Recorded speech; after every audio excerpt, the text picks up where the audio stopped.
Test, test, test, test.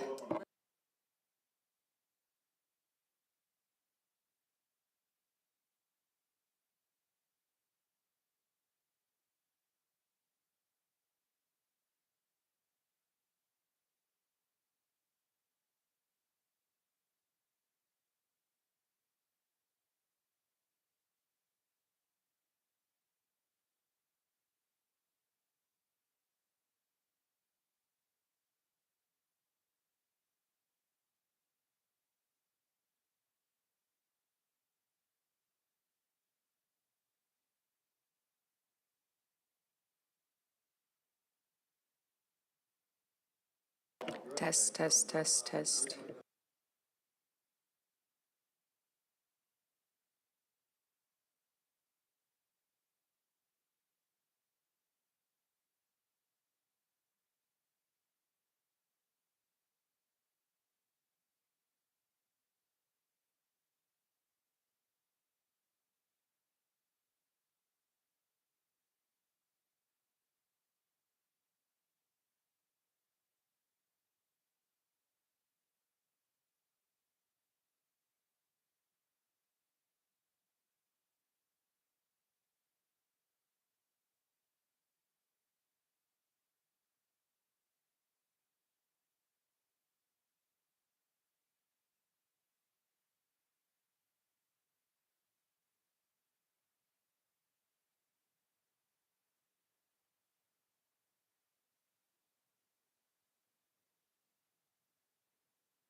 Good morning. I call the meeting of Board of Game back to order, 8:30 a.m.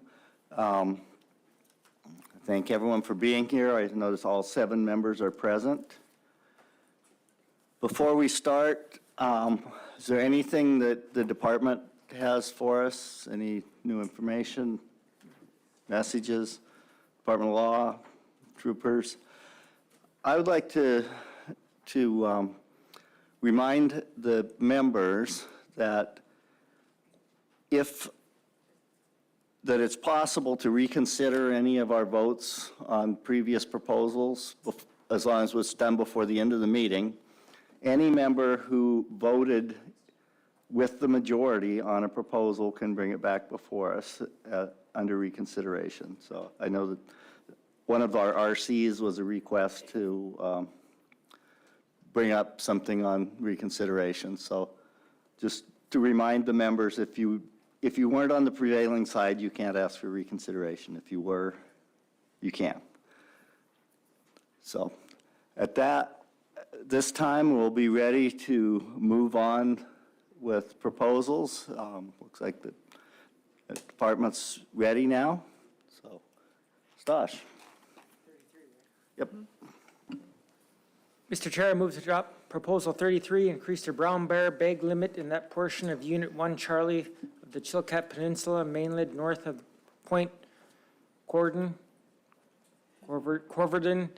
and south of Sullivan Island for resident hunters from 1 bear every 4 regulatory years to 1 bear every regulatory year.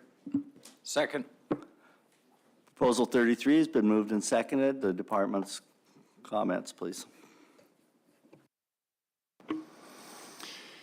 Yeah, good morning, Chair and board members. For you guys, this is RC4 tab 5.2. So Proposal 33 would allow for harvest of 1 brown bear every regulatory year by registration permit on the Chilkat Peninsula for resident hunters only. It's a public proposal. The department's neutral. 1AC, the Upper Lynn Canal, did talk about this and were opposed 0 to 9.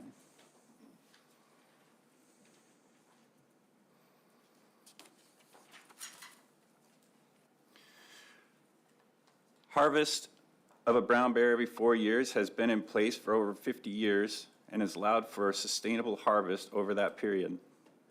Local hunters believe they are seeing an increase in the brown bear population on the Chilkat Peninsula. Over the last 10 years, the average harvest for this area has increased slightly from 2 bears per year to 5 bears per year, suggesting that harvest may already be responding to changes in the brown bear population on the Chilkat Peninsula. However, an increase in harvest may also be related in part to an increase in the number of hunters in this area, so we've seen a slight uptick in that as well.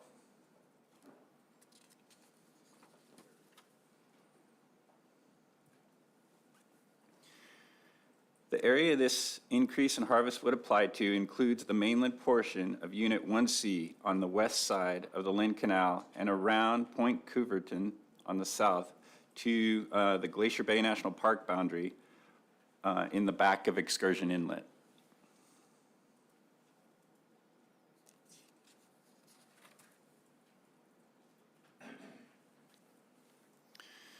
This graphic depicts the population size of the Chilkat Peninsula based on densities from other bear studies, including a density estimate from Yakutat, one from Berners Bay, and one from the mainland near Ketchikan.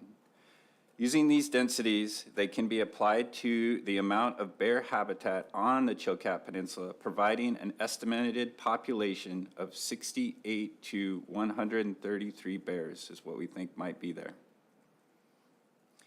If we investigate a total mortality of 4%, this allows for a total mortality of 3 to 5 bears and a harvest of 2 to 4 bears in this area.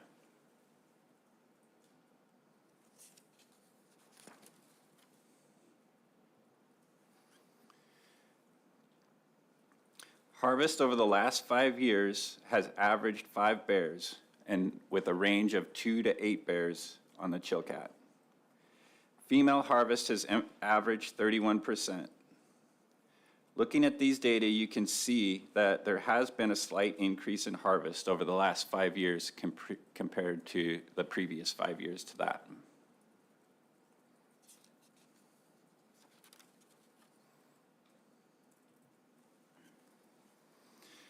Most harvest occurs in the spring and is by resident hunters.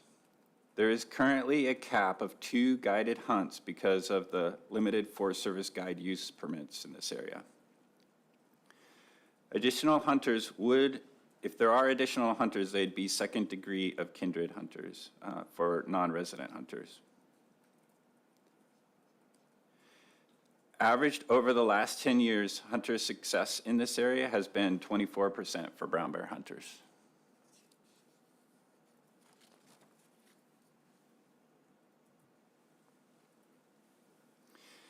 Based on available habitat and density estimates from nearby studies, this area supports between 68 and 133 bears. Conservative allowable harvest at 4% would allow for a total mortality of 2 to 4 bears. Harvest over the last 5 years has averaged 5 bears, suggesting it is at the top end of our conservative recommendation. This proposal suggests that other species are less common because of the increase in brown bears. Black bear harvest and days to harvest a black bear in this area have not declined in the last 10 years. Moose harvest has also not declined in the last 10 years, so we haven't seen any impacts on those other species. Deer have always been rare on the Chilkat Peninsula, and a decrease in brown bear population would not be expected to change that for this area.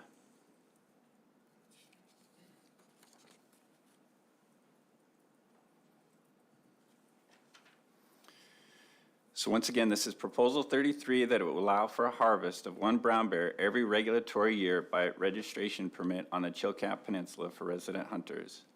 It's a public proposal. The department is neutral on this proposal, but we believe even if the brown bear population is increasing, the number of hunters and harvests are increasing as well. Harvest over the last 5 years is at or just above the recommended levels. Furthermore, harvest of other species does not seem to be impacted by the increase in brown bears that have been observed by local hunters.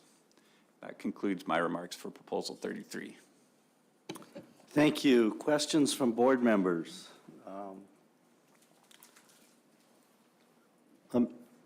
Has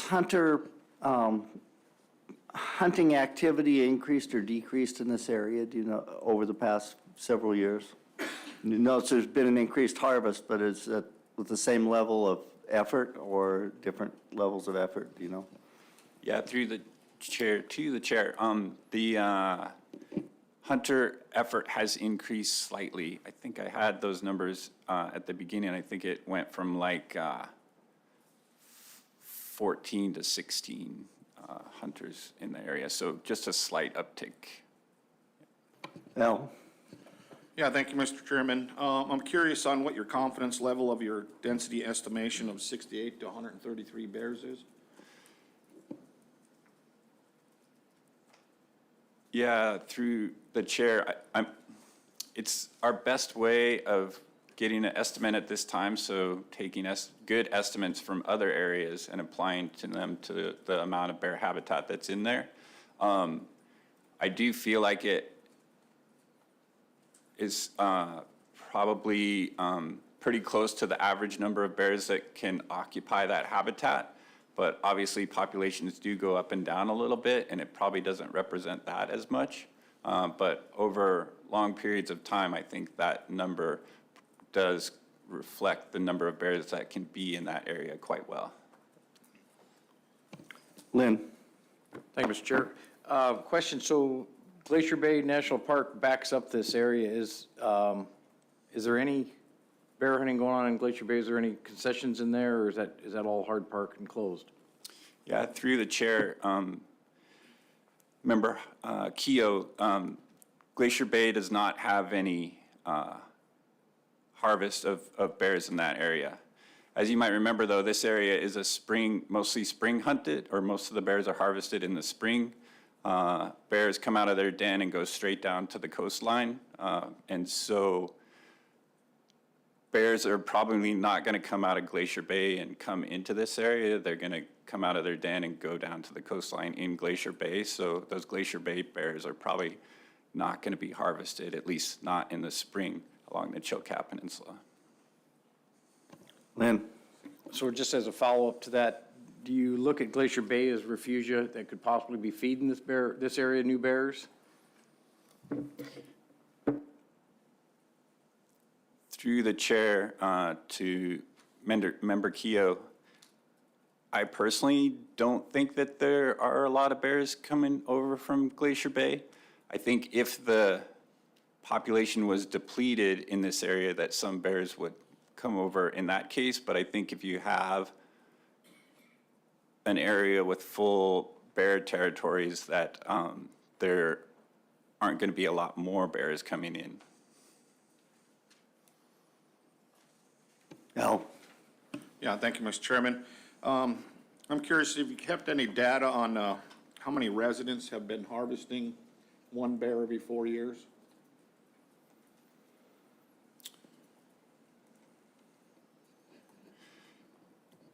Yeah, through the chair. In our proposal that we talked about earlier in the week, we talked about a 20-year data set that I looked at. I'm trying to remember the numbers.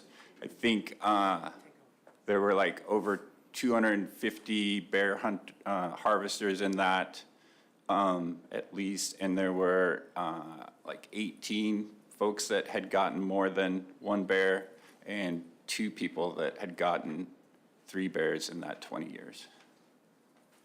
Thank you. Jake?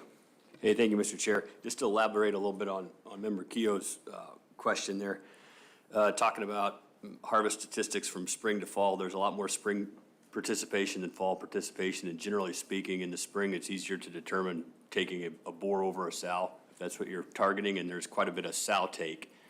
And this is a trophy animal. Do you have any comments on that? Is there a concerted effort among these hunters to take boars? Are they looking for a trophy there, or are they just looking for an opportunity? Through the chair, Member Fletcher, we do see quite a bit of resident hunters in this hunt, and I think they're a little less picky about the sex of the bear that they take compared to non-resident hunters that are actually really looking for a trophy bear. So I think that might be why we're seeing some higher female harvest. Other than that, I don't think I have any strong opinions about why that's occurring. Thank you. Ryan? Thank you, Mr. Chairman. Just a couple things for the board to consider. One, I'd reference you back to your bear management policy that we have in findings that we've talked about a couple times during this meeting. I mean, obviously, this is a coastal brown bear population. 2, I believe that when we had Mr. Krupe here and we looked at bear movements, we actually saw a lot of movements out of Haines and even down along the Chilkat Peninsula where bears will move back and forth, always come back. This is a very rich system as far as salmon goes, so no doubt they're coming back over during the fish runs. Also wanted to just make a quick comment on some of the factors or parts of this proposal. That area has experienced some moose migration from up north, from the Haines area, and then as well as the Gustavus area. There's a big gap. It's called the Endicott Gap that moose will move back and forth from. Deer have been very limited, so an increase in opportunity. We just want to make sure that we're not looking at it as like a predator control type thing. If there's bears there, great, but ungulate populations are either low for deer or very, very stable for moose. Lynn? Thank you, Mr. Chair. To kind of follow up with Ryan, that's kind of where I was going with this. In the past, it seems like when we've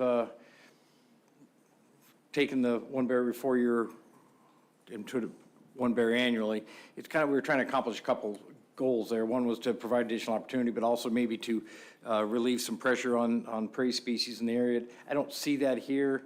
I also see that, you know, we've got a relatively high sow harvest. And it looks like in 2021, it might even been up as high as 50% there. So I probably inclined not to support this proposal. Additional comments? James? Yeah, thank you, Mr. Chair. And I'm kind of leaning towards what Member Keough mentioned. You know, we heard in the proposal that there was a concern about the black bear, moose, and deer. But, you know, as the department already stated, that the black bear harvest have not declined, and the moose harvest haven't either in the last 10 years. And then additionally, we're already at that 4 bear conservative allowable amount in the area as well. So increasing the frequency might put the species, you know, at risk if we were to go that direction. So in an effort to be more conservative, I'm leaning towards not supporting this. Additional comments from board members? Are you ready for the question? Call the question. Question has been called. The board has heard no concerns from the public regarding cost to private persons if this regulation is adopted. Christie, would you poll the board? Yes, Mr. Chairman. Final action on Proposal 33. Mr. Hoffman? No. Mr. Cooney? No. Mr. Barrett? No. Mr. Keough? No. Ms. Cusack? No. Mr. Fletcher? And Chairman Burnett. No. Proposal fails 0 to 7. Mr. Chair, I move to take no action on Proposal 34 due to the action on 33. Second. Thank you. As I read them, these are nearly identical proposals, and so I'd ask unanimous consent that we take no action. Without objection, we'll take no action on 34. Mr. Chair, I move to adopt Proposal 35, extend the bear baiting seasons for Unit 1 Delta.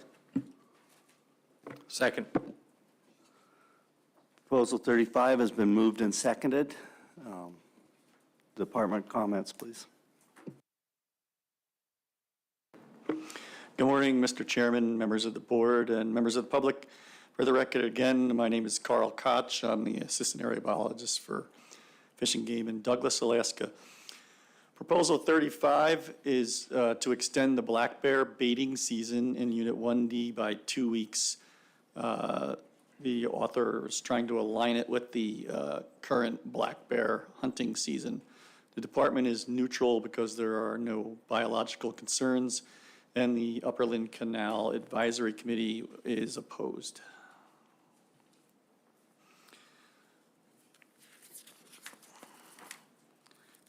The current baiting season for Unit 1D has been in effect since 1988 and is identical to 1A, 1C, 2, 3, 5, 6B, and 6C. There are some other parts of the state where the season extends to June 30, and one area that's intensive management that extends a lot longer than that, but down here in Southeast, they were all June 15. And on average, about 37.5% of harvested black bears in the unit are taken over bait.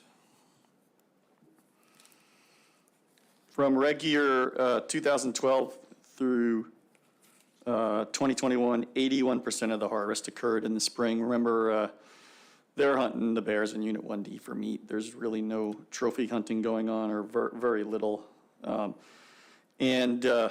Impressively, 96% of hunters salvage the meat during the entire 10-month season. So that's even the bears taken in the fall, after a lot of folks won't eat them because they're fishy. Harvest history has been very low in those last 2 weeks after the baiting season closes. It's been about 4%. This figure shows the portion of black bears harvested over bait in red.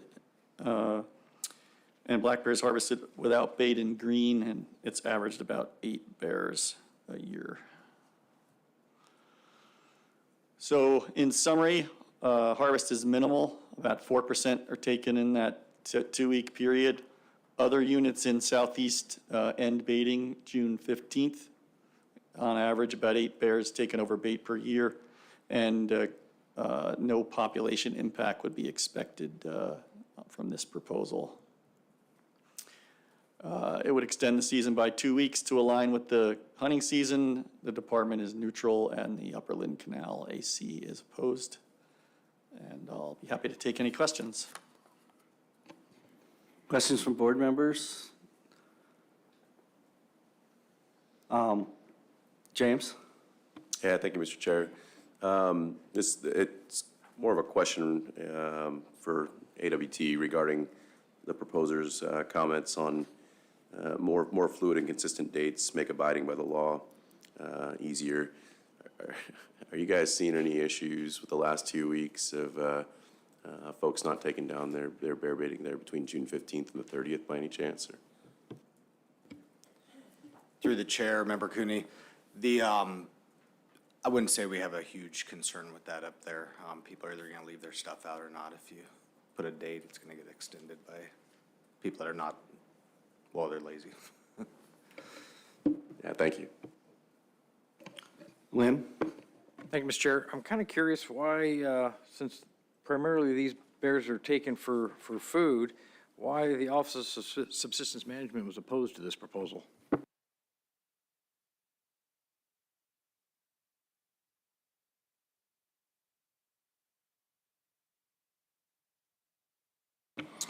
Well, our comments, I believe, through the chair, Ms. Code, our comments indicate on proposal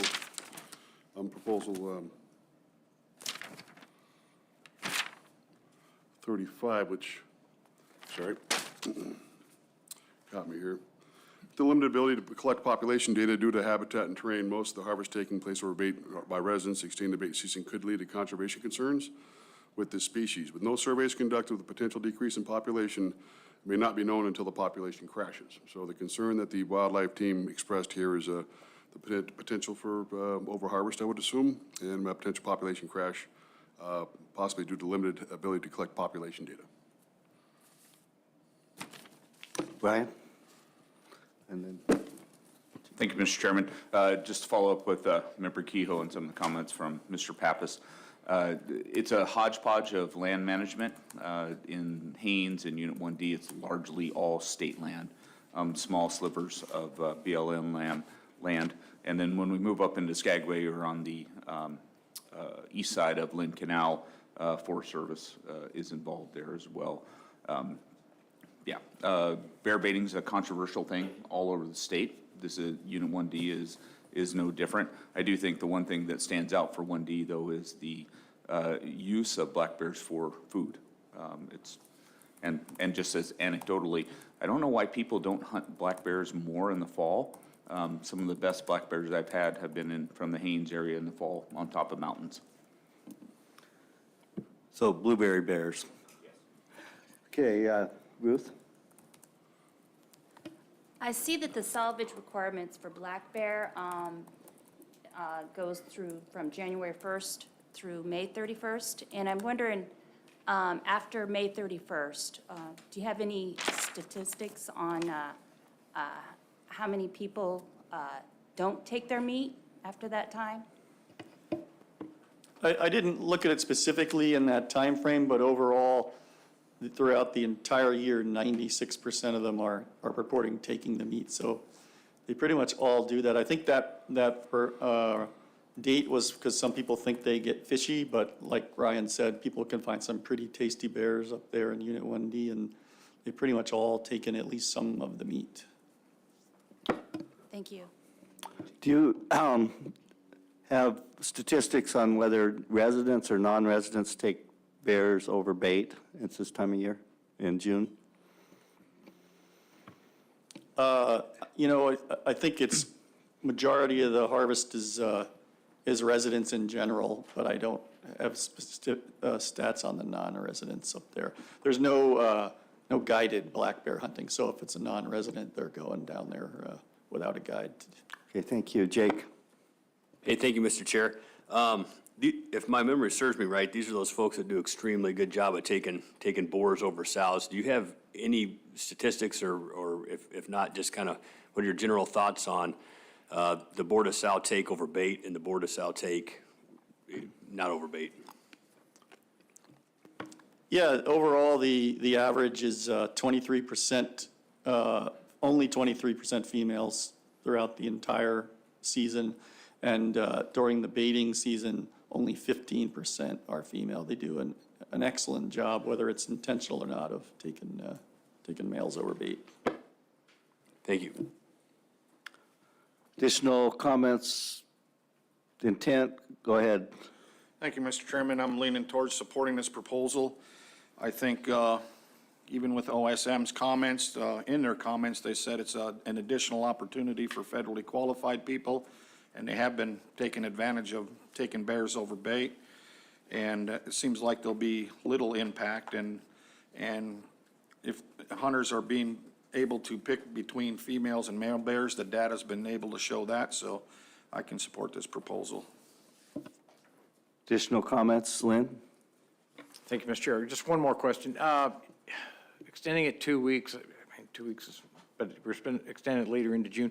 Do you have any concerns, potential conflict with other users the farther into June we get?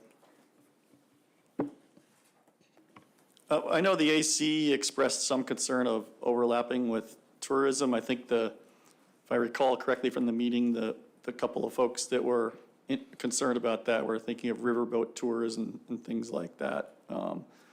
But I don't personally have any concerns. Additional comments, questions from board members? Go ahead, Jake. Yeah, just I guess to build the record a little bit, there were 2 in support of that at Upperland Canal and 7 opposed on that 35. Thank you. I think we're ready for the question. Call the question. Question has been called on. The board has heard no concerns from the public regarding cost to private persons if this regulation is adopted. Thank you. Christie, would you pull the board? Yes, Mr. Chairman. Final action on Proposal 35, Mr. Cooney? Yes. Mr. Barrett? Yes. Mr. Keo? Yes. Ms. Cusack?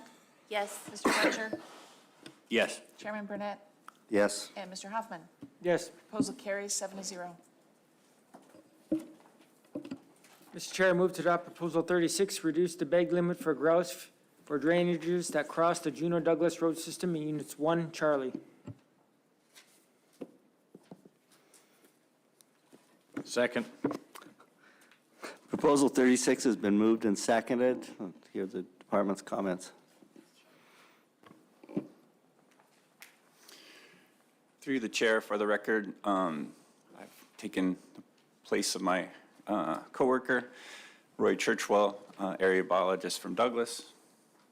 So Proposal 36 would reduce the bag limit of grouse to 3 per day for the drainages that cross the Juneau Douglas Road System. It's a public proposal that the department was opposed to because of a reduction in opportunity. The Juneau Douglas AC did support this. You may see on your slide that there's the vote doesn't quite add up. It should be 12 support, 1 against, and 2 abstain. So this proposal would reduce the bag limit for grouse on the Juneau Road System. The proposal was submitted because a couple of hunters were using snowmobiles and harvest a large number of birds that other hunters had thought was an unreasonable harvest for last year. The proponent wants to reduce the harvest in hopes that they can spread the opportunity around to more hunters.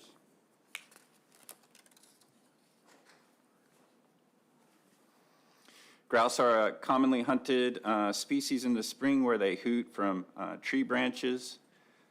Currently, the regulation is 5 grouse per day with 10 in possession, and this proposal suggests that that be changed to 3 per day.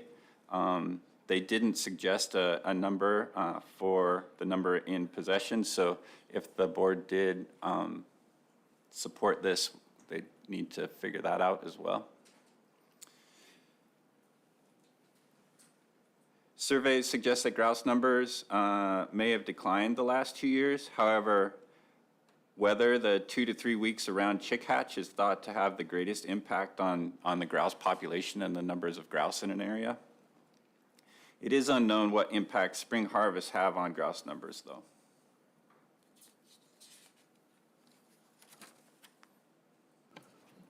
Did you know that you weren't advancing your slides until just now? Sorry about that.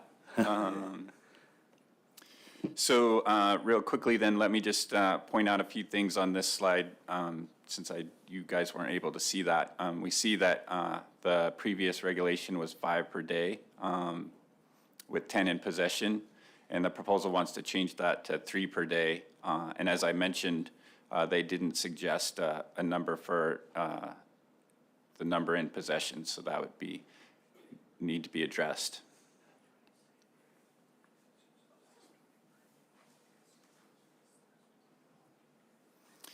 And then here's the map of the area. If this proposal was adopted, it would decrease the bag limit of grouse in those drainages that cross the Juneau Douglas road system. So the area addressed in this proposal is outlined in red on the map here, so you can see how far that would cover.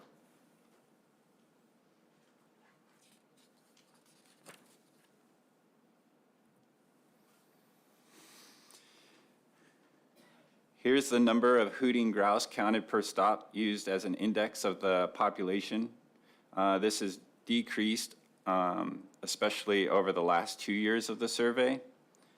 The survey started in 2015, and we had almost 2 males per stop at that point, but the last count was under 1 male in 2022 when the last survey was conducted.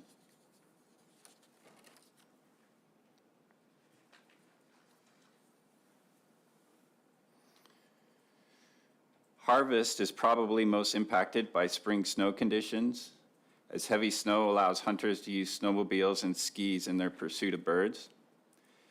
We have had heavy snow the last 3 years, and this has allowed hunters greater success and access to these birds. This proposal was submitted, and if adopted, the proponent hopes that it will reallocate some harvest to beginning hunters and those who don't get around as well in the woods.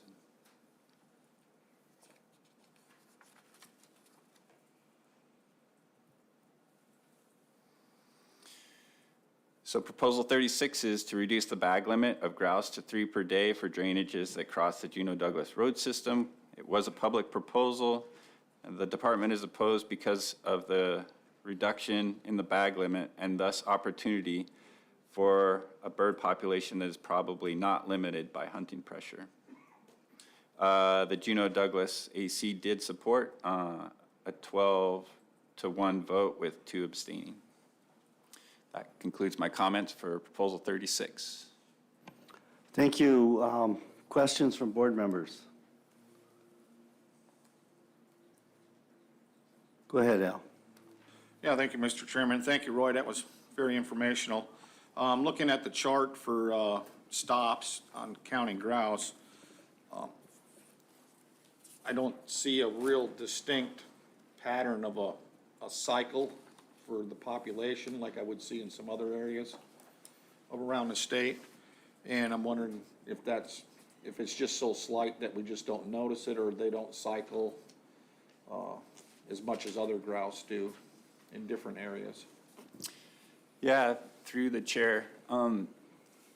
If you don't mind, we do have a upland game bird expert in the room, and maybe I could refer to him to answer this question. He's right behind you, actually. I think that's a great idea. He doesn't wear that hat anymore.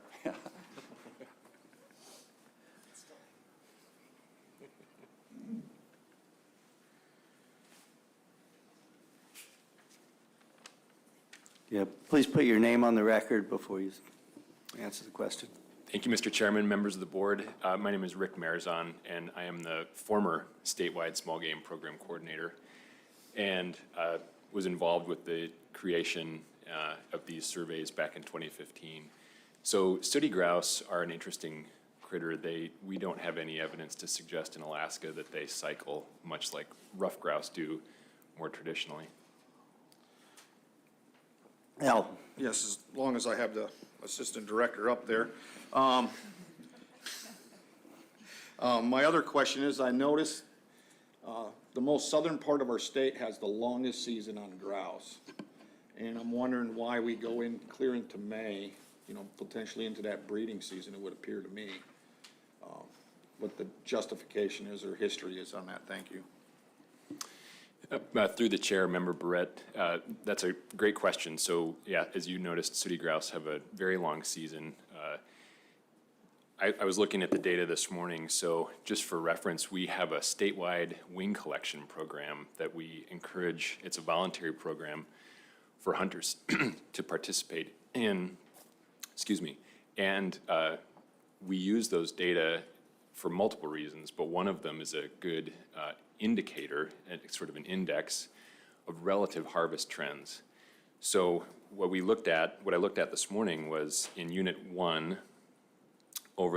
since regulatory year 11, we've received over 300 sooty grouse wings over that time. And about 90% of those wings, and we presume based on hunter interviews, statewide hunter surveys, and this wing collection program, that the vast majority of the harvest comes in about the last 3 to 4 weeks of the season. Deer hunters in Southeast do harvest sooty grouse periodically as they're out in the fall deer hunting. They're a very cryptic species, with the exception of the last 3 to 4 weeks of the season. So although it is a very long season, it does not reflect the amount of harvest is not sort of similar throughout the whole season. It's very, very back-end loaded. And it's almost predominantly on males. And this is believed to be a largely polygamous species. So the overall impact in the geography and the road system of Southeast, we're comfortable with the harvest seasons and bag limits the way we're comfortable with the season duration the way they are right now, just because it affords more opportunity. Thank you. Additional questions while we have our expert at the table? I have a question. One of the points of this is to spread the harvest out amongst other people with the assumption that some people are harvesting a lot of birds in the far back country that they can access. And my question is, are those going to be the same birds that someone else is harvesting farther down or in areas that are easier to access? Mr. Chairman, that's a great question. It's believed, as we've noticed through all statewide upland game bird harvest patterns, that generally speaking, the birds that are most accessible are those that are harvested early and first. I'm not as familiar with perhaps my colleague, Mr. Churchwell, on the hunting patterns here in Southeast, but the likelihood is that, yes, some of those easily accessible birds are being harvested first and early. But that's opposite to what the proposer, they're concerned with birds that are difficult to access being over-harvested and easier to access birds not being available. Right, and it really depends largely on, as my colleague said, you know, the amount of snow that's available for snow machine access into the backcountry. Thank you. Ryan? Thank you, Mr. Chairman. And just for the board's interest, spring grouse hunting, it's difficult around here. Unlike the interior, where you go out and you walk around.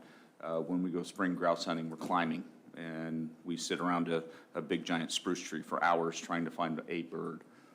The bag, and Mr. Marizon and Mr. Churchwell can correct me, but the number of birds taken in, generally speaking, in a given day is very low.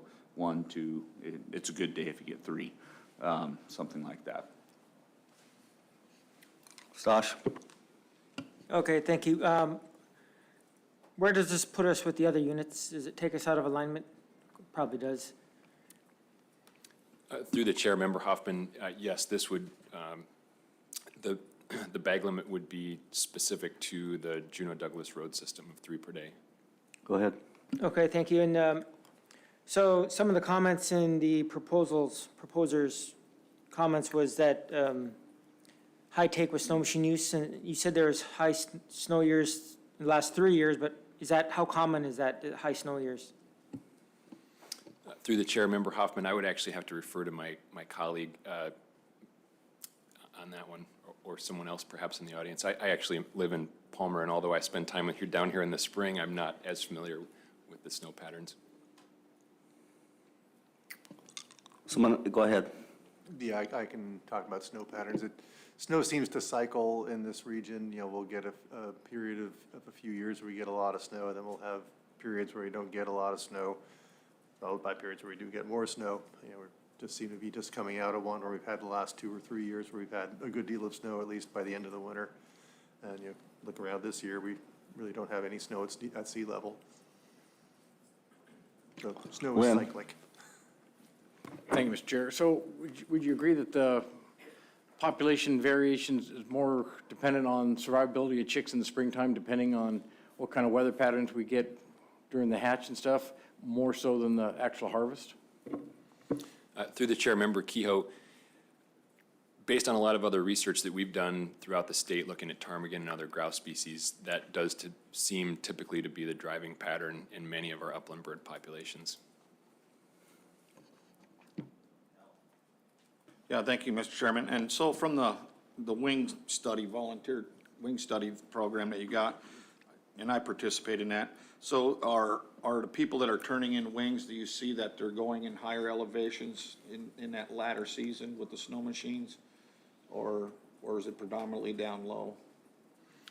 Through the chair, Member Barrett, through our wing collection program, we don't ask for method of access, or we don't ask for specific location. Oftentimes, people will voluntarily provide that to us, but it's not typical. Just in my own experience, talking to other hunters down here, and perhaps others can jump in here on top of me, but my suspicion is that there are people that really do enjoy the physical nature of sooty grouse hunting down here, and they specifically try to get away from more accessible locations. And there are also lots of people that really do enjoy the more accessible locations, just because, as Mr. Scott said, that it's a challenging hunt.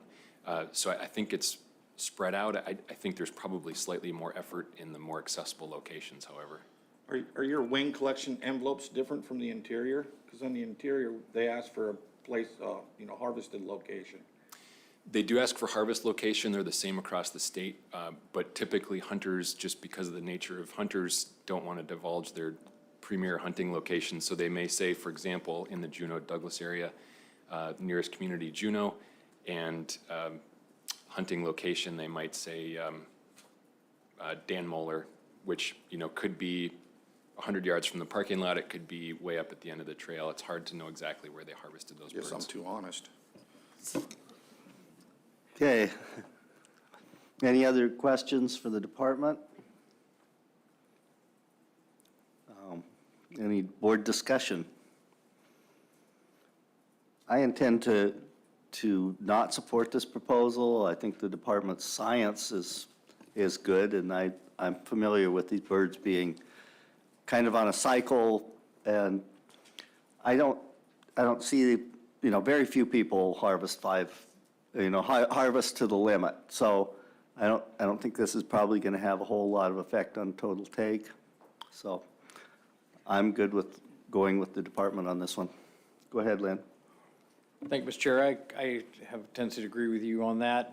Plus, if you look at the last 2 grouse count indices, it kind of corresponds with with a high snow year and maybe a bad spring event where the little chick survival. So yeah, I don't intend supporting the proposal either. Additional comments? Stash? Yeah, thank you. I'm with you two. I don't see it. There's no conservation concern, and I think it was just in a high snow year. I think it'll even out later, and we'll be good. Thank you. Call the question. Question has been called. The board has heard no concerns from the public regarding cost to private persons if this regulation is adopted. Thank you. Christie, would you poll the board? Yes, Mr. Chairman, final action on proposal 36. Mr. Barrett? No. Mr. Keough? No. Ms. Kuzak? No. Mr. Fletcher? No. Chairman Burnett? No. Mr. Hoffman? No. Mr. Cooney? No. Proposal fails 0-7. Mr. Chair, I move to adopt Proposal 37, reduce the bag limit for ptarmigan for drainages that cross the Juneau Douglas Road System in Units 1, Charlie. Second. Proposal 37's been moved and seconded. Department comments, please.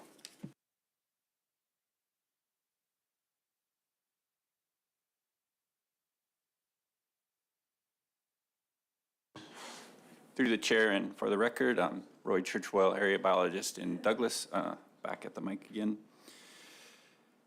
Proposal 37 would reduce the bag limit for ptarmigan on the Juneau Road system. This proposal was submitted because, once again, a few hunters were using snowmobiles and getting a lot of birds that other hunters thought was an unreasonable harvest.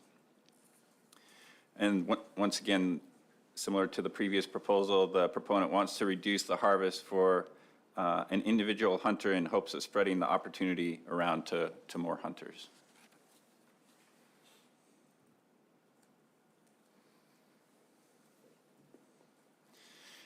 Unlike grouse, ptarmigan inhabit high up in the uplands, on tops of the mountains, and so they're even more difficult to access. And we don't have any springtime counts from calling, similar to what we do for grouse, so we don't have as much of an idea on the ptarmigan population or hunter harvest in the Juneau area. We do have a little bit of information from wings being turned in, similar to what Mr. Marizon talked about previously. The current regulation is 20 per day with 40 in possession. This proposal suggests a 5 per day limit. They did not suggest a possession limit, so that would need to be addressed if this proposal was adopted.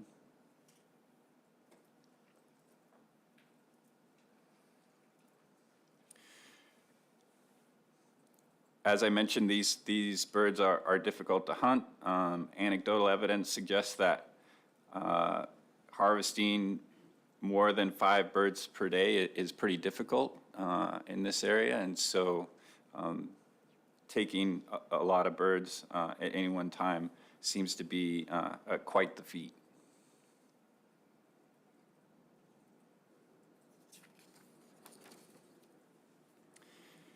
If adopted, this proposal would decrease the bag limit in those drainages that cross the Juneau Douglas Road system.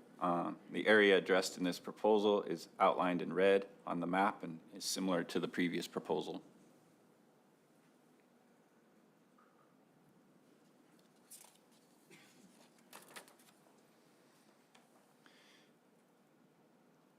Similar to grouse, it's unknown if the spring harvest has an impact on the overall population.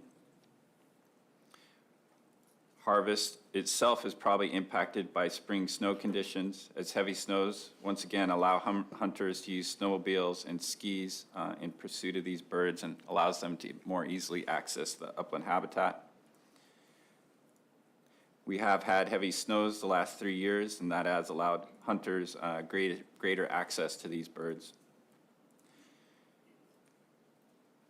This proposal was written, once again, in hopes of reallocating some of that harvest to beginning hunters and those who don't get around as well in the woods.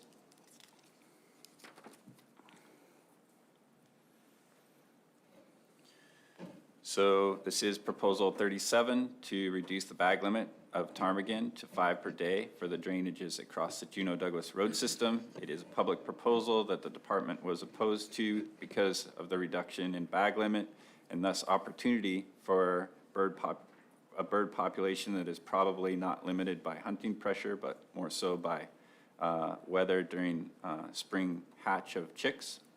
And the Juneau Douglas AC did support this. That concludes my comments for this proposal. Thank you. Questions from board members?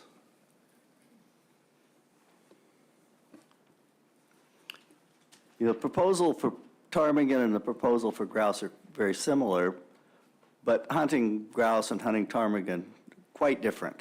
And I was wondering, it's been my observation living in Juneau and accessing the high country at various times that ptarmigan numbers are incredibly variable year to year and location to location. And I was just wondering if I know you don't have good population data. Do we have any trends? Do we have any ideas on what's going on with them? Yeah, to the chair, we really don't. The only information we have is the few wings that folks are turning in the fall. And, you know, if it's a tough season, we don't get too many. If it's a good season, we get a few more, but we just have not been able to put a lot of effort into doing any counts or getting any kind of trend information on that. Thank you. Committee members, questions? Al? Yeah, thank you, Mr. Chairman. I don't think hunting has very much to do with the population influxes in this area. Nor do I think it involves most of the state, except maybe one unit, where hunting could affect a population. So I'm not going to support this proposal. I think ptarmigan are very cyclic, and due to weather and some other events, it will determine what their yearly population is, and which in turn, how many people will actually be pursuing them. Stosh. Yeah, thank you, Mr. Chair. I won't be supporting this either. Reducing the limit from 20 per day to 5 per day with no conservation concerns is pretty drastic. Okay, additional board member questions or comments? Al? Just one more, and I'll put on the record that, the Juneau AC didn't support it, but it was very split. Yes. Almost evenly. In fact, we have public comments from members of the Juneau AC that are in opposition. So I think if there's no other questions, I think we might be ready. Call the question. Question's been called. The board has heard no concern from the public regarding cost to private persons if this regulation is adopted. Thank you. Christie, would you poll the board? Yes, Mr. Chairman, final action on Proposal 37. Mr. Keough? No. Mr. Barrett? No. Mr. Cooney? No. Mr. Hoffman? No. Chairman Burnett? No. Mr. Fletcher? No. Ms. Cusack? No. Proposal fails, 0-7. Mr. Chair, I move to adopt Proposal 38, amend the youth hunt for Unit 1 Charlie Mendenhall Wetland State Game Refuge. Second. Proposal number 38 has been moved and seconded. Department comments, please. Yeah, through the chair, Proposal 38 would allow youth of any age to participate in the Mendenhall Wetland State Game Refuge Youth Hunt that occurs the first 2 days of the waterfowl season. This is a public proposal. The department is neutral, and the Juneau Douglas AC had unanimous support for this proposal.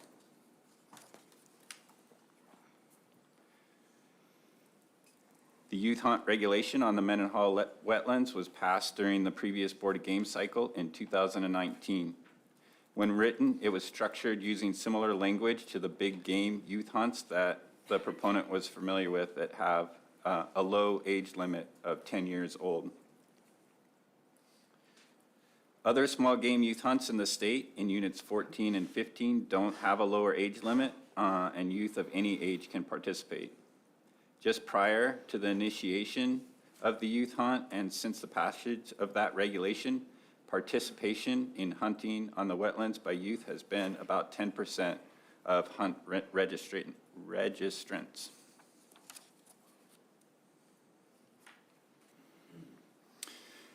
About 350 to 400 hunters register for the Mendenhall Wetlands registration permit, with just over 10% of those registrants being youth.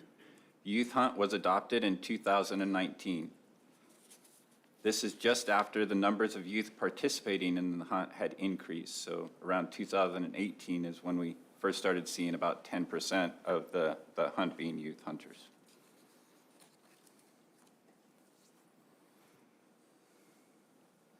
So we haven't observed an increase in youth participation as we had hoped from the youth hunt. If this proposal is adopted, it would put the Mendenhall Wetlands Youth Hunt in line with other small game youth hunts in the state. This proposal has no waterfowl population level impacts. However, if passed, it will allow for more youth to participate in the youth hunt itself.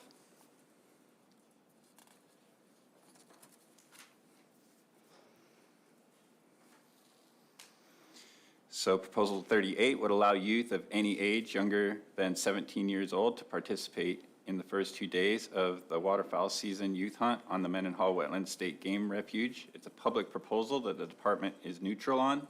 This proposal has no waterfowl population level impacts. However, if passed, it would allow for more youth to participate in the youth hunt. The Juneau Douglas AC had unanimous support for the proposal. That concludes my remarks for Proposal 38. Thank you. Questions from board members? Go ahead, Jake. Thank you, Mr. Chair. I guess this question is for the troopers. Captain, have you had to enforce anything in regards to this rule? Member Fletcher, through the chair. No major concerns right now with this hunt as it is. We do get questions a lot of times about adults attending or going out with youth on this hunt, and if they can take birds also or back them up or anything, which is a no, it's a youth hunt in the wetlands during these 2 days. Thank you. Additional questions? I was wondering if the department has any history on why this was age limited or had a minimum age at the time it was adopted originally. Yeah, through to the chair. The proponent of the original proposal was very familiar with the big game hunts, and they do have a lower age limit. He wrote it in the shape of one of those proposals, and so that's why he put that on there. He wasn't familiar with the other small game hunts in the state that didn't have age limit. Having talked to him, I know he's in full support of having younger hunters out there. Additional questions from from board members, concerns? Al? Yes, thank you, Mr. Chairman.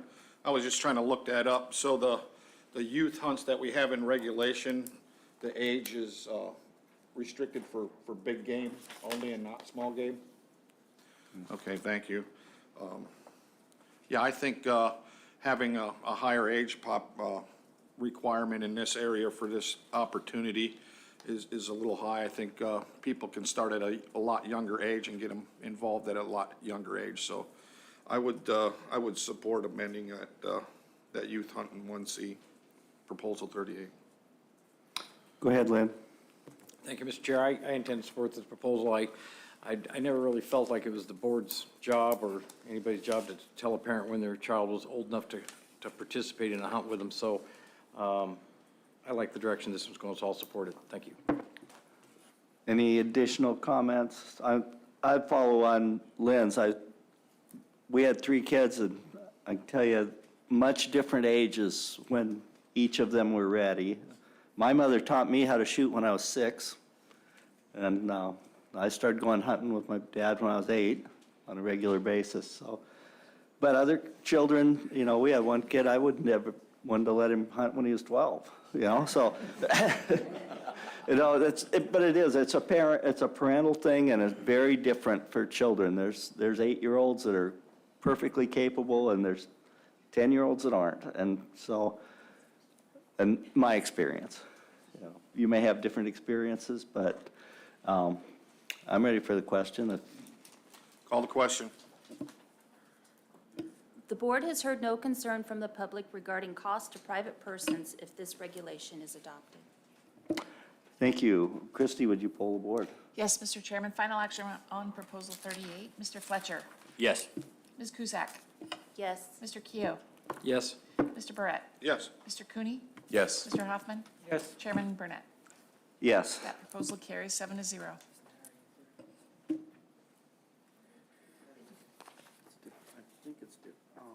Yeah, that's different. Mr. Chair, I move to adopt Proposal 39, amend the hunter education requirement for the Unit 1C Charlie Mendenhall Wetland State Game Refuge. Second. Proposal 39 has been moved. What's the difference between this and the previous one?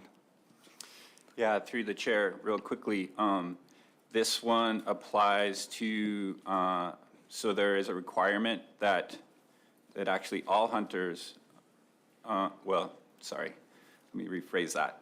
There's a requirement that hunters of a certain age have to have hunter's ed to hunt the Mendenhall wetlands. If you are below that age, you need to be accompanied by an adult. That currently is 10 years old. And so this applies outside of the youth hunt. And they're asked, I can just go into it there, that this would allow youth younger than 13 instead of 10 to hunt the Mendenhall Wetland State Game Refuge without taking hunter's education. However, they will still need to be accompanied by an adult until they've had that hunter ed. It is a public proposal. The department is neutral on it, and the Juneau Douglas AC did support it.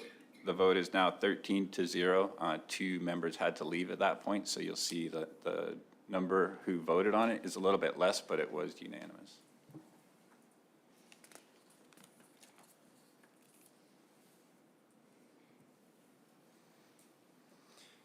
The age requirement at which a youth hunter must obtain hunter education on the Mendenhall wetlands is currently 10 years old.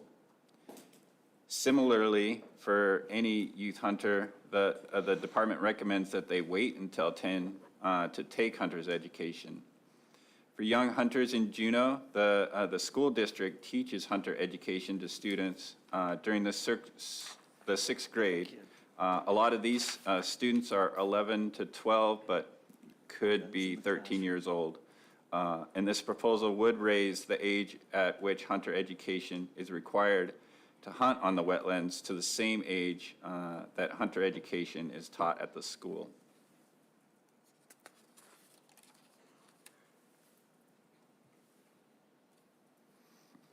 You guys saw this graph previously, so I just want to remind you that there's about 350 to 400 hunters that register for the Mendenhall Wetlands Registration Permit, with just about 10% of those registrants being youth. The youth hunt was adopted in 2019, but we did see an uptick in youth participation the year previous to the adoption of the youth hunt. Once again, this proposal is also looking at youth participation outside of the youth hunt, would so be across the waterfowl season.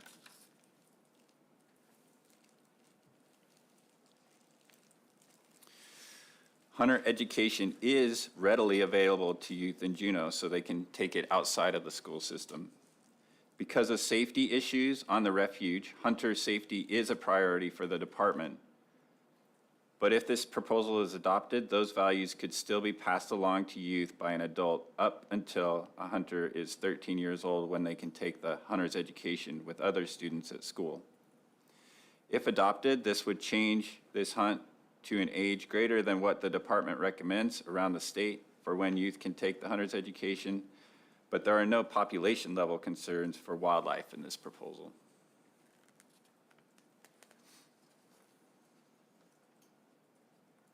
So I do believe we did talk a little bit about hunter education in the beginning. I'll just remind folks that the hunter education course currently is mostly taught online, but there is a 4-hour field instruction that's required for that.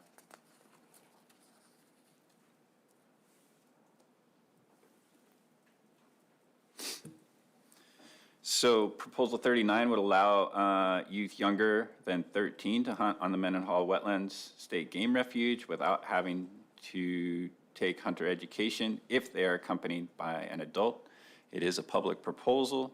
The department is neutral. The Juneau Douglas AC did support it unanimously, and that concludes my remarks on Proposal 39. Go ahead, Ryan. Thank you, Mr. Chairman. You know, whether it's 10 or 13, that's for the board to consider.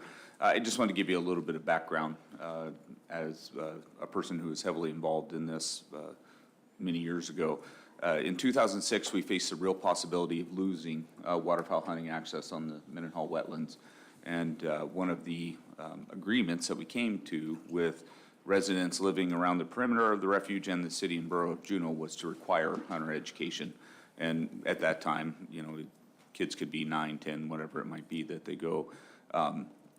And I appreciate the author's willingness to look at that. And really, I think what's happening here is he's trying to align when the majority of classes are available. I totally understand that. We teach hunter education in not only the 2 middle schools in Juneau, but we also do charter schools, we do homeschool programs, we make it very available, and then roughly we offer 1 hunter education class a month in Juneau as well. So just give you a little bit of background to consider. Thank you, Ryan.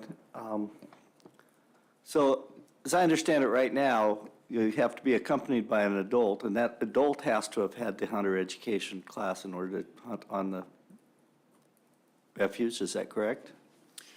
To the chair, yeah, that's right. Everybody who hunts on the refuge, unless you're below that 10-year-old year, have to have hunter education on the refuge. So under current regulations, if I'm a parent, or grandparent, I take my 9-year-old out there, he doesn't have to have hunter education. I do have to have hunter education. If I take my 10-year-old out there, he has to have hunter education, and I have to have hunter education to go hunting. To the chair, that's correct. And this would make it so the child didn't have to have it until they were 13. And, you know, I got to, you know, do a little shout out for the Juneau School District and teaching hunter education to all the 6th graders. You know, it's a pretty unique program, and they even take them out to the range and shoot them. And there's a lot of volunteers in Juneau that participate in that, including, I think, most of our legislative delegation and people from Fish and Game. So it's a big deal, community organizations. That said, you know, they can get it at 10, and it's convenient, it's handy if they really want to go hunting. So, Aaron. Thank you, Chair. Just for some clarification, what it currently says is, except a hunter who is under 10 years of age must be accompanied by an adult. It doesn't say adult with hunter education. So a 9-year-old could be with someone that doesn't have hunter education as long as they're adult. So while this is open, I would consider, if the board wants to, add hunter education requirement for that adult. Right, if the adult is not hunting, right? If the adult were hunting, they would have to have, if the adult were also hunting, they would have to have the hunter education. Chair, that is correct. But if they were just accompanying their child who was hunting, they wouldn't. Yes. So So that would be a reasonable addition to this, because it could be an adult that's not, a non-hunting adult with their 12-year-old kid who didn't have hunter education. So, go ahead, Lynn. Thank you, Mr. Chair. You know, I like where the proposer's going with this. However, I guess I do have an issue with setting arbitrary ages. I don't know that the board should be creating regulations that would prohibit an adult, let's say, and I'll say an adult with hunter education, prohibit taking a youth, introducing them to the activity at 14 or 15, just because they don't have hunter ed. If a youth is participating and they're under the direct supervision of an adult that has hunter ed, I don't know why we're setting an age on the deal. Okay. My comment to that is that this is a very unique urban hunting situation where you're hunting between the freeway, the airport, and subdivisions. And if I put it very, very straight, and there have been instances in the past where some neighbors complained about having shotgun pellets raining on their roof. There have been allegations of other issues. I don't know if they happened or not, but it's, as Deputy Director Scott said, we had a time when there was nearly the loss of the thing because of political pressure. And I know that the current state senator from Juneau went around and visited people along the edge of the range to convince them that it could be done safely, and then changes were put in place. So it's kind of a big deal to make sure that we keep that open, because there's not many other places to hunt waterfowl around that are accessible, easily accessible around Juneau. So, you know, I for one would like to keep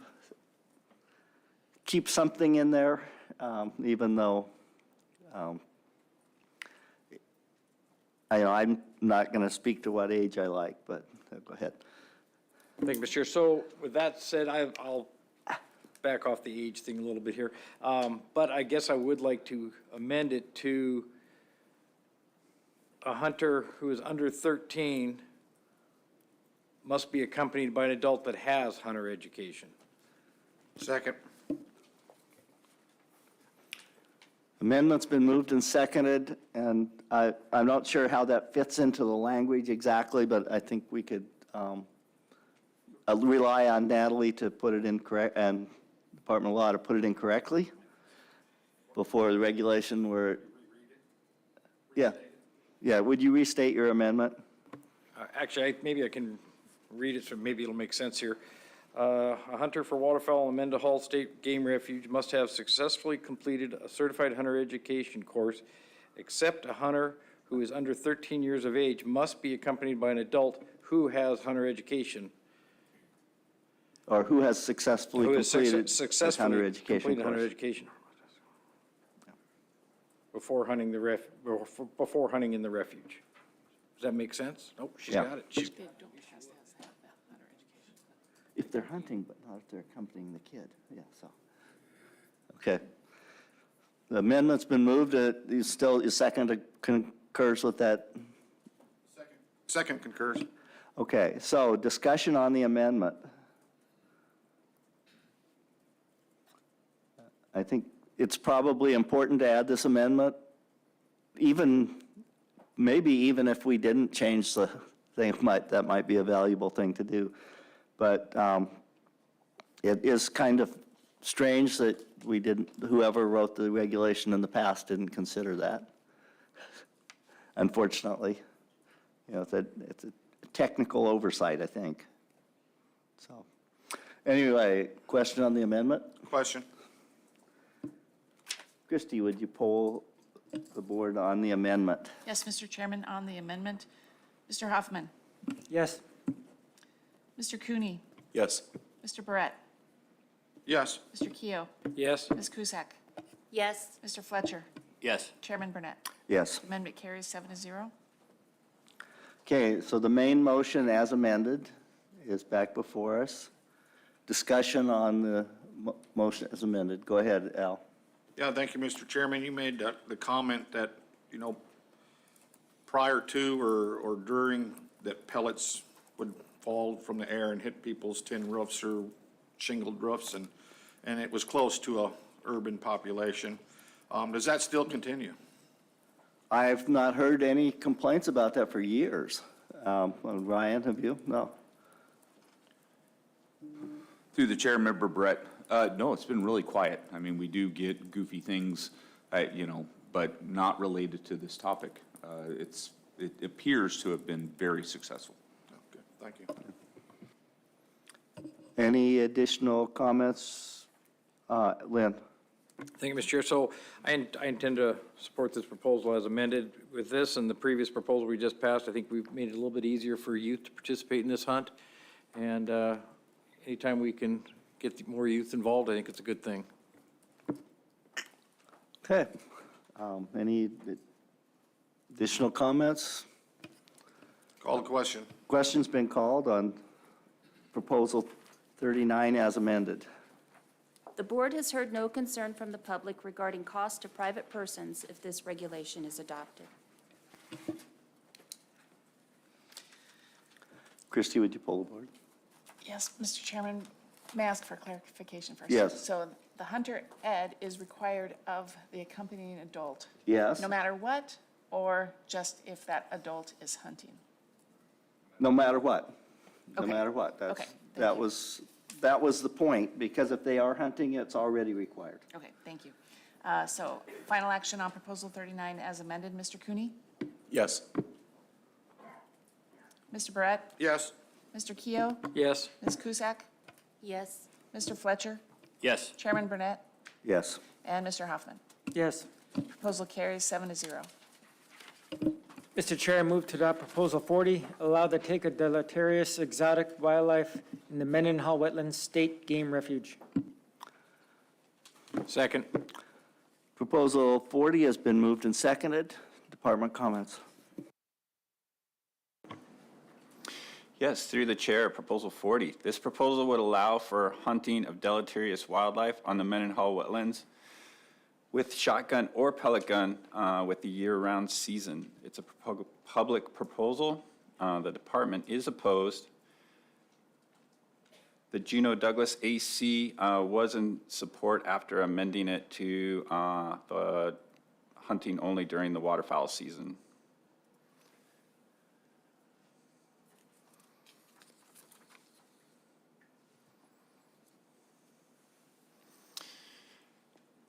As Chairman Burnett has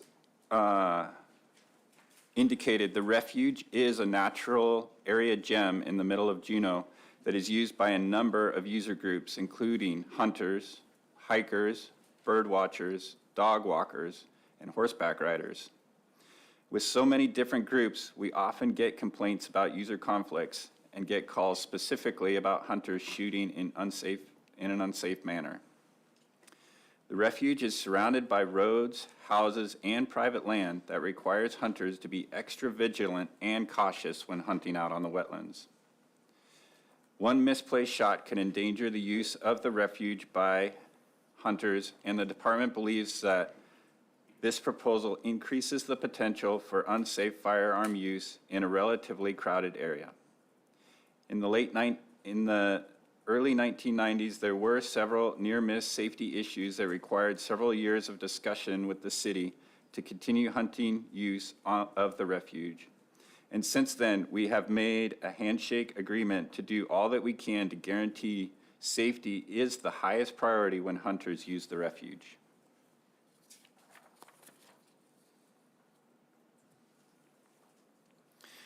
The hashed area in this map is the hunt area where folks pursue waterfowl on the refuge. As you can see, there are a lot of houses, roads, and private property, as well as a major airport on the edge of the refuge. Over 300 hunters make it out on the refuge each year with over 2,000 days of combined effort. And while they're out there, they harvest between 3,000 and 4,000 waterfowl.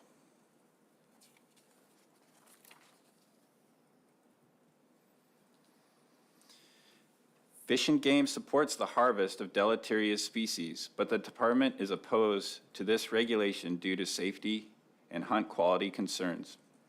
Deleterious wildlife in the Juneau area includes starlings, pigeons, and collared doves. Of these, only starlings are common on the refuge.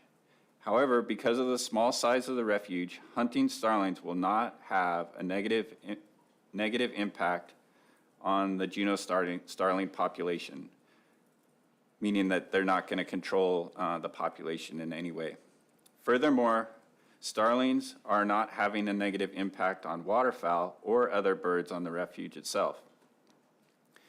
This proposal also wants to allow the use of pellet rifles to hunt deleterious wildlife, but these fall under the definition of a firearm in the City and Borough of Juneau Code.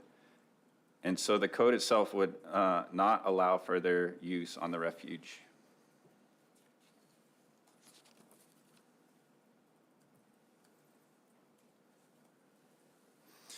Waterfowl hunting is the only hunting that currently occurs on the refuge. However, a year-round hunting season of deleterious wildlife would greatly increase user group conflicts on the refuge. Even hunting these additional birds during the waterfowl season itself would be expected to increase some of these conflicts. These deleterious species do not have a negative impact on wetland waterfowl species or other refuge species. The proponent of this proposal has suggested that bluebirds are impacted by these species, including starlings on the refuge. But bluebirds actually only migrate through the refuge, and they do not nest on the refuge itself. There are swallows that use refuge nest boxes out on the refuge, but these boxes are made with an entrance hole that is too small for starlings to fit through, so only the swallows themselves can use them. Starlings are not a wetland species and use of upland habitats, but instead use upland habitats and wooded areas. Hunting starlings could tempt hunters to shoot towards power lines and houses where starlings are more commonly found.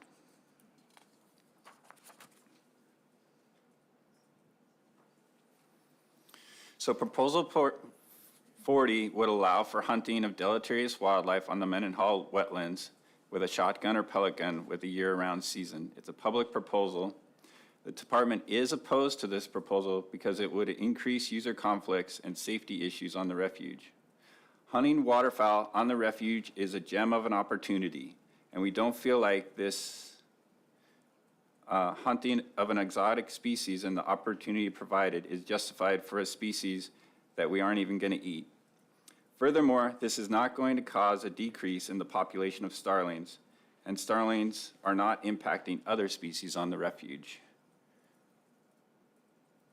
I will mention, though, that the Juneau Douglas AC did support this proposal with an amendment. That concludes my remarks for Proposal 40. Thank you, Ryan. Thank you, Mr. Chairman. Just before the board begins discussing this, we've touched a little bit on the nature of the waterfowl hunt there, right in the middle of Juneau. Almost everybody here had to stop in Juneau when you landed. You literally landed on the Mendenhall State Game Refuge. The City and Borough of Juneau Code actually carves out a niche for the refuge and waterfowl season, where it provides we're able to use firearms within a quarter mile of the road, whereas elsewhere in the borough, there's a restriction in the discharge of firearms. So the code actually gives the state and provides for that opportunity to hunt, within the refuge, which is almost all within a quarter mile of the road. We've talked about some of the safety concerns there, some of the requirements because of those safety concerns, and additional discharge of firearms. Not only would it misalign with the CBJ code, it certainly, I don't think, I encourage the board to consider the intent of all these regulations on the refuge. Thank you. Thank you, Mr. Scott. Questions from board members? Discussion? Go ahead, Lynn. Thank you, Mr. Chair. So I guess a question for, and I don't know who wants to answer this. So the Juneau AC mentioned making this strictly during the waterfall season, but would you still have, I mean, based on where you feel like the starling would be, would we still have the safety concerns even during waterfowl season?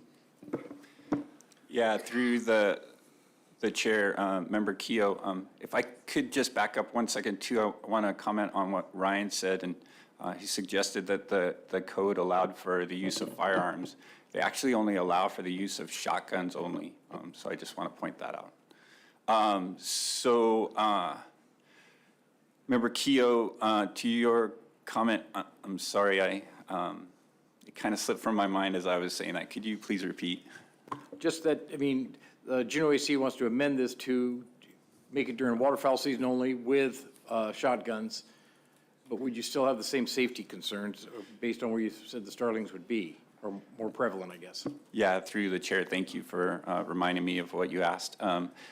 I do feel like there still would be safety concerns. Starlings are way more commonly found flying up into houses in the forest around those houses and landing on power lines around the refuge. I do feel like there would be some issues there. Jake? Thank you, Mr. Chair. So if it's shotguns only, is that limiting a falconer from participating? Through the chair, I'll let Mr. Scott take that one. Through the chair, Member Fletcher, no, it doesn't. And we do have some falconers that participate. Falcons aren't, I mean, they're kind of cool, but they're not firearms. Cheryl? Thank you, Mr. Chair. I do want to try to clarify one thing. This does address air rifles with non-toxic pellets. The borough ordinance does not define firearm, and nor does the state statutes. There's some discussion about whether or not that is a firearm, but because it's not clearly a firearm under the Juneau ordinance, then it would be allowed. But if this board considers that to be a firearm, then it would not be allowed. Then you'd be limited just to shotgun, falconry, archery. I just wanted to mention that because we don't have a definition of a firearm and where the air rifle would fit into that. Thank you. Additional board discussion? Go ahead. Yeah, through the chair, to Cheryl's comment, that there is a definition in the code, the Juneau Borough Code for firearms, and it does include pellet rifles. I don't have that number in my head at the moment, but I definitely have read it previously. We have a little conflict, so we can sort that out in a different way. But Lynn? Thank you, Mr. Chair. Yeah, I mean, from personal standpoint, I don't believe I would support it with the air rifle because the air rifles of today are not what we grew up with. There's a whole different animal out there now. So I wouldn't support this proposal with that in there anyways. Yeah, I would point out quickly that this board did authorize the use of air rifles for deer and caribou. So, go ahead, Al. Yeah, thank you, Mr. Chairman. Just for clarification, in the handy dandy, under deleterious exotic wildlife, there says there's no closed season in units 1 through 26, with the special restrictions in 14C, but I don't see anything in the Mendenhall or one unit area. Go ahead, Ryan. Through the chair, Member Barrett, I'd have to ask Natalie for the regulation. Only waterfowl hunting is allowed on the refuge. It's clearly defined that way. And that eliminates deleterious exotic wildlife. So, I mean, that's what the handy dandy's supposed to be for, so when somebody looks in there and they see those, because there's other exceptions throughout the handy dandy where they explain what you may or may not allowed to do in special areas. I believe we'd find that regulation in the waterfowl book. Okay, Ruth?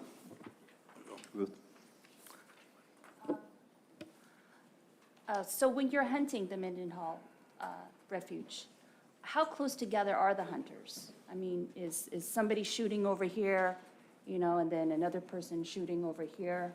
how close together are the hunters? Would you like to answer that question? Yeah, through the chair, Member Cusack. When it is a holiday and there are lots of hunters out there, it can get pretty crowded. I've hunted next to folks that were 100 yards away, and that can be quite common on weekends and heavy use times. It seems to me that if I'm out there hunting ducks and somebody's shooting at starlings, I think it would be rather frustrating. Thank you, Ruth. Go ahead, Al. Yeah, I'd just like to point out, we just went through the previous proposal and talking about how hunter education has really been successful in solving the conflict of the people that live around in the airport and the roads, and with virtually no complaints anymore. So I don't see how allowing somebody to use a shotgun to, at least during waterfowl season even, continue to shoot starlings, because there seems to be no safety issue present. Go ahead, Lynn. Thank you, Mr. Chair. Other than under here, under Mendenhall deal, it specifically says what you can hunt: waterfowl, snipes, and cranes. I mean, it's pretty much limiting what can be harvested. Right. That's a current regulation. Captain Frenzel. Through the chair, Member Barrett, state game refuges are on the first page of the area, and in that describes it and says closed to all hunting except waterfowl. So that's there. Additionally, from a public safety concern, obviously, if the board chooses to go the route of a pellet gun, I would strongly recommend the board define it, put restrictions on it, which at that point is very hard for enforcement in the field to measure PSI or whatever it might be on an air gun. And the inherent dangers of having high-powered air rifles in the Mendenhall refuge. Yeah.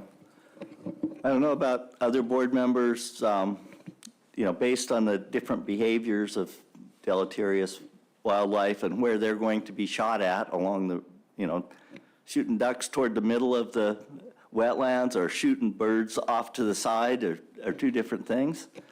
And it's a sensitive area with sensitive people that live around it. And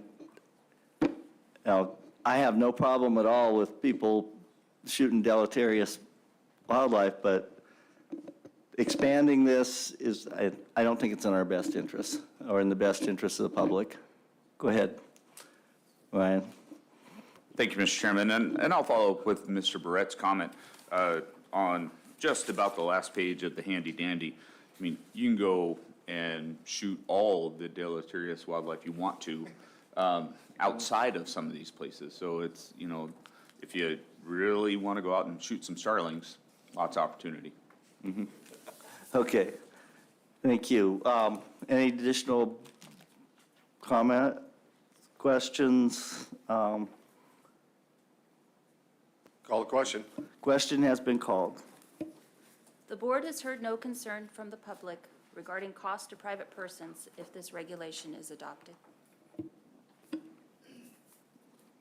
Christie, would you pull the board? Yes, Mr. Chairman. Final action on Proposal 40. Mr. Barrett. No. Mr. Cooney. No. Mr. Hoffman. No. Chairman Burnett. No. Mr. Fletcher. No. Ms. Cusack. No. And Mr. Keough. No. Proposal fails 0-7. Mr. Chair, I move to adopt Proposal 41, eliminate the Douglas Island Management Area in Unit 1, Charlie. Second. It's been moved and seconded. Department. Yeah, through the chair, proposal number 41. This proposal would remove the Douglas Island Management Area for wolves in Unit 1C from regulation. It was a proposal submitted by the Juneau Douglas Advisory Committee. The department is neutral, and other than the Juneau Douglas Advisory Committee who supported it, no other ACs had recommendations on it.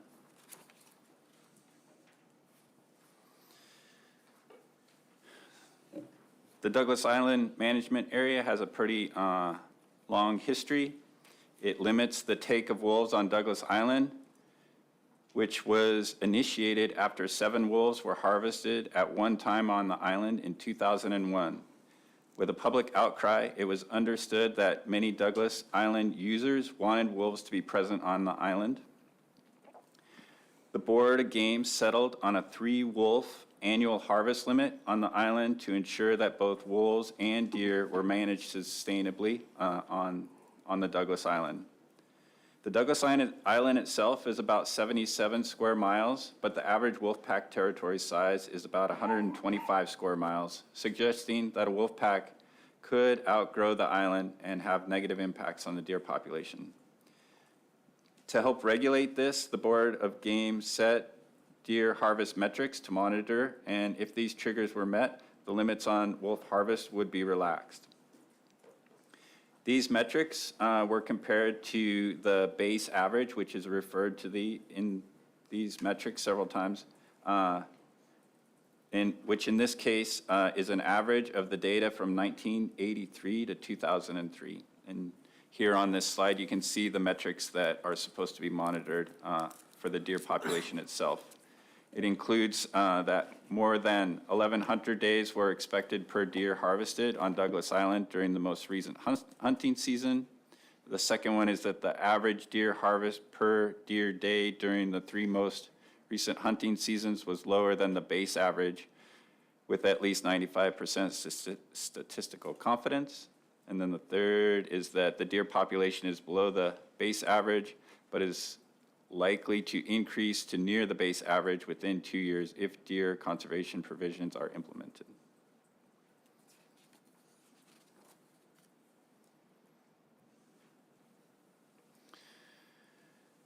On Douglas Island, deer harvest accounts for about 70% of the deer harvest within Unit 1C, and so the importance of deer on the island should not be passed off.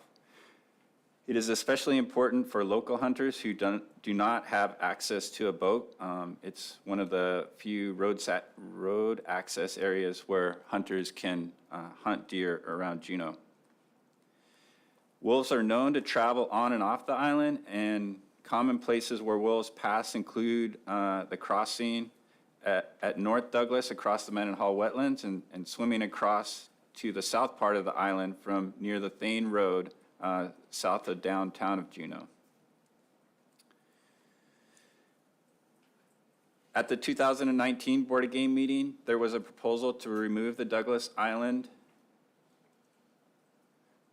management area. At that time, there were about 50 letters in support of keeping the management area. And so at that time, there was once again an outpouring of support to keep it.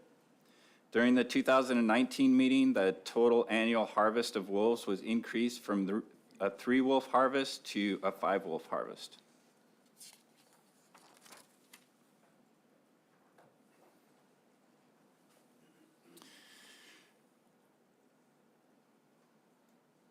This slide depicts where we are currently at with the deer management metrics. Over the last 3 years, the days of hunter effort required to harvest 1 deer has increased. So in 2019, it was 7.7. In 2020, it was 8.1. In 2021, it was 10. But it is still under the 3 hunter day threshold put out through the original regulation. The 1983 through 2003 average deer harvest per hunter day was 0.13.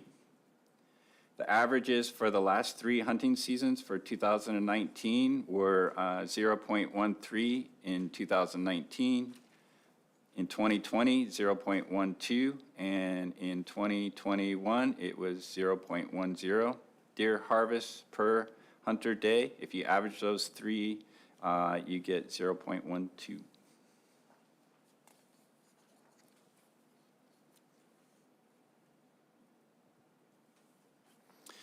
We don't have a measure of the actual deer population, but the department has used deer pellet count surveys as an index of the deer population on Douglas Island. There are 2 deer pellet count transect locations on Douglas Island. The first one is the North Douglas site, has a baseline measure of 1.34 pellet groups per plot, and the inner point baseline is 1.47 pellet groups per plot. Over the last 3 years, North Douglas has had 0.86 groups per plot, and the inner point has had 1.04 groups per plot, indicating that the deer population may be a little bit lower than the base years. So the data do indicate that deer population is down slightly, but hunting success is still just a little bit above the management triggers.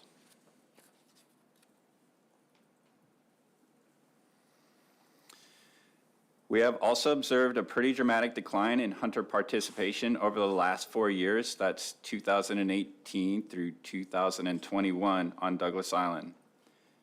There is also a decline in harvest over this same period, as you would expect if there are fewer hunters out there in the field.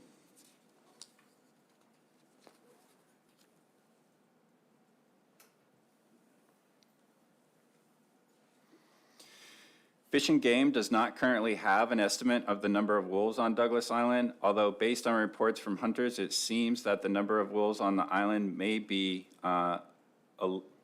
lower than they were just a few years ago.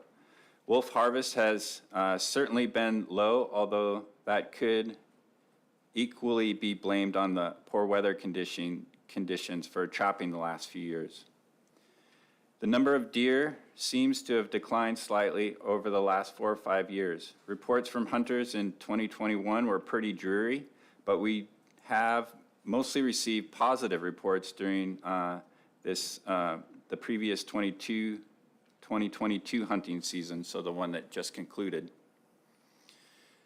From our wildlife management perspective, both deer and wolf numbers seem to be sustainable at the moment, according to the information that we do have available to us.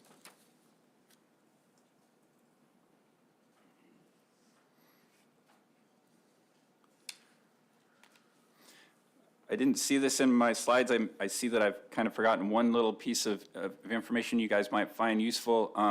So since 2019, when the regulation was passed to have allow 5 wolves to be harvested, over that period since now, there's only been 1 wolf harvested on the island over that whole period.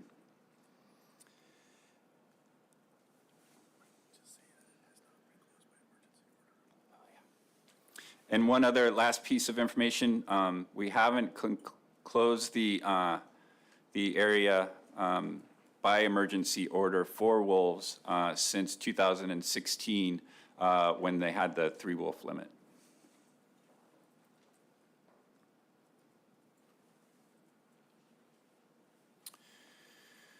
So Proposal 41 would remove the Douglas Island Management Area for wolves in Unit 1C from regulation. It was put forward by the Juneau Douglas Advisory Committee, and the department recommendation is neutral on Proposal 41. That concludes my remarks for this proposal. Thank you for your comments on Proposal 41. Any questions from board members? Go ahead, Lynn. Thank you, Mr. Chair. So I guess my question would be, if we voted to support it or voted to oppose it, it doesn't really seem like a whole lot would change based on your recent harvest of wolves on Douglas Island. Yeah, through the chair, Member Keough, that's my conclusion as well. There is a lot of support for the management area by local folks who like to see wolves on the island. There's also a lot of hunters who feel like they should have full ability to harvest wolves on the island, although currently with their level of effort, they haven't been able to take full advantage of that. And so, yeah, your summary is correct. Go ahead, Jake. Hey, thank you, Mr. Chair. I noticed that the Juneau AC didn't comment on it. Do you know why? Did they just run out of time, or? Yeah, through the chair, they didn't comment on it at their meeting. I think they felt like their discussion in the development of the proposal, which I guess you guys probably didn't get, was sufficient. Yeah, if you have any questions about their thoughts, I was at both of those meetings, so I might be able to answer those for you. Yeah, feel free to elaborate. Yeah, sure. So through the chair, Member Fletcher, the last time this was brought up, it was brought up by a member of the AC in 2019. And as I mentioned, there were over 50 comments in support of the management area at that time. However, the AC itself felt very strongly about the proposal, and they felt like hunters themselves did not come forward at that time. And so they thought overall that it was misrepresented in the community of Juneau. So this time, through public comment, we seem to have a little bit of a flip-flop. We got quite a bit of support for removing the regulation this time around. And we didn't see as much support for it. In my mind, neither one of those groups have left Juneau. So last time we got about 50 comments for it. I can't remember the exact number this time. Maybe there's about 20, 25 comments for it. I think overall Juneau's probably kind of split on what their thoughts of having or not having the management area. So, yeah, maybe that kind of helps you. Thanks. How much effort does the department, additional effort does it take the department to have a management area like this? Clearly, you have to do statistics on an annual basis to decide what the wolf limit is, but how much time is spent on it? Yeah, through the chair, to the chair. Yeah, it doesn't take a lot of effort. We do have trappers themselves register with the department. They have to call in and just let me know where they're going and when they set traps out. That's kind of a useful thing to have. Douglas Island is pretty populated. A lot of people recreate on the area, so I kind of like to have that information regardless, just in case we've had dogs trapped on the island, and I need to quickly contact trappers on occasion. And when dogs get lost, a lot of times folks want to know if there's traps out in certain areas, so I can contact those folks. So it is useful in that respect. But as far as how much time it takes for me to manage it, it's extremely minimal. Okay, thank you. And, you gave us some statistics on wolf harvest on Douglas Island. You had one year that had 7, mostly one or none. Historically, if you go back a long time, when was the last time we went above 3? Do you know? Besides the 7. Yeah, through the chair. So we did EO it in 2016 because 3 wolves were trapped, but going way back, I don't have that information. Ryan's shaking his head that he probably doesn't either. One thing about Douglas Island is it also attracts a lot of inexperienced trappers. And if you get inexperienced trappers putting traps out for wolves, they quickly learn what traps are. So I imagine that the wolves on Douglas Island are quite savvy to trapping. And so it does take a very experienced trapper to trap a lot of wolves on Douglas Island. So have there been coyotes found on Douglas Island? Yeah, through the chair, there are some coyotes around. We don't have them sealed, so I don't know how many are being caught.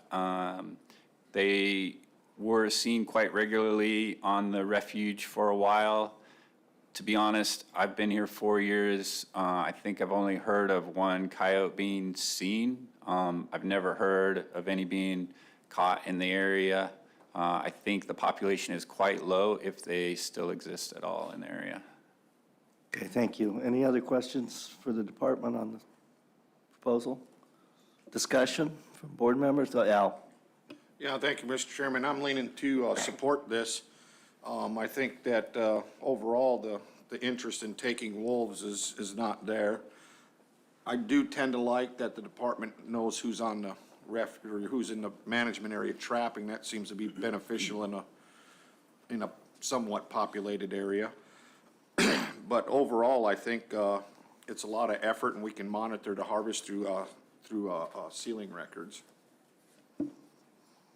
Additional comments on this? Stosh? Yeah, thank you, Mr. Chair. I won't be supporting it. If we were on the other end of the harvest, maxing out all the time, I might think differently, but I think we're good where we are. It's, I have a hard time adjusting the limit when when the interest isn't there, or I wouldn't say interest, I guess it looks like it's been maybe weather-related, but even before that, it hasn't always been weather-related. Yes, Lynn? Thank you, Mr. Chair. I guess question, in 16, how many trappers did you have register for Douglas? And then now, I mean, did we see a severe reduction in number of guys putting effort out, or? Yeah, through the chair, Member Keough, I don't have the numbers for 2016 of how many trappers there are. My impression that trapping on Douglas has been pretty steady. In the last 4 years when I've been here, we get around 5 to 7 trappers go out, or sorry, register. I think the number that actually put traps out are like 2 or 3 in any given year. Al? Yeah, thank you, Mr. Chairman. I forgot one thing. I would also add that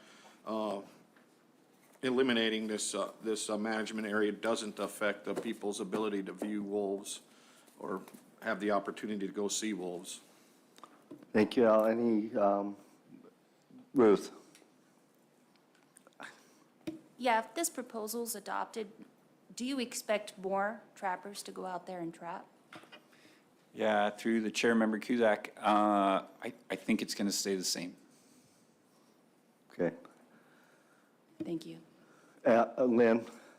Thank you, Mr. Chair. I mean, gosh, I could go either way on this, but what's available now is not being utilized, and the department is getting some additional data on effort and participation, and maybe alleviating some conflict with it. So I don't know. I'd like to hear a couple other board members, see what their thoughts are. Well, how long has this been in place? 2016? Correct? Through the chair, I think it was like 2001.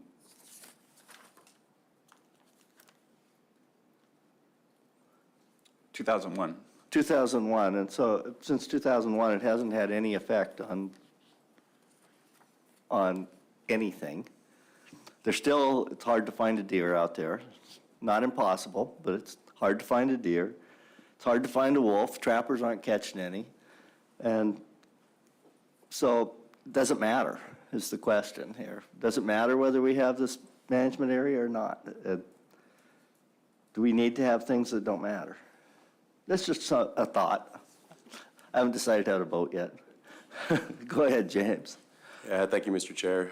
Yeah, I'm really torn on this, and because of the points that you just made, because I'm not sure that it matters one way or the other, but I'm inclined to kind of go with the public opinion here, and just looking at the number of folks that support it has more support for it, and the AC supported it, and not, so that's kind of the way I'm leaning. Okay, are we ready for the question? Call the question. Question has been called on proposal number 41. The board has heard no concern from the public regarding cost to private persons if this regulation is adopted. Christie, would you poll the board? Yes, Mr. Chairman. Final action on Proposal 41. Mr. Fletcher? Yes. Chairman Burnett? No. Mr. Hoffman? No. Mr. Cooney? Yes.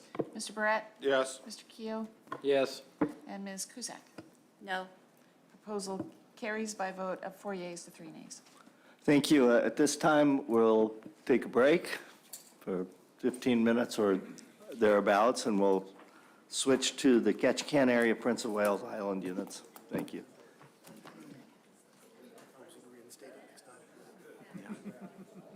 We'll see.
With the Area 1 overview.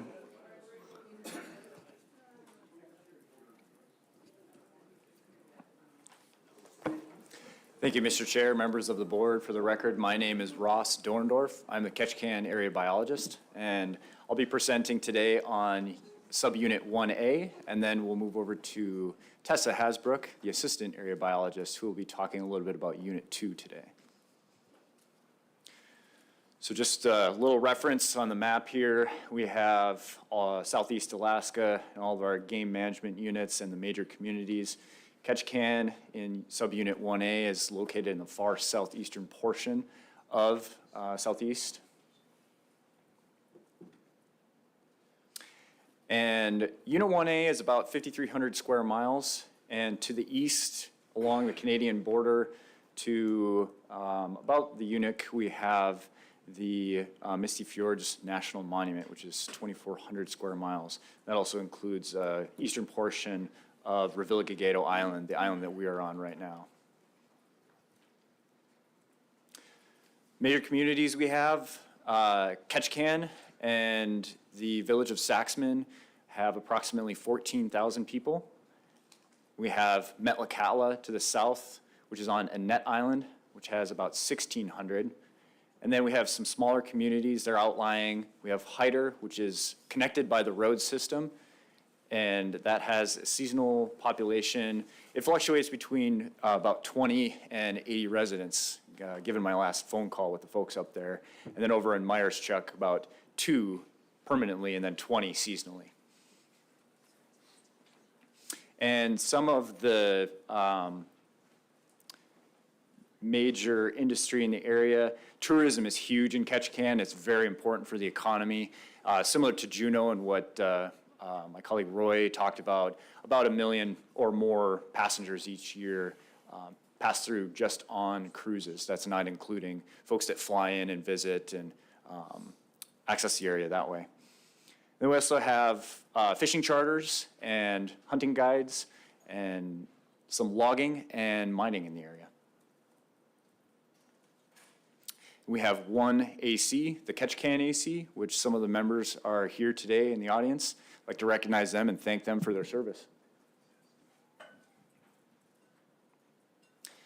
And then this is Team Ketchikan. We have Tessa Hasbrook, our assistant area biologist, sitting to my left. Then we have the anchor of our office, Mallory LeBlanc. And then, of course, myself. And I also like to recognize that we do have our former area biologist, Boyd Porter, in the audience too as well. And I thank him for his service and his mentorship with our overlap.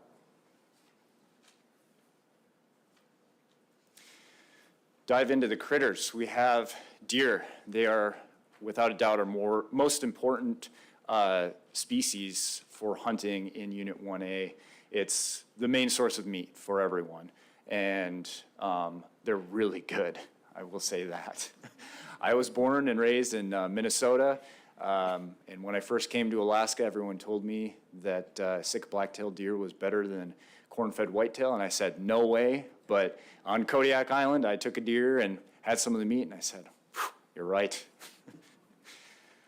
The highest density of deer is on the islands. We have more maritime influence, so it keeps the snow load down. And as you travel in towards the interior or the mainland, there's less habitat, and winter is more of a constricting factor for deer. We have some timber sales going on Gravina and Revilla Island, and there's been some timber harvest activity around important access points for residents around the area, mainly around Revilla, that have been cut, and it does provide some access via road as well. The harvest objective is currently being met. This is in the past 3 years, and I'm assuming we'll have 4 here once we get our deer data for 2022, but we've met our harvest objective, and we'll go over that in just a moment. And I believe we've heard a little bit about it from my colleague Steve, but we're also participating in a new way to monitor the deer populations through trail cams.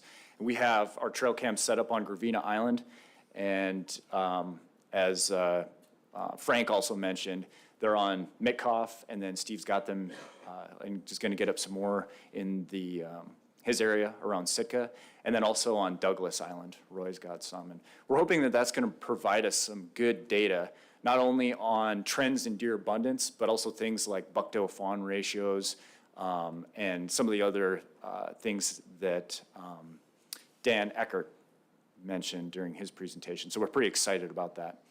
We also have a positive customary and traditional use finding for deer.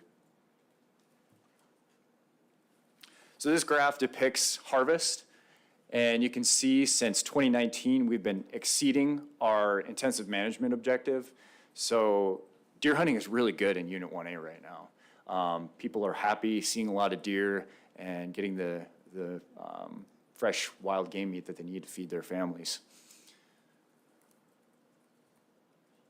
And this graph depicts the number of hunters. It really coincides with harvest, so it makes sense. More harvesters on the landscape, harvest is going up. And then this is our unit we use of catch per unit effort. So we measure it in days per deer, or the average amount of days it takes for someone to harvest a deer. And you can see that at the beginning of this time period that I have in front of us in 2012, it was around 8 to 9 days per deer, and that has dropped off to around 4. So again, that just shows how well the population is doing and how well hunters are doing as well. And black bears, harvest has been pretty stable. Previously, we had a draw permit in Unit 1A for a time, and that was in response to the rescinding, or the creation of a draw in Unit 2, where the department originally thought that we might have some spill out of those hunters that usually went to Unit 2 on a harvest ticket into the surrounding areas. So we created a draw, and we found that this just wasn't happening in Unit 1A.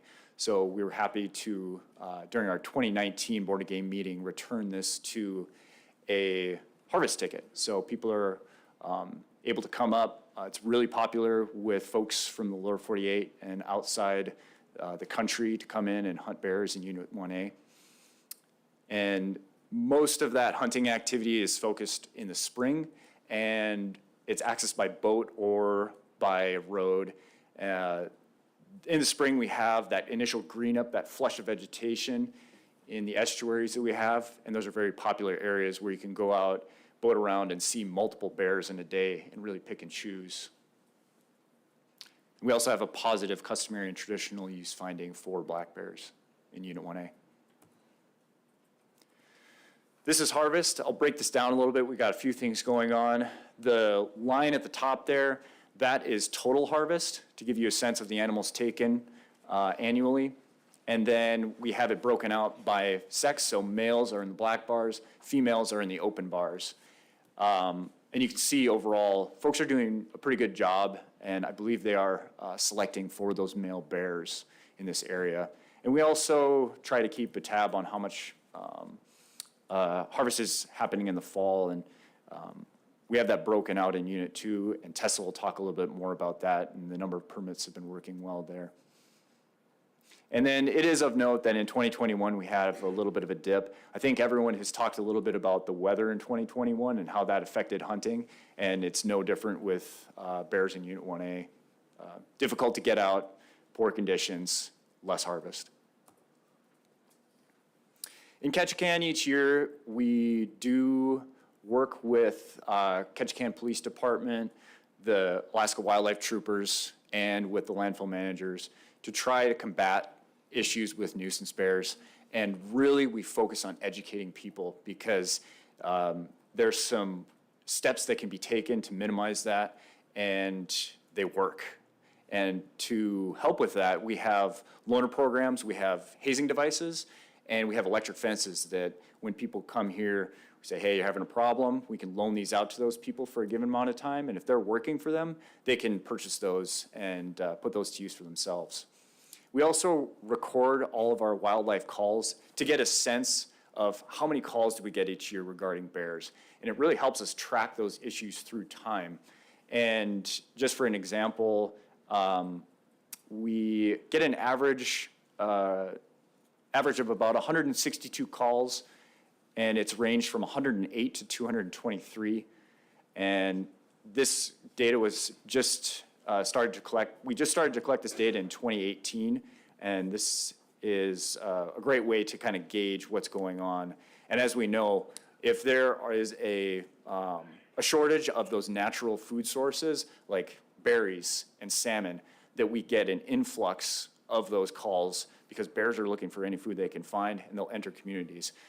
Bears certainly don't want to do that, but given the situation, they can be forced to do that in areas with low natural food sources.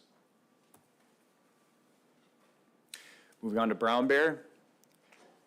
They are mainly concentrated on the mainland.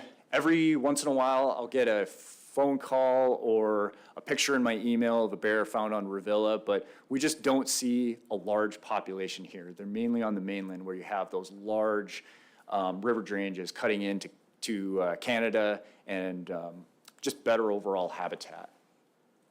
Harvest averages about 5 bears per year, and it bounces back and forth between about 1 and 9 from regulatory year 2012 to 2021. Our estimated population is about 150 to 300, and this is based off some genetic mark recapture work done in the Bradfield Canal and the Union River drainages. We have a positive customary and traditional finding for brown bear and an ANS of 2 to 3 bears outside the non-subsistence area, which is essentially Ketchikan or Revilla-Gato Island and the associated water around the island. And on to goats. We have draw and registration hunts in Unit 1A. The draw hunts are the area right around town that I have that are to my back, and then over on the Cleveland Peninsula, the southern portion. And it's of note that during the 2019 meeting, the Board of Game created DG008, which is a hunt that reopened the Cleveland Peninsula. And we've had 3 seasons and 2 goats harvested. And one of those goats was actually the Pope and Young world record. So there are some fairly large goats over on the peninsula. So we're happy to have a little bit of opportunity for that area. And the introduced goats on Revilla-Gato Island are doing really well. They were introduced in 2 separate instances, one in the 80s and then one in the 90s. And their populations are expanding and increasing. So it affords the folks here in Ketchikan a lot of great opportunity at that food source and a trophy source too. The goats on average have 9-inch horns. So that's pretty amazing compared to other areas in the state and frankly in all of North America. We have a positive customary and traditional use finding for goats as well, and a couple proposals that we'll be talking about with goats. And here we have harvest. So again, similar to the last graph that I looked at, the top line is the overall harvest, and then we have harvest broken out by sex, black bars being male, open bars being female.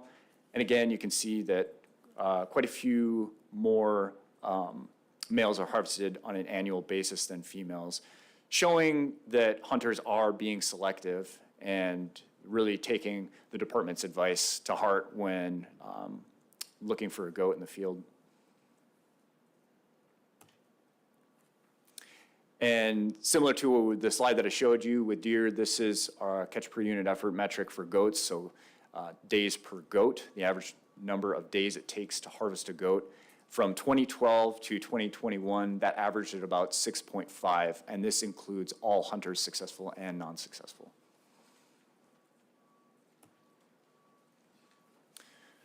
For moose, a lot of people get permits for moose, and it's a lot of the times folks that are going up towards the Unic River drainage that are looking to have that opportunity in case they see one. And really the Unic River drainage is where that population is centered out of. Every once in a while I hear a little bit about a moose being spotted outside that area, And there was a time when we did have a few moose that were harvestable on the Chickman River drainage, but in my time here, we have not seen any, and no harvest has come out of the Chickman. The annual harvest ranges from about 1 to 5 bulls, and it has been a long time average of about 3 bulls. And the age is usually about 1 to 3 years old, and it's been very steady through time at that level. And there's no customary and traditional use finding for moose in Unit 1A. And this map just kind of depicts in general where that Unic River drainage is. It's one of the larger river drainages that cuts through from Alaska into British Columbia, and that acts as a corridor for moose to move through and provides opportunity that people take advantage of. At least a few people are able to harvest each year here in Unit 1A. For wolves, our population appears to be fairly stable. Harvest, especially in the last 6 to 7 years, has been particularly stable, and we'll get to a depiction of that.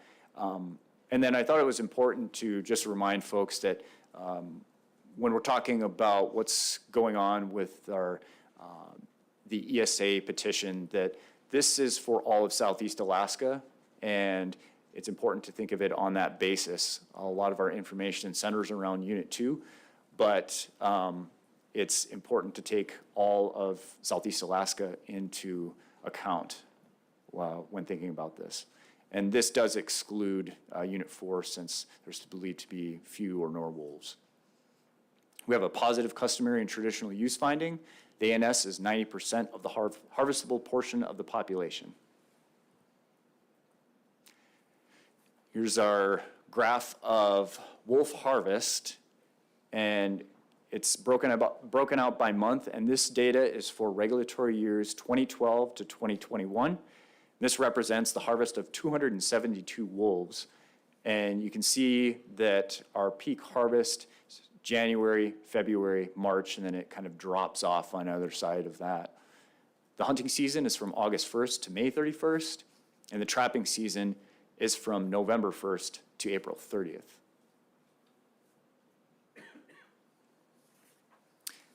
This is what I alluded to a little bit earlier. This is the depiction of harvest from regulatory year 12 to 21. And again, from about 2015 on, it's been right about 29, 30 wolves, so very consistent harvest through the years.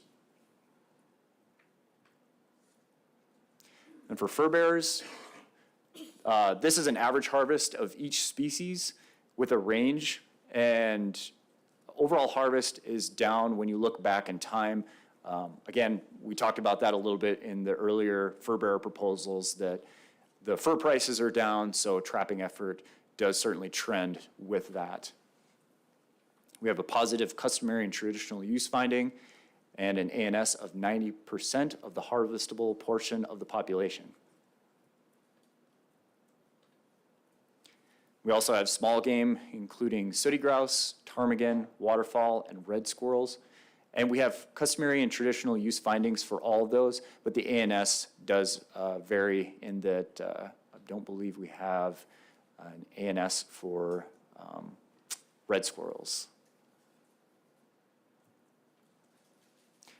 And just a quick mention for sooty grouse, a couple years ago we started doing some of the surveys that were mentioned earlier, and you can see these depicted in each of these circles, and our index of abundance for sooty grouse is the average number of males we hear per stop in the survey, and that Ketchikan is a little bit lower than other areas in Southeast Alaska, and that's kind of been an interesting data point to collect and try and understand.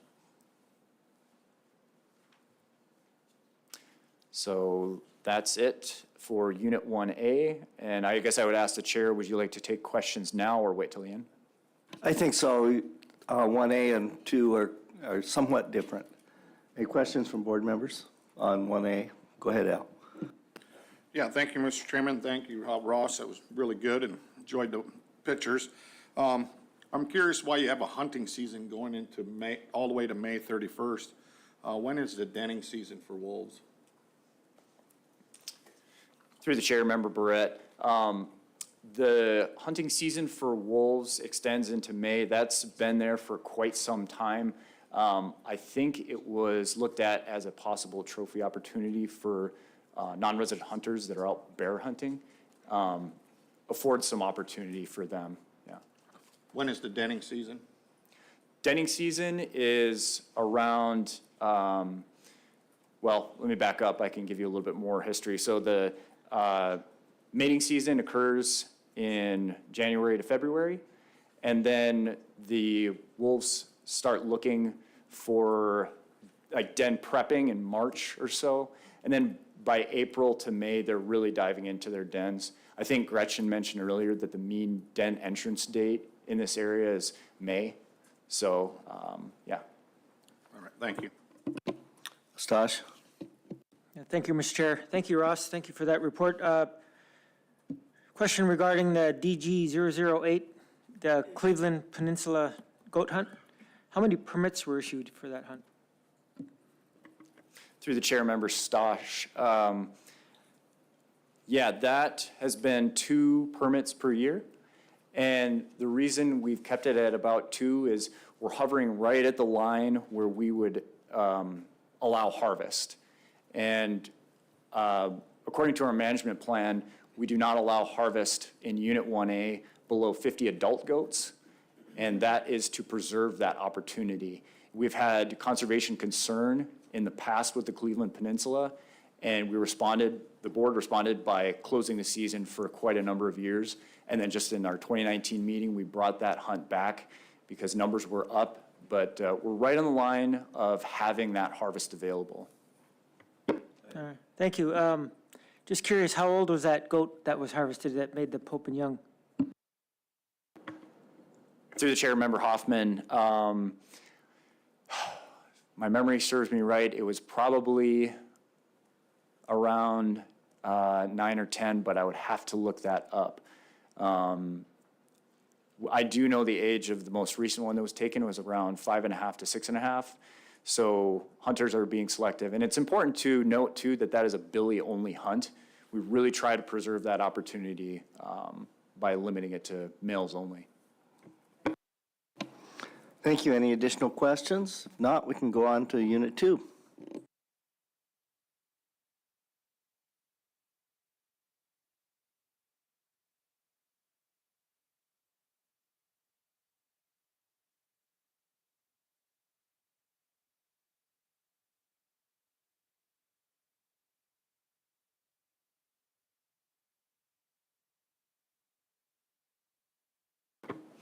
All right. To the chair and members of the board, my name is Tessa Hasbrook, and I'm the Assistant Area Management Biologist for Units 2 and Unit 1A.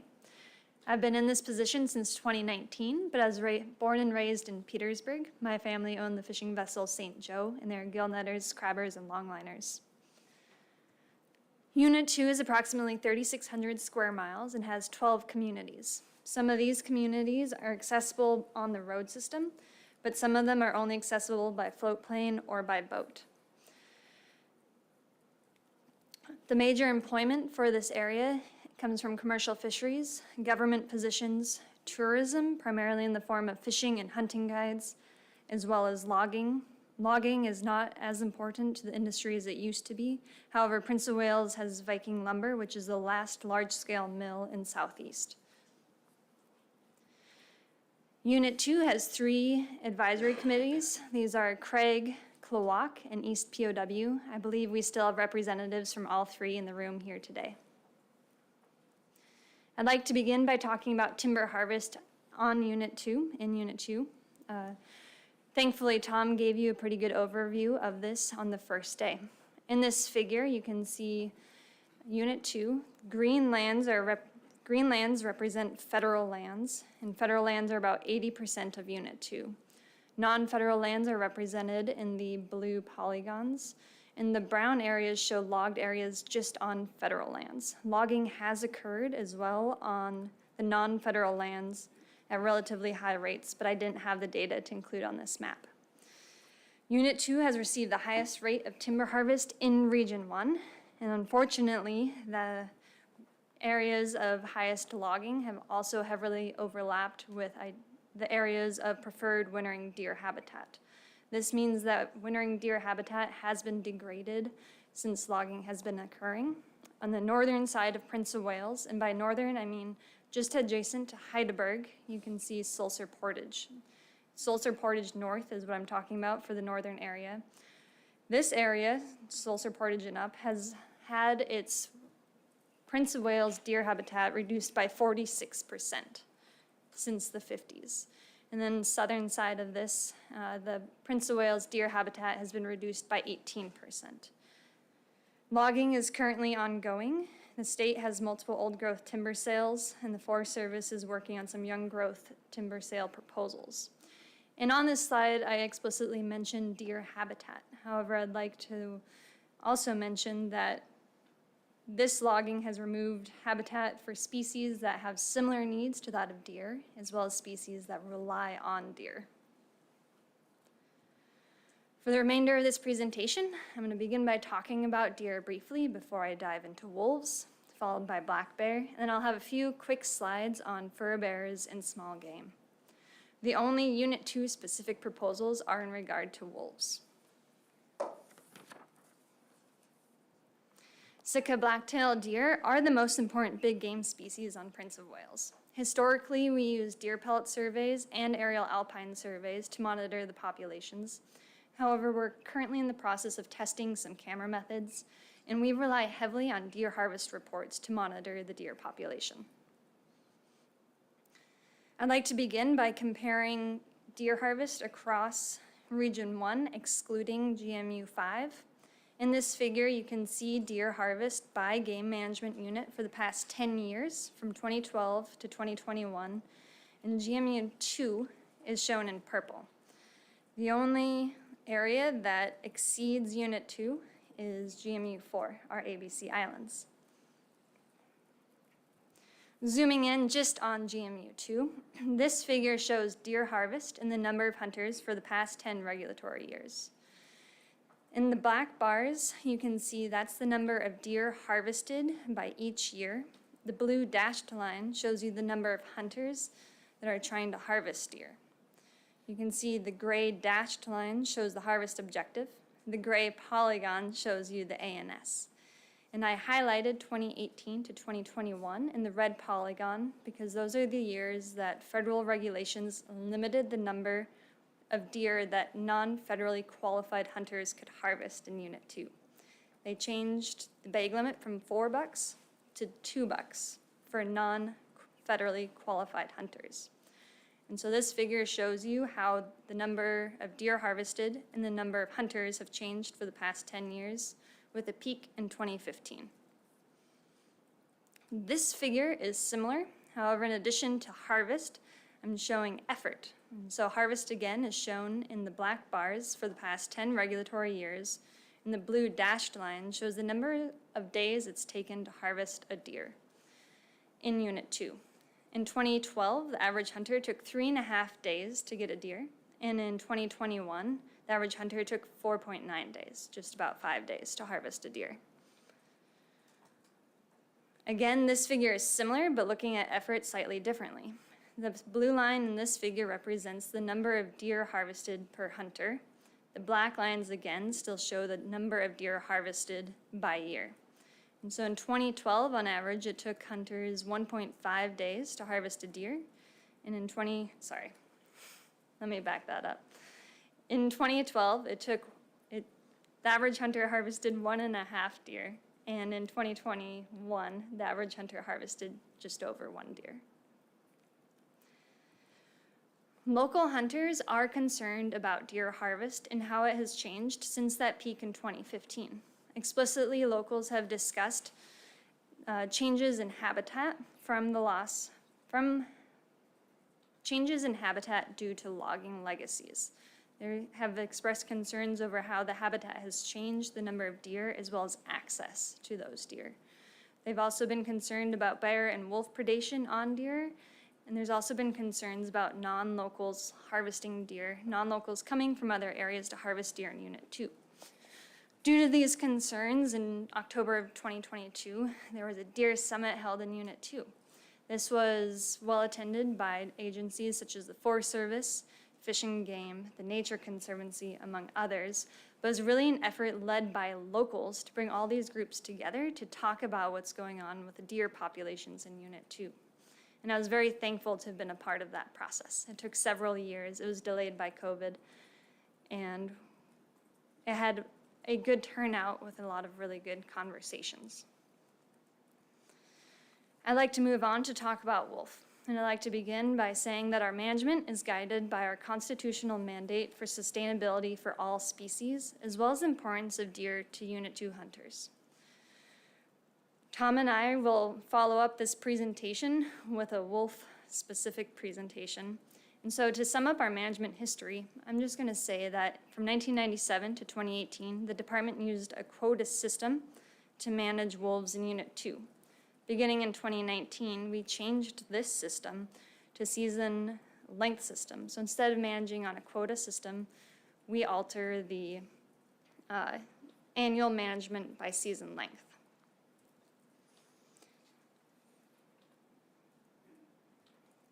In 2019, the Board of Game established a population objective for Unit 2 wolves at 150 to 200 wolves. And this population objective drives our annual management. So annually, we estimate the wolf population. We determine the sustainable harvest range as how that population estimate compares to the population objective. We examine recent catch rates. So for example, the past 3 years, harvesters have harvested about 2.6 wolves per day. Based on that, we determine the season length, and we notify the public before the season starts what the season length will be. The season is opened, and the season is then closed by emergency order. And again, the season length, the ending date, is made public prior to the start of the season so that people know how long they have to harvest. Per state regulations, when a trapper harvests a wolf, they are required to sequentially number or mark the wolf and record the date and location of take. They must report that take within 7 days, and they must seal the wolf within 15 days of take. At the time of sealing, we actually get a lot of data from our trappers and our hunters, and this is really valuable to the department. At the time of sealing, we get a skin tissue sample from almost all wolves, basically all wolves. We get a skin tissue sample. We also get a muscle tissue sample if it's available, as well as the foreleg bone. The skin tissue and the muscle tissue are both used to look at wolf genetics as well as the diet analysis. The foreleg bone we can use to identify age class distribution. We can look at foreleg bones and determine if the wolves were pups, yearlings, or adults. This figure shows wolf harvest and management since 1985 to 2021. There's a lot going on, but I'll walk us through this.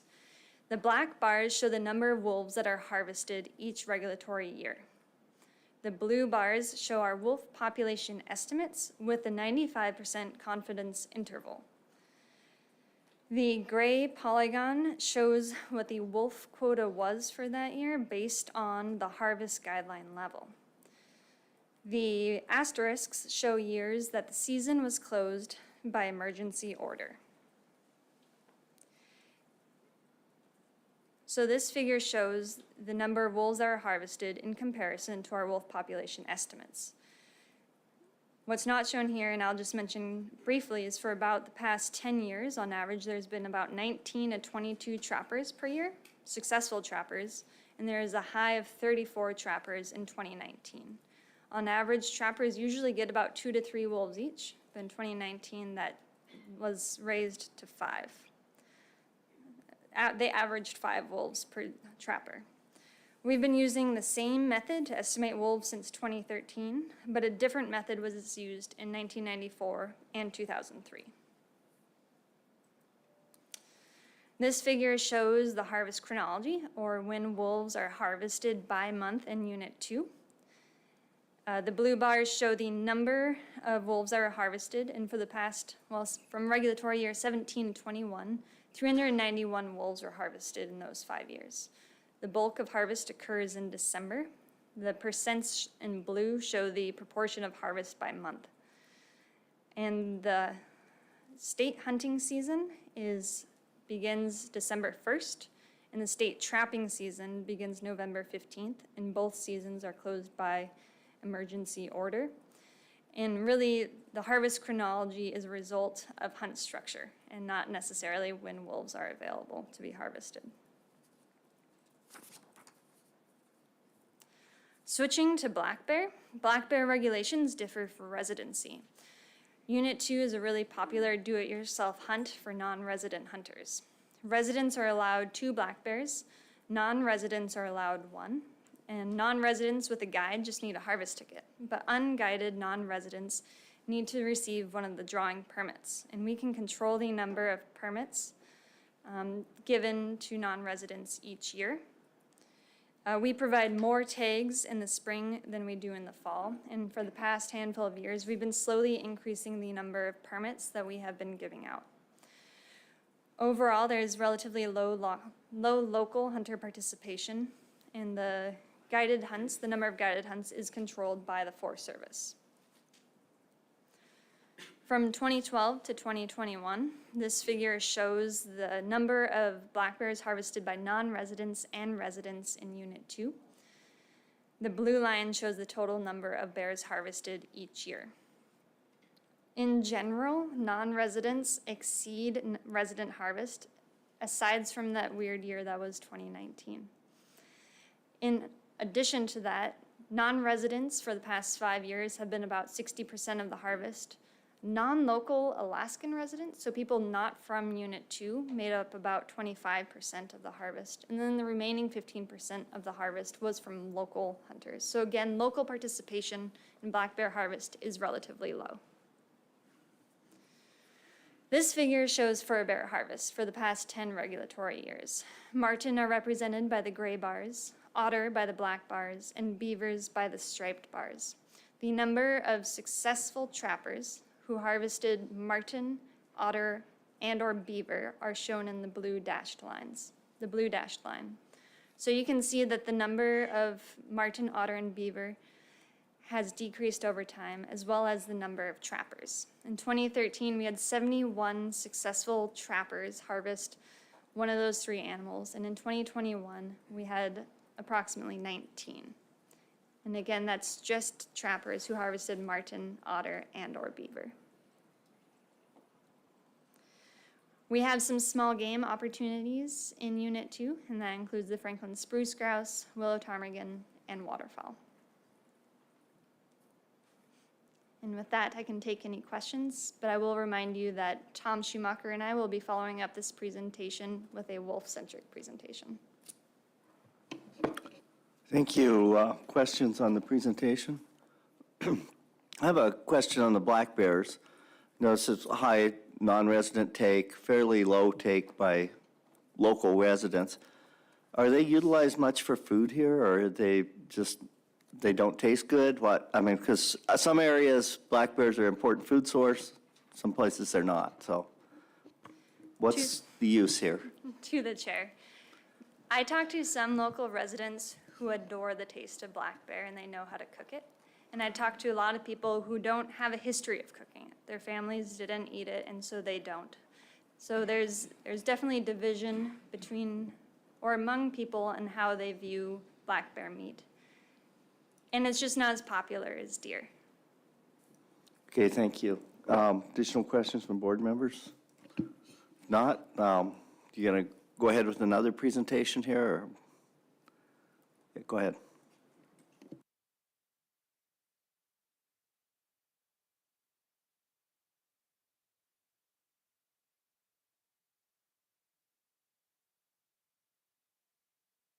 Actually, I think it would be good, since we have we have 3 proposals that aren't related to wolves, if we dealt with those proposals and then come back to the wolf management. So we're coming back to that after lunch, but I think it'd be good to keep it all together. So if we could do it that way. I think we should potentially, with the department, implement musical chair music when we do these meetings in the future. Okay, if we could do that, I know it'll take a minute to get the other, but we'd be going on with proposal 42 if you have the, oh, you can go ahead and move that whenever you're ready. Mr. Chair, I move to adopt Proposal 42, extend the deer season to December 31st in Unit 1A Alpha remainder. Second. Okay, proposal 42 has been moved and seconded, so whenever you're ready to provide the department comments on proposal 42. Okay, we're there.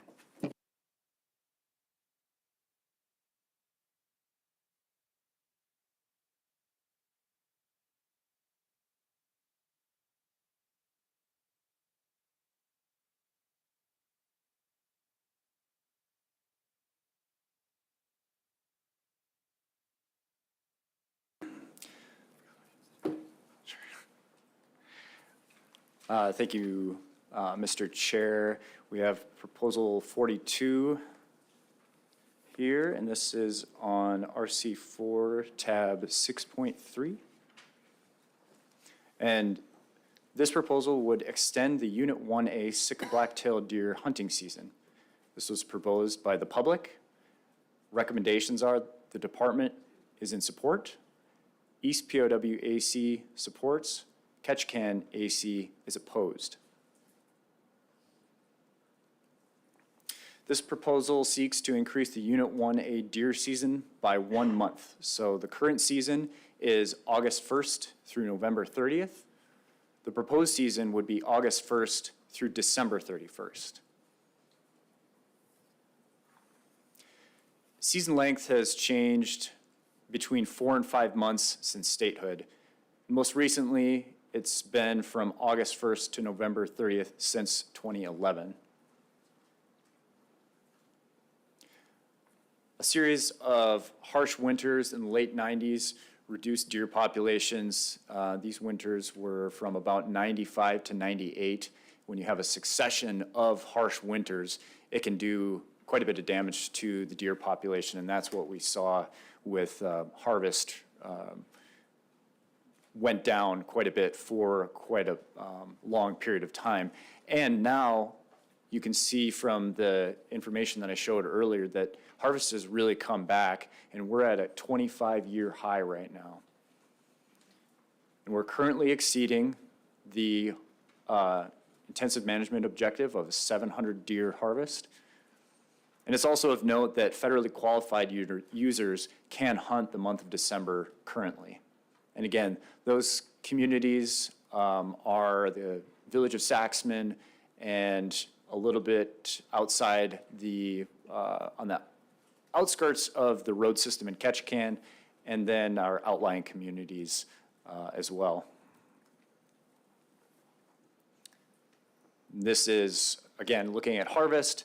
Since 2019, we've been exceeding our management objective of 700.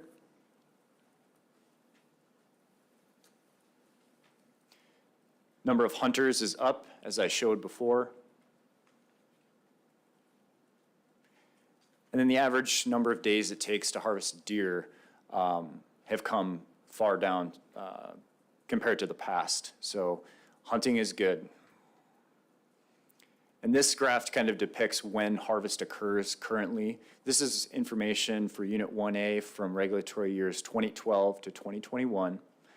And in August, we have avid hunters that get out and climb the mountains to do their alpine hunt. And hunting pressure really drops off in September.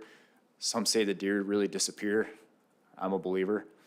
In October and November, things pick up again. We start to see some rut activity, and that's where the vast majority of our harvest occurs. And of course, November being the current end of the season, that is where most of the hunting pressure drops off. And on average, from 2012 to 2021, we get about 1 deer a year in December. The average harvest from 97 to 2010, when we did have that December season, was about 12 deer, and it ranged from about 0 to 43 deer annually. Currently, we have a buck-only hunt, which is certainly good for the population in maintaining a higher population for harvest. And it's also of note that some bucks do start to lose their antlers in December and may be difficult to discern whether or not it's a male animal. And the majority, I would say, fall off after that. So it starts in December, but more in January, February. So again, this is proposal 42 to extend the Unit 1A Sitka black-tailed deer hunting season. Public proposal. The department is in support because we feel that there is opportunity available. And it would not cause biological concern for the Unit 1A deer population. And East POW supports and Ketchikan AC is opposed. Thank you. Questions from board members? I have a question for Captain Frenzel. The Ketchikan, one of the reasons the Ketchikan AC gave in not supporting this is they were concerned about enforcement, and there being no enforcement in December, so people might misbehave a little bit more than normal. Is that a concern? Chair Burnett, our enforcement is limited across the state with the number of people we have. Changing the season up, we still do some enforcement of deer season, just to confirm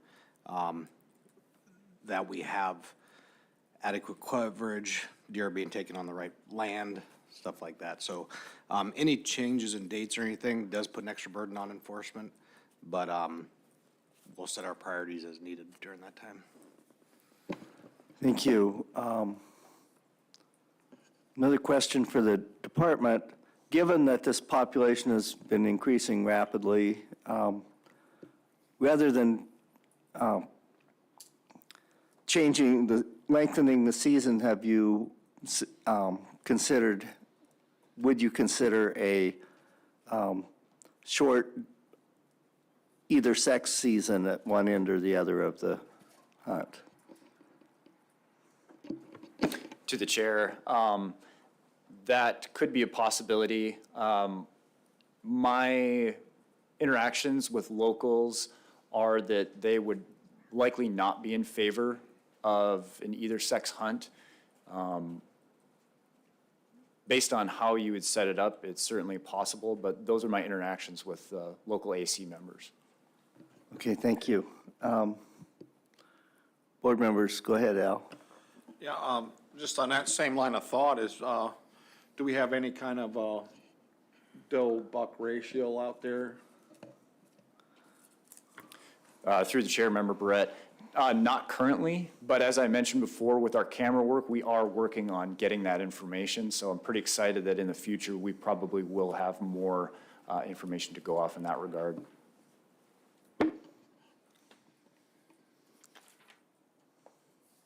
Go ahead, Al. Yeah, thank you, Mr. Chairman. I guess this one's for George for the federal subsistence. I was reading their comments, and they mentioned that this does add additional federal opportunity for those qualified, yet they feel that there's not a subsistence priority. And my understanding is when there are times of abundance like we are now, the federal priority doesn't kick in or has to be such distinguished. To the chair, Mr. Brett. From what I understand from the comments and discussions with staff, this would put more folks in the field in December, potentially if adopted, which would be theoretically in competition with the federally qualified. Can you rephrase your question? I didn't hear the punctuation, sir. Well, what the proposal does is allow, federally qualified people could also participate because they're state residents along the shores, so they don't have to be on federal lands to take their deer, thus providing, more opportunity. And then my understanding of providing a federal subsistence priority really pertains to when there's a shortage of game out there. And then there is, some conflict or some shortage. Two things. You did say the word conflict, and that would be related to potential competition in the uplands, but conversely, you'll notice that the position is neutral. because it would provide opportunity on lands not under federal subsistence hunting jurisdiction. Thank you. And George, what is the federal season for subsistence in this area? Do you recall? Yes, the federal season it is, what is it, August 1st or December 31st? We would be looking at the potential, what's being proposed here. Okay, so this would match the end of the season with the federal subsistence season. It would match in the season, and yeah, you do see the neutral position on there, and that it would allow fairly qualified users to hunt below the mean high water. Just Okay, like a lot of thank you. folks like to. Thank you, Mr. Chair.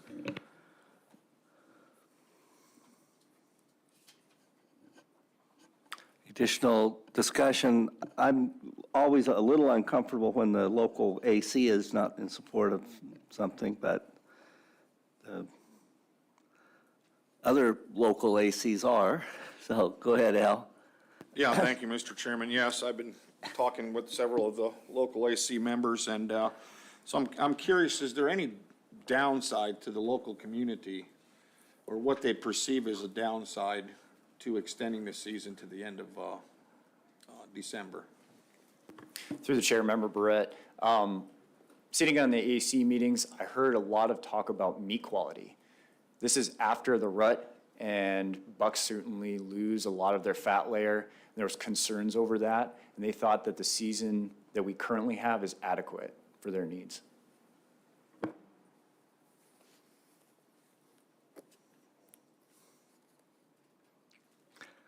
So go ahead, Jake. Hey, thank you. Earlier, we took action to change the duck hunting season, and how many users, do you have an idea that both deer and duck hunt in the same outing, and how would that affect the participation? Through the chair, Member Fletcher, not a lot. We do have some avid duck hunters here in Unit 1A, but in terms of kind of a combo trip, most people are just going out for deer, and those duck hunters are usually focusing just on one, the waterfowl, when they do go waterfowl hunting. Thanks. Additional discussion?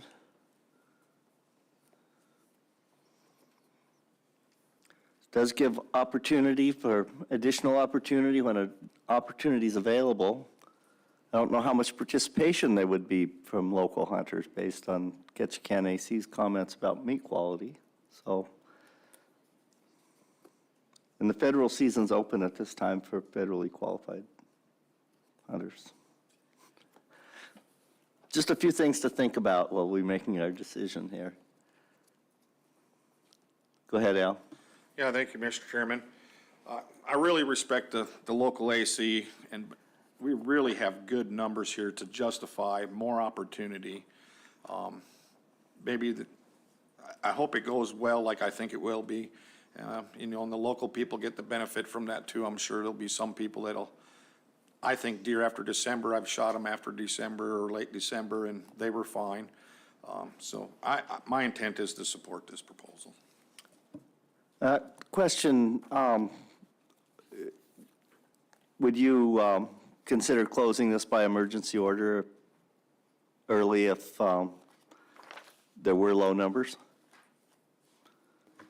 To the chair, based on the numbers that I gave you in terms of harvest in December, they're fairly low. I wouldn't anticipate the need to do that. In the past, we've had a season that went through December. Again, low harvest, and it's overall, the harvest has fluctuated through time, and we had quite a few years with fairly low harvest. And to address that month was taken off. But I wouldn't foresee a need to use an emergency closure for the deer season here in 1A. Okay. Any additional discussion from board members? Intent? Go ahead, Lynn. Since you keep looking at me. So, yeah, the one nice thing about opportunity is, I mean, we can provide it, and I think there's a resource, excess of resource that justifies providing it. Still, the user could still choose not to utilize that opportunity, but I think it's warranted to provide it at this time, and I intend to support the proposal. Additional comments, Al? Yeah, thank you, Mr. Chairman. I think you brought up a good point about having a female harvest component to this, and maybe the next time we come down here, the department or the local ACs can address that, and if they're really desiring a shorter season, maybe they can add a mixture of does in the earlier season. Thank you. If no other discussion, I think, go ahead, Stosh. Yeah, thank you, Mr. Chair. After a great deal of thought here, I was on the fence, but I think I'm going to lean towards the Ketchikan AC. And my reasons is they just want a little more time to pass to make sure the numbers are going to stay the way they are. And there's a 4-month season now. The graphs show very little take in December anyway, so I'm going to side with the Ketchikan on this one. Okay. You ready for the question?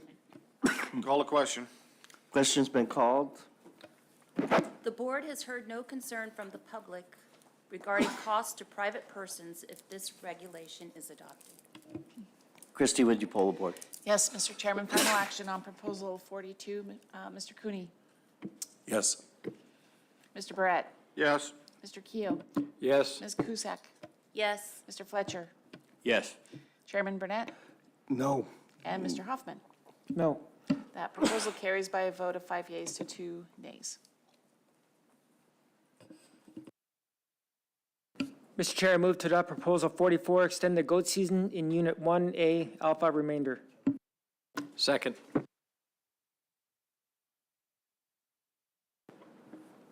Thank you, Mr. Chair. Proposal 44 can be found on RC4, tab 6.3. This would extend the Unit 1A mountain goat hunting season. This was proposed by the Ketchikan AC. The recommendations are the department is opposed, East POW took no action, and Ketchikan AC is in support.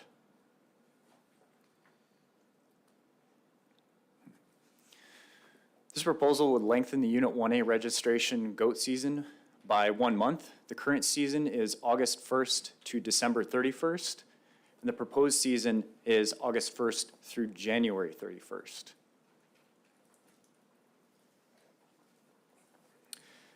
In this figure, you can see the distribution of harvest by month, and this is for RG001. That's the local registration goat hunt that encompasses Unit 1A and a small portion of Unit 1B. This is information from 2012 to 2021. There's a total of 334 goats represented in this harvest. So you can see in August, September, and October, when weather is good, people are out and they're goat hunting. And then a steep drop off in November. Usually that's because people switch gears going from goats and go hunt the deer rut. So that's when that's in full swing. So most people are going after deer at that point. And again, in Southeast, the weather degrades as you get further and further into the fall and winter. So it makes it more difficult to get out to some of these remote access points for goat hunting. There's a little bit of an uptick in December, and that is because that used to be the end of the season for deer. So folks would go out and you could find goats down low and access them that way. Here's a depiction of harvest. The line at the top depicts total harvest, and then we have harvest broken out by male and female, males in black bars, females in open bars. And in 2021, again, we've talked about it before, but there was some pretty nasty weather. There was, it turned very cold, and that in turn created snow. So we had deep snow conditions, it was cold, and very difficult for folks to get out and access goats. And these graphs represent the trend count areas that we have, and these are historical trend count areas that have been monitored for quite a bit of time, since the 80s. And these show a good indication of the trends in the mountain goat population on the mainland. So you can see that the majority of these show a slight downward trend. And this is as opposed to on Revilla Island, where again, we had an introduction in 1983 and 1991, and those populations are doing really well. And that's typical of any introduced goat population across North America. There's quite a few instances in different provinces and different states where the introduced populations are doing very well and the native populations are doing not so well. And this is a depiction of where those trend count areas are, the historical ones that have been used. And just to reference it, the K7, K9, K10, and K5 were probably one of the more, is where there's been counts that have started in the 100 to 200 range, and now currently they're down to counts in the 50 to 100 range. So a fair reduction into the number of goats that we're seeing in those areas on the mainland.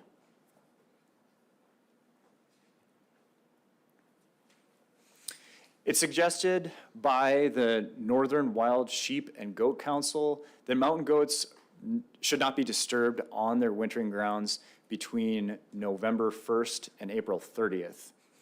And it's important to note that currently we do have a season that goes to the end of December. So we are getting a little bit into that time frame currently. Mountain goats, they use small wintering areas and they're habituated to those areas. So from one ridge, they will go to those same areas year after year. And that's what creates some of that opportunity that we saw in December that people utilize, where goats are down low, they're accessible, and they're on those critical wintering grounds. Suggested that disturbance or displacement from these wintering grounds can reduce survival. And this is seen especially in our young age classes, older age classes, and then it can affect pregnant females. And here's a depiction of goat movement. So this is elevational migration patterns in coastal Alaska. This represents data from GPS collared mountain goats. And there's 172 goats in this data showing the average movement from low to high. And on my left there, you can see that that's in feet. So in the winter, they're really low. And once that first snow comes in, they drop down to get away from it so they can continue to access that critical forage they need to get through the winter.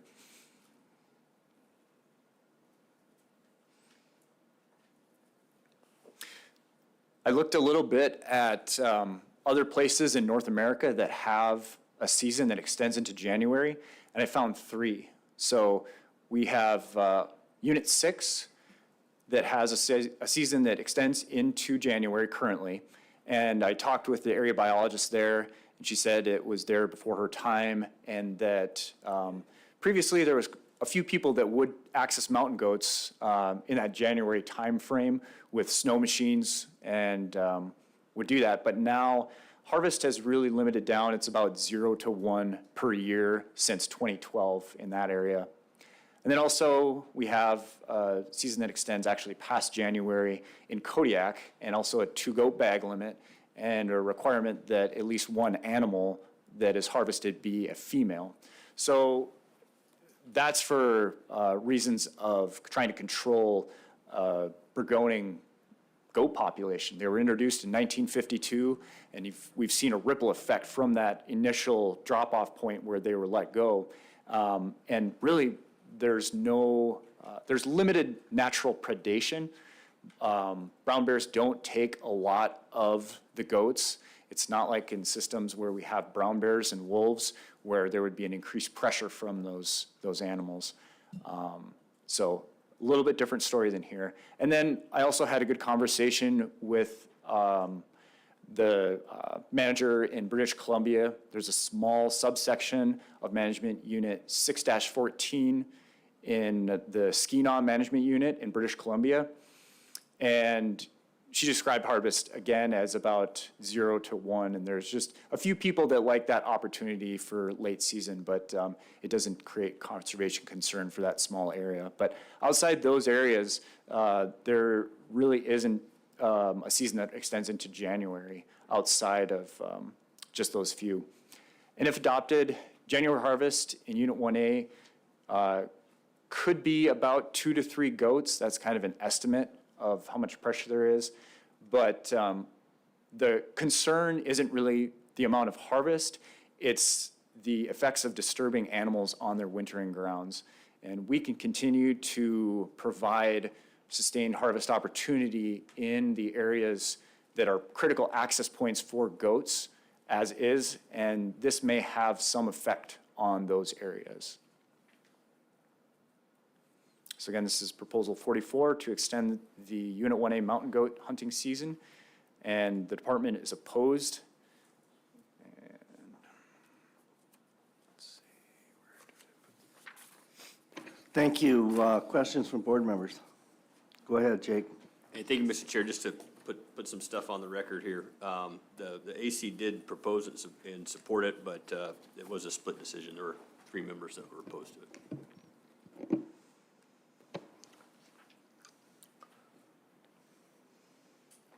Just comments from board members?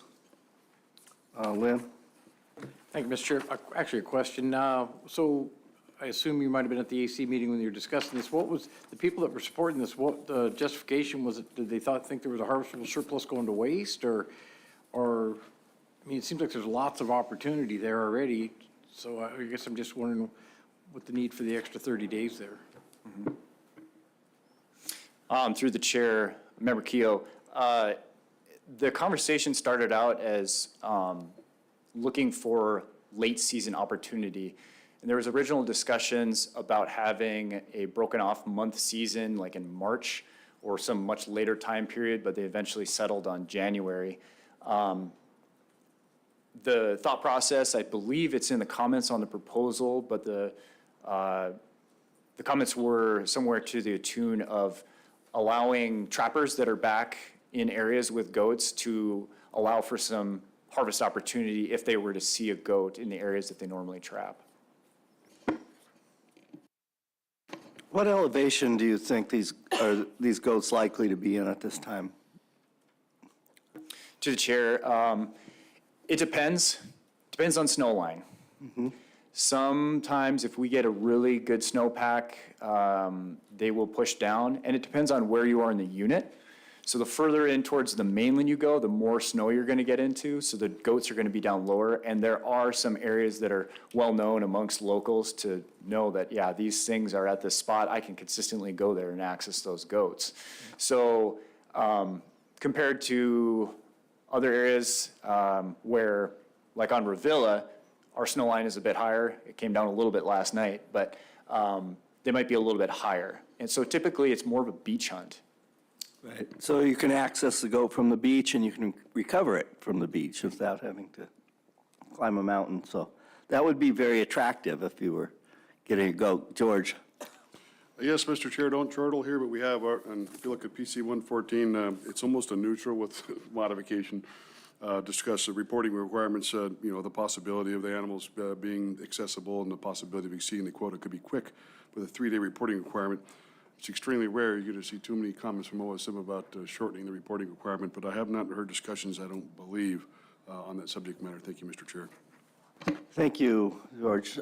Any additional comments from the board? I don't want to, Orion.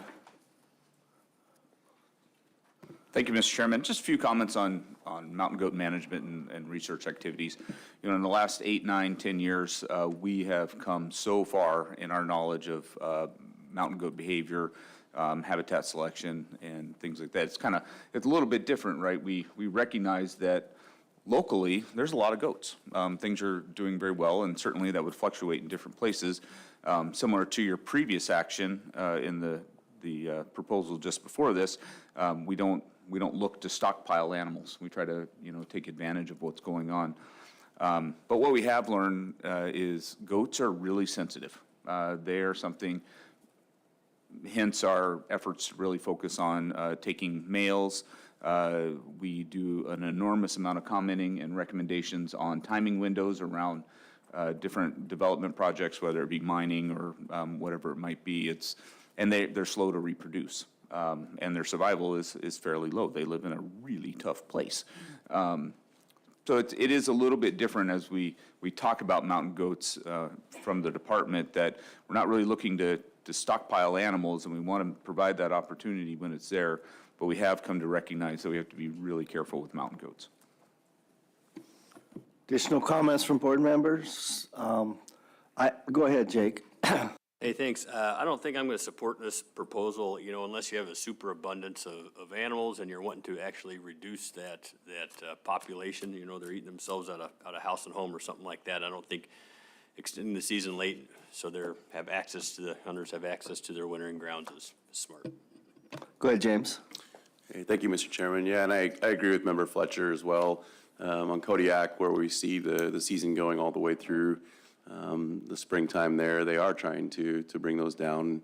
And in this instance, I'm not seeing a real need to bring the numbers down at all, and I am concerned about hunters getting in and accessing them on their winter range as well.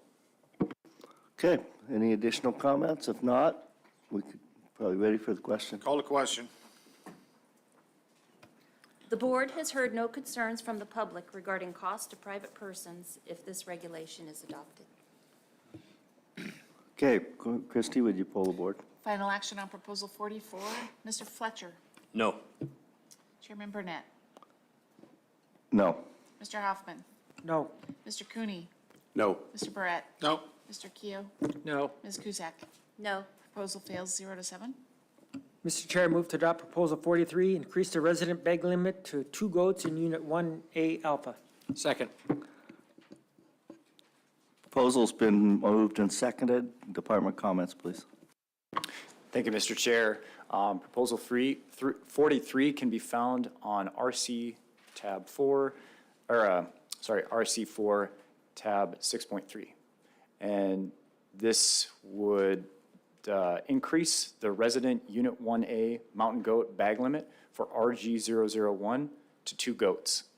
This was proposed by the Ketchikan AC. The recommendations are the department is neutral.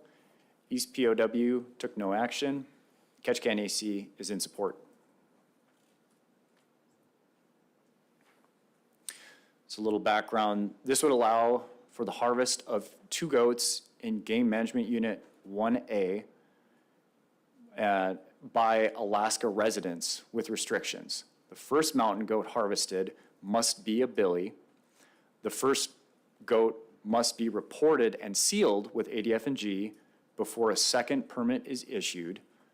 And finally, the second mountain goat cannot be harvested in the same trend count area as the first goat if the first goat was harvested in Unit 1A. So this map, before I had a depiction of the previous historical trend count areas, and the department has worked to expand these trend count areas to what you see in front of you. And this was an effort to get more information from across Unit 1A, and this includes the outline for RG001, which again extends a little bit into Unit 1B as well. So the intent was to get a little bit more information, and certainly the department doesn't survey every single trend count area each year. We do it on a rotating basis where the areas with the most hunting pressure are surveyed either annually or semi-annually, and then with medium amounts of harvest, they are surveyed on a 2 to 3 year basis. And then areas with little to no harvest, just to keep a tab on things and see how things are doing in those areas, are 5 years or more.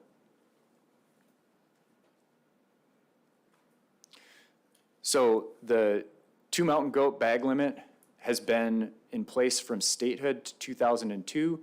However, there was a period of time where in the 70s to the 80s where it went back to 1 goat limit, and then again it was put back as a 2 goat limit. However, this was removed in 2002 due to population declines. And during that meeting, again, the Cleveland Peninsula harvest was limited, and that was also due to conservation concerns.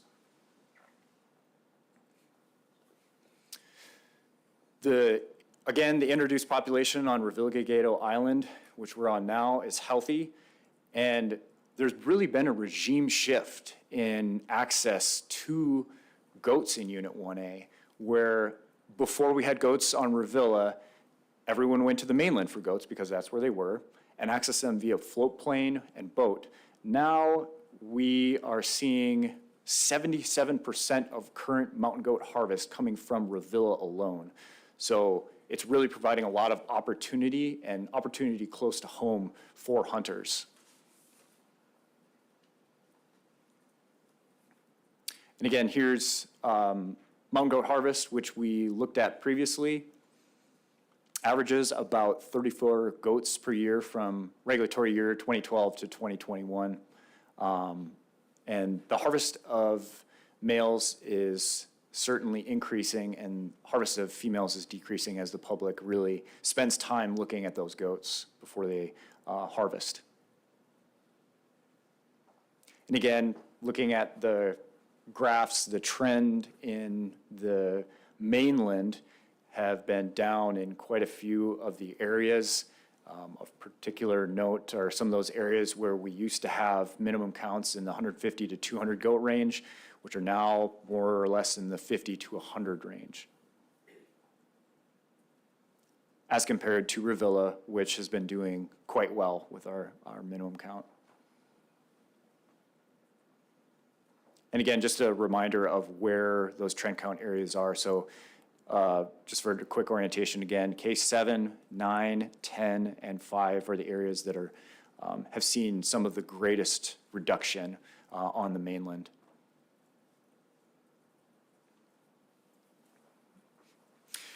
Increased regulatory complexity for hunters is an issue with this proposal, the department feels, and the administrative burden may be increased if this were to be adopted for Fish and Game.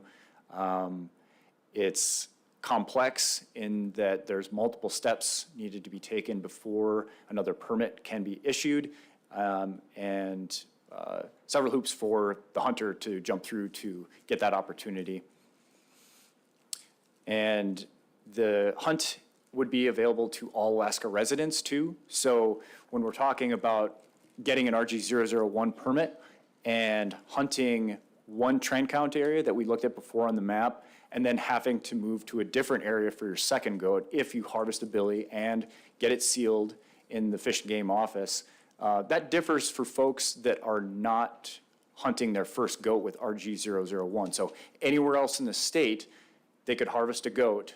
They would have to go to a Fish and Game office and let them know what the harvest was, ensure that that was a male, and that information would need to be transferred to our office so we knew that we could, yes, issue you an RG001 permit. So there's complexity in that way as well. And again, this would just kind of disenfranchise the folks that are local because they could harvest a goat, say in their favorite area, but then they would be forced to go to a different area as opposed to someone else in the state, harvest their first goat wherever they'd like, comes down here and could harvest a goat wherever they like. So a little bit of a difference and disenfranchising for folks locally. And the department tries to offer opportunity for the most users possible. And if a few folks were to go out and harvest an additional goat in a trend count area, for instance, that had some of the lower counts, I'm looking at the mainland and talking about the mainland specifically, that could close down some of those important access areas. In the area, we have lakes that are regularly used to access these hunting areas. And if it were necessary to shut that down, that could preclude others from going to those areas. So one hunter would be able to hunt two and potentially get multiple goats, and then that could be taking one goat away from another hunter that could potentially have that opportunity if the bag limit were still one.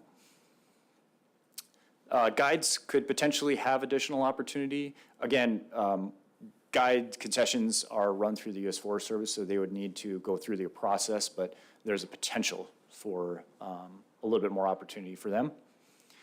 Unit 1A hunters, again, would be treated a little bit differently than others.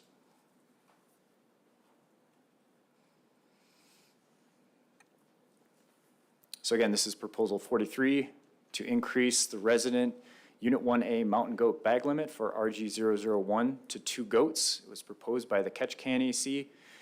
The recommendations are the department is neutral, and on this proposal, we're neutral because most hunters in much of Unit 1A, we'd be neutral on this proposal since it is not likely to cause conservation concern. The department's goal is to allow goat hunting opportunity for the most hunters in as much of Unit 1A as possible through the season.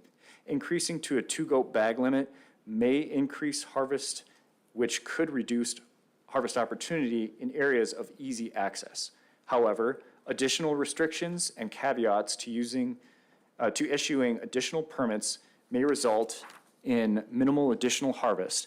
The department cautions that this proposal would be difficult for hunt administrators and potentially law enforcement to manage, and potentially a little confusing to the members of the public. There's no similar hunt structure in the state, and then if this proposal is adopted, it's suggested that hunters present their completed hunt report to Ketchikan Fish and Game Office in order to receive another RG001 permit. Thank you. Discussion from board members. James, you're just eager to talk here. Yeah, this is, it's a pretty complex proposal, so it's a great one to end with here before lunch, Mr. Chairman. Actually, my question would be for Captain Frenzel. Considering that there isn't anything like this on the books already, if the proposal were to pass, does AWT have any concerns about how you would be able to identify a hunter not going back into the same area? Not saying a hunter would, but I mean, how would you be able to determine that? Thank you for the question, Member Cooney, through the chair. I guess I'll reference my comments in the first paragraph, or last paragraph of the first page of my letter. The Alaska Wildlife Troopers request the board recognize that the division has limited resources and manpower, and any new regulation scheme or area restrictions may place an additional burden on AWT. As we heard, this is confusing. The regulatory scheme would be a first for the state. Enforcement could be difficult without defining or maybe breaking up the 20-plus trend count areas into individual permits maybe, or really defining what those areas are. It could be very difficult to enforce. Thank you, Lynn. Thank you, Mr. Chair. Did you, or have you looked at back when the bag limit was 2 goats, how many people utilize that, or have you possibly checked with Kodiak to see how many people utilize the opportunity to harvest 2 goats there? Through the chair, Member Keough, yes. So the time frame when we had that 2-goat bag limit, on average, I believe it was about 1 hunter each year would harvest 2 goats, and it was up to 5 hunters would take 2 goats. So that would amount to about 10 goats total between 5 hunters. Go ahead, Lynn. Thanks. And in the past on the 2-goat deal, was that, could they carry 2 permits at once, or did they have to check in and get the second permit and go back again? Through the chair, Member Keough, that's a great question. Thank you for that. So in the past, it was you could carry 2 permits at the same time. Yep, correct. Al? Yeah, thank you, Mr. Chairman. You made the comment that guides could benefit from this, and I was curious on how that would happen. Through the chair, Member Barrett, if they were to ask the Forest Service for additional permits, I think if they had a hunter that was really gung-ho and wanted to get after it and get another goat, they would have that opportunity. I'm sorry, that's actually for, this is for residents only, so, yeah, I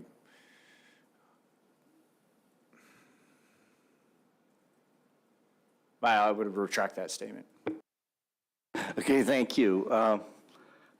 Jake, you have any comments? Yeah, thank you, Mr. Chair.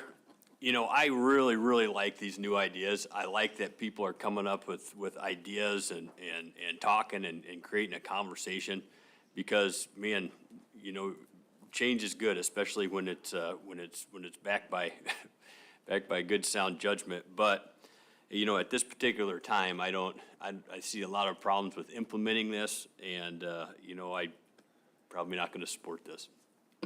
Stosh? Yeah, thank you, Mr. Chair. So, the 2 goat harvest limit in the past was a lot easier to do than this one, but it had low harvest.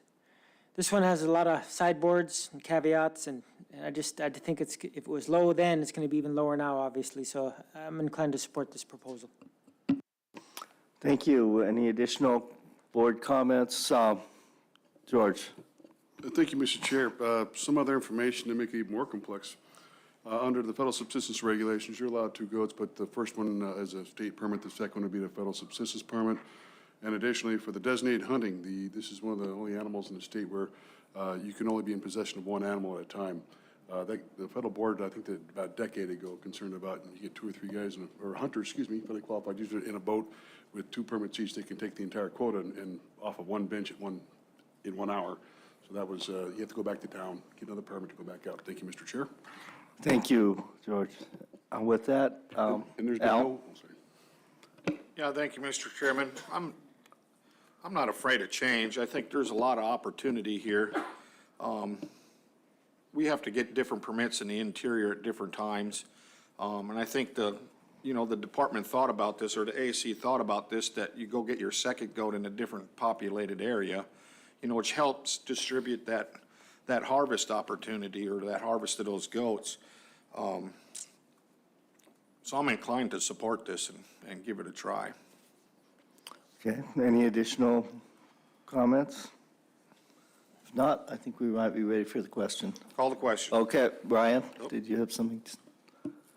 Thank you, Mr. Chairman. Just a couple things, and I'll follow on with Member Fletcher's comments. I really appreciate the AC sitting down and thinking about this and trying something new. I'd also note that the commissioner was very interested in this one. I don't often get phone calls from him unless I really screw something up, but he had a really good interest in this, and so that is appreciated. I am concerned about the burden that just all the sideboards for the proposal, but I also want to, say that we want to keep having these conversations to figure out, if there's the availability and the opportunities there, and just decrease the complexity for both the hunting public and the department. Thank you. Lynn? Thank you, Mr. Chair. I kind of have to agree with Mr. Scott there. I guess I have an issue on being able to verify the original harvest location. It'd be real easy to harvest it in one area, go in to check your goat in, report it from another area, and go right back to the same area again. I'm not saying they would do it, but I'm just saying we got to be careful not to allow too many deviations from what's actually going on. And I just think there'd be a whole other issue with enforcement as well. So I'm still on the board on the fence on this one. Okay, go ahead, Al. Yeah, thank you, Mr. Chairman. In that discussion of issuing permits, I think it's fairly simple for the department when they issue the second permit. It'll describe in the conditions of that permit where the first goat was taken and not allowed to hunt in that area again. So it's easy documentation. Yes, go ahead. To the chair, my note just didn't make it up for the guides that Member Burnett was talking about. But we do have locals that come down to Unit 1A, Alaska residents, and that could be a potential benefit to them. Okay, I think we're ready for the question now. Call the question. Question's been called? The board has heard no concern from the public regarding cost to private persons if this regulation is adopted. Christie, would you pull the board? Yes, Mr. Chairman. Final action on Proposal 43. Mr. Huffman? Yes. Mr. Cooney? Yes. Mr. Barrett? Yes. Mr. Keough? No. Ms. Cusack? Yes. Mr. Fletcher? No. Chairman Burnett? No. Proposal carries 4-3. Okay, thank you. We're going to take our lunch break. We're actually going to come back at 1:30, even though we went a little late this morning. Our intent is to finish up with the proposals this afternoon and conclude the meeting. So just so you know that. After lunch, we have a little business to attend to before we go on to the Wolf proposal, but we'll be back at 1:30. Thank you.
Guys, I'm going to call the meeting of the Board of Game back to order. It is approximately 1:30 on Monday. We were going to, before we start on the proposals, the new proposals, Ruth, do you have? Yes, Mr. Chairman, I'd like to bring up proposal number 10 for reconsideration. Second? Been moved and seconded, and with unanimous consent, that proposal is before us. Jake? Thank you, Mr. Chair. Since that proposal is before us, can I make an amendment to amend that proposal to reduce non-resident bag limit for deer in GMU 4 to 2 deer, bucks only? Second. Okay, it's been moved and seconded to amend it. I want to make clarification on that amendment, that would replace it's not an addition to the proposal, but it is replacing the language in the proposal with a $2 limit for non-residents in Unit 4 remainder. Yes. Yes, go ahead, Cheryl. was there a vote or unanimous consent to reconsider? Yes, was unanimous consent. Thank you. There was a Sorry, I missed motion, that. a second, and unanimous consent for reconsideration. The amendment is before us. Discussion on the amendment. Jake? Yeah, thank you, Mr. Chair. I think this might, I know that we don't have a problem with how many deer in this unit, but I think we do have a problem with maybe overcrowding, and I think this would address that. Okay, thank you. Additional discussion on the amendment?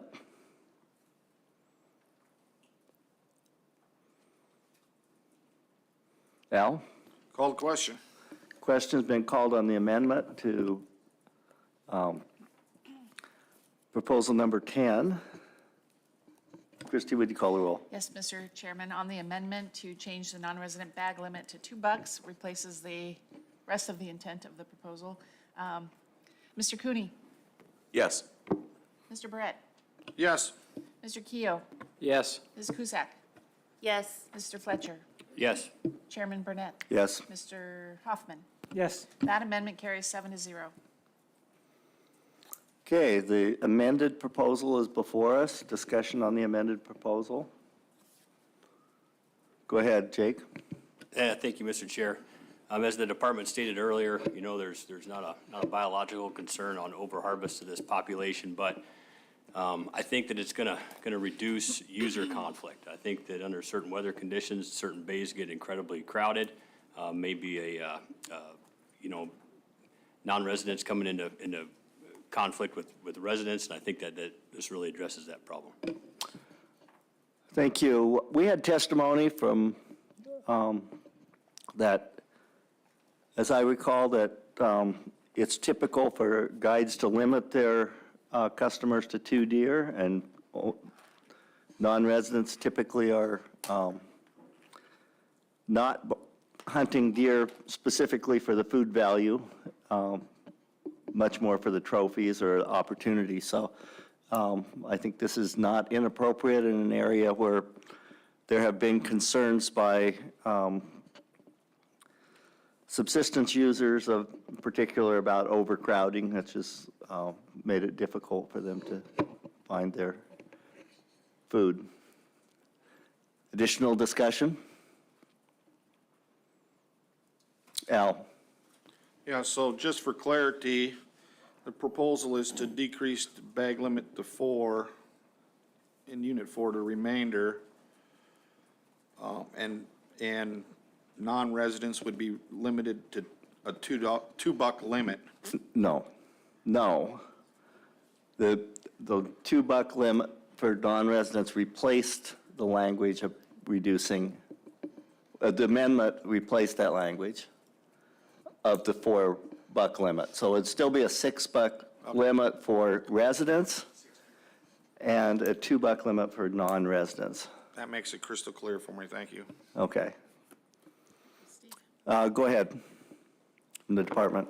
Thank you, Mr. Chair, members of the board. I just wanted to point out to you that we currently have a 3 deer bag limit for non-residents in the northeast Chichagoff controlled use area. So if you were to pass this amendment, you would have a lower bag limit in an area of Unit 4 that has a higher deer population than another area. Is there anyone who would be interested in amending the proposal to add the 2-buck non-resident limit apply to all of Unit 4? Al? I move to amend Proposal 10 to add the restriction of a 2-buck limit in all of Unit 4. Thank you, Al. Second. Got a second? Discussion on that?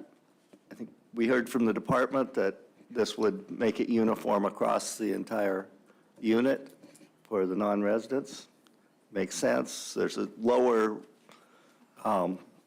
limit for residents in the controlled use area also already. Go ahead, Lynn. Thank you, Mr. Chair. Question, do you have lodges that are providing accommodations for non-residents that are not guided throughout the area, or are you aware of that, or?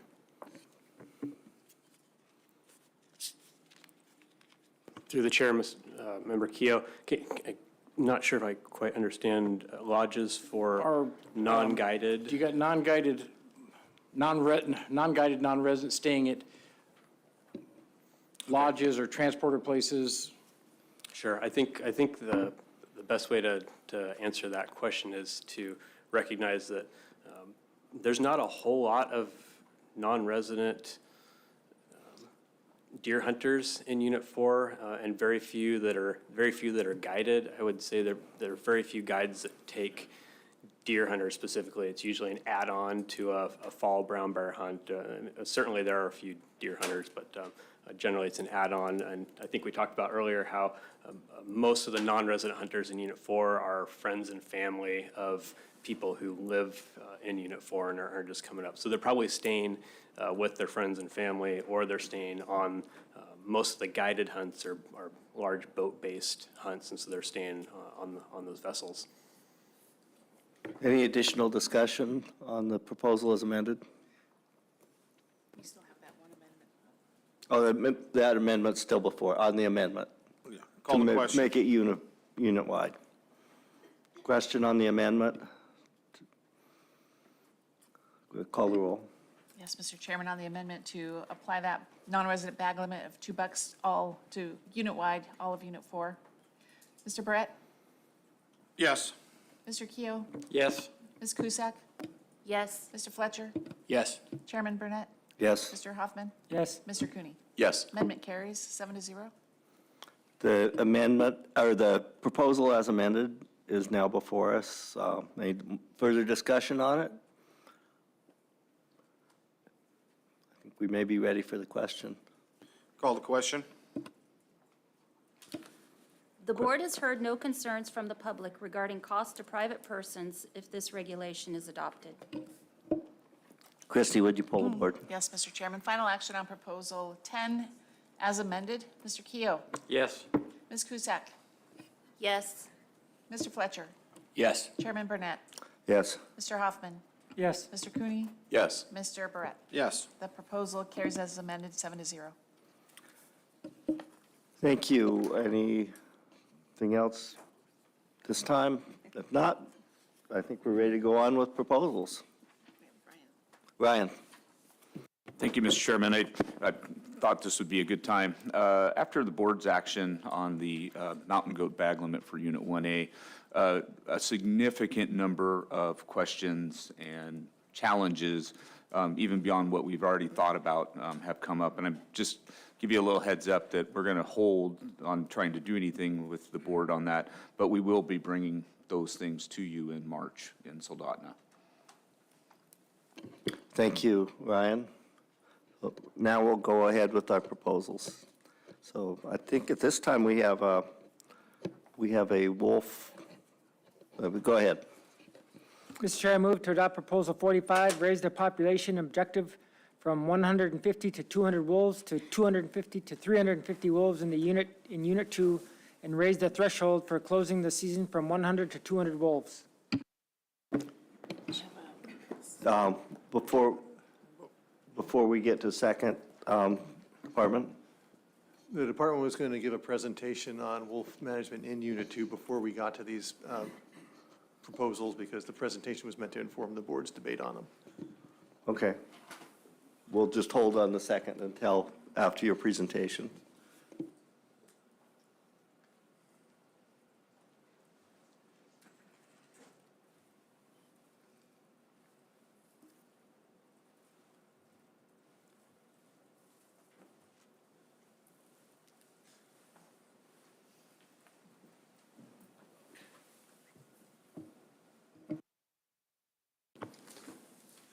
Hey, members of the board.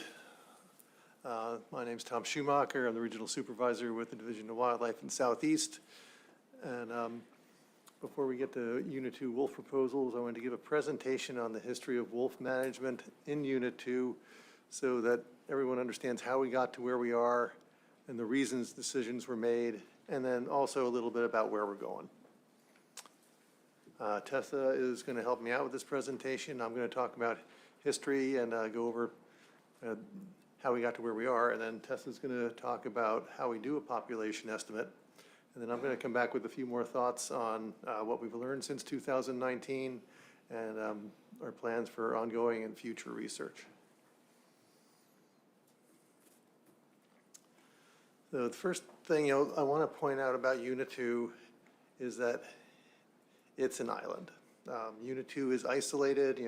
We had heard testimony about people, I've seen wolves swim here, I've seen wolves swim there. And, we have ample evidence that wolves travel around within Game Management Unit 2, including the outer islands. We have radio-collared wolves that have gone out to outer islands and moved back and forth between main POW and the outer islands. We detect individual wolves at hair boards we're doing our population estimates that are subsequently harvested on outer islands. So there's no question that wolves move throughout Game Management Unit 2. It's between Game Management Unit 2 and adjacent Game Management Units where we see a bottleneck. Unit 2 is separated from other areas by a 4 to 5 mile swim, which is pretty good swim. The one place where we have most likely corridor are the islands between Zarembo Island and Unit 3 and northeast and Prince of Wales Island. So the Balashki, shrubby, and brushy islands that we talked about relative to elk proposals. Wolves have occupied those islands. They've been detected with scats, cameras. Wolves have raised pups there. So we know wolves use those islands. At this point, we don't know if those wolves were coming from Prince of Wales and going elsewhere, or coming from Unit 3 and going to Prince of Wales. It may be both. But the point of it is that there's very little traffic back and forth. How do we know that? Well, we had collared wolves and no collared, we've had about 75 or 80 collared wolves on Prince of Wales, and none of them ever left Unit 2. That's not that compelling. What's more compelling is the genetic analysis that we got in 2019, which indicates that wolves in Unit 2 are closely related, and there's been very little input from outside the unit for a long time. So that's the best evidence that Unit 2 is isolated. And it's not entirely isolated, but it's mostly isolated. There is some traffic back and forth, and of course, you detect that by when wolves from outside the unit moved into Unit 2 and joined the breeding population. Because from a genetics perspective, if you don't breed, you don't count. So I just want to get everybody settled on the idea that Unit 2 is mostly isolated. So if you remove wolves from that population, you replace them through local reproduction, there's not going to be a bunch of wolves moving in.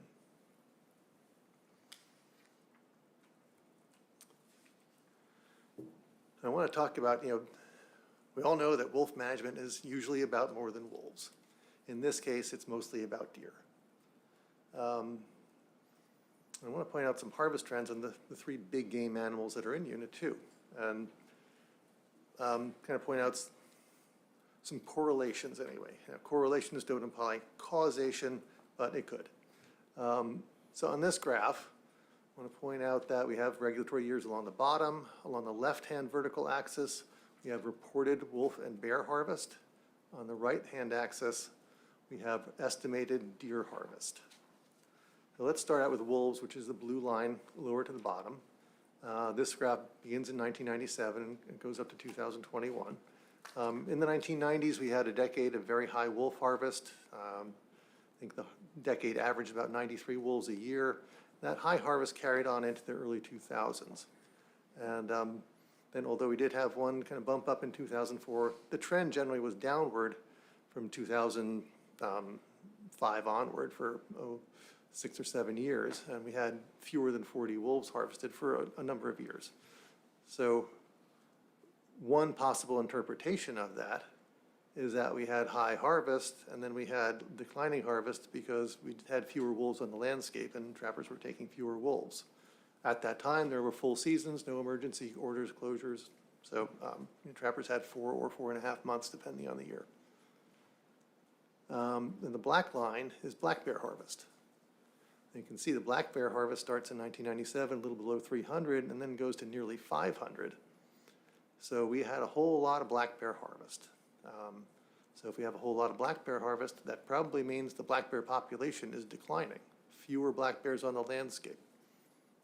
You know, deer eat, or wolves eat adult deer, black bears are fawn predators. So you can see that black bear harvest started declining after 2005 and declined to fairly low numbers, and has since recovered some. But it's that time right around 2004, 2005, 2006, and one you to focus your attention on. The orange line is deer. That's estimated deer harvest. We cannot count deer harvest. There's no check stations. We only know what hunters report to us, and then we expand that number to try to account for all the hunters who didn't report to us. So the height of that curve, or that line, is somewhat in question. I think the orange line that we see here is probably a minimum estimate of deer harvest in Unit 2. It's possible that there's a good deal more of it. But you see that the trends, I think, are real. So the trend is after 2004 or so, we have a pretty steep climb in harvest. And in fact, we had 3 record high harvests set in 2011, 2013, 14, 2015 when harvest peaked. That's the highest deer harvest ever recorded on Prince of Wales Island. And then soon after that, harvest declined. Now we can say that people like to relate that decline in harvest to recovering black bear population and some low rates of wolf harvest and for a couple of years.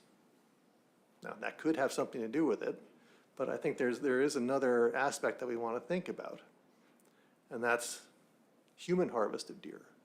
As I indicated, that's what we see in this graph is likely a minimum estimate.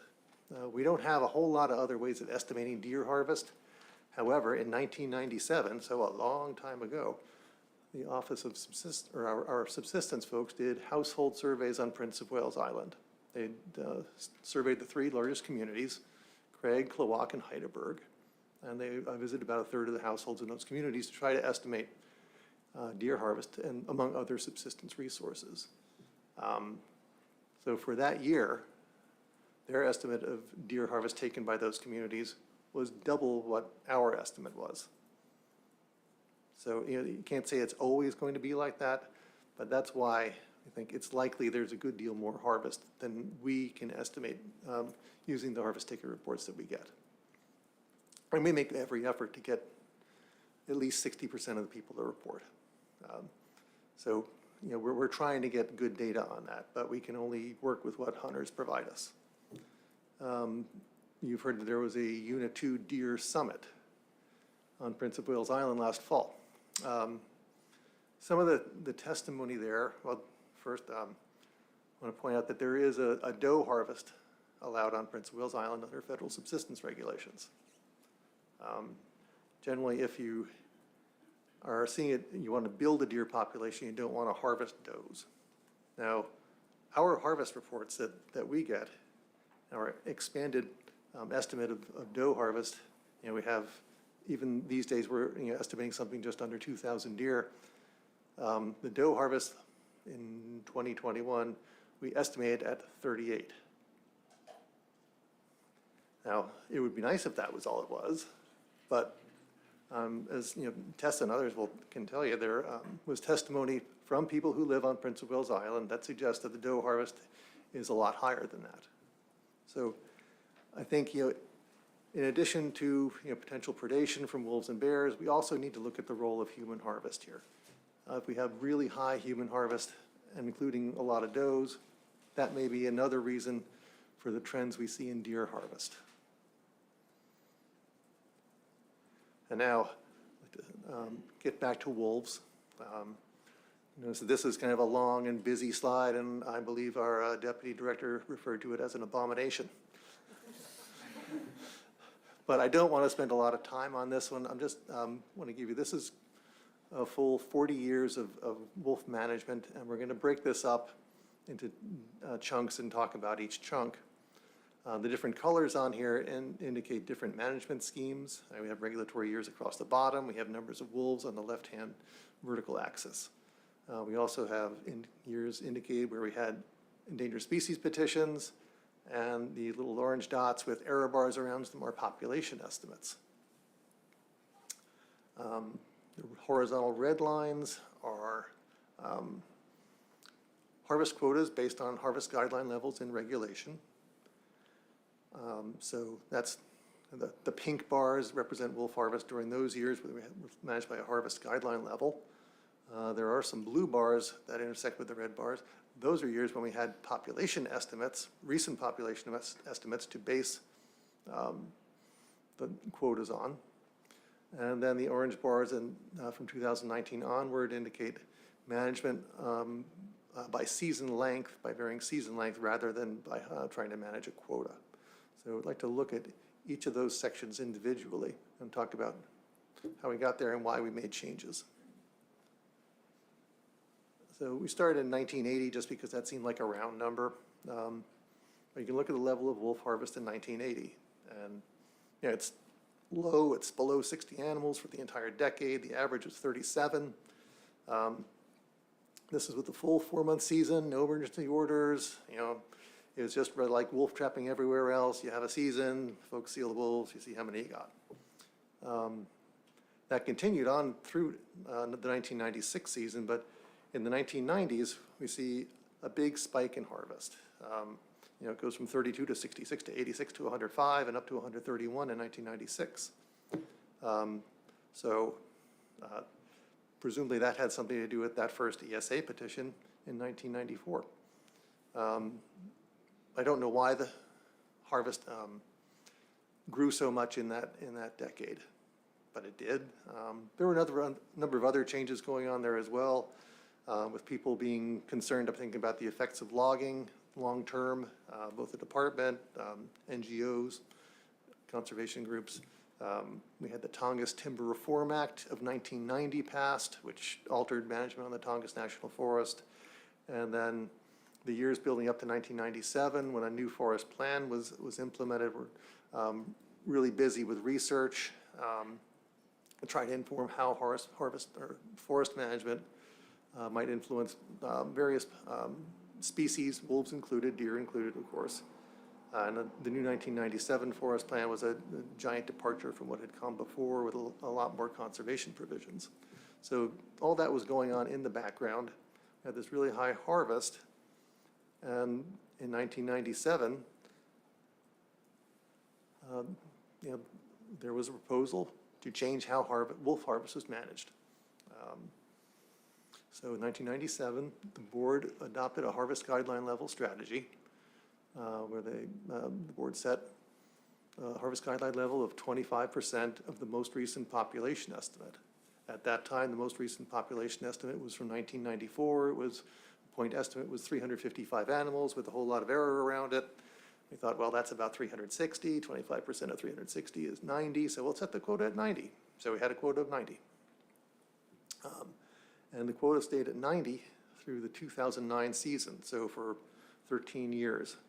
In this slide, bars with cross-hatching indicate years closed by emergency order. So harvest remained quite high through the 90s.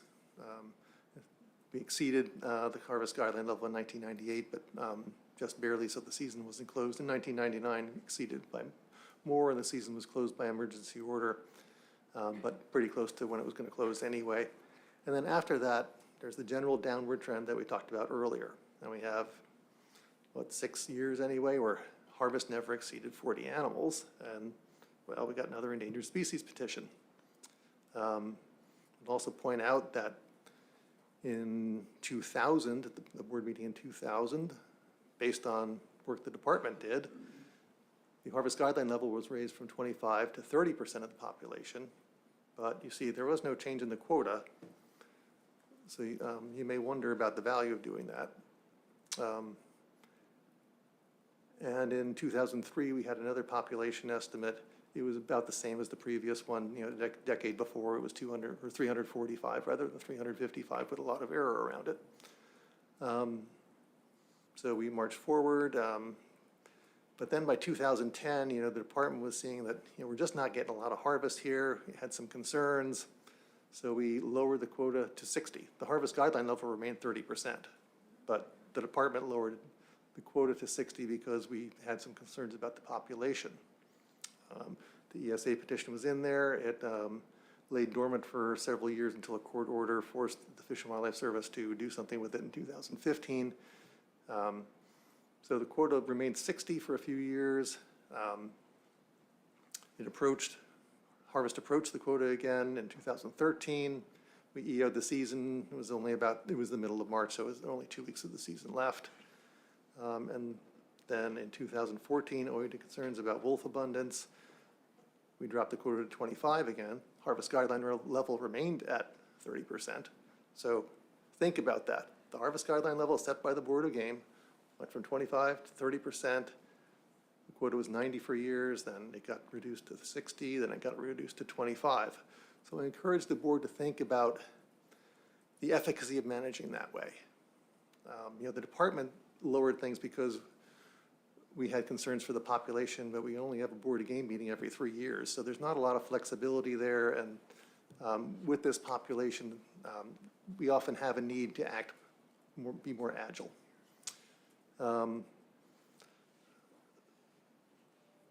We began collecting data for genetic-based population estimates in 2012, but we didn't get around to working out the analysis until 2015.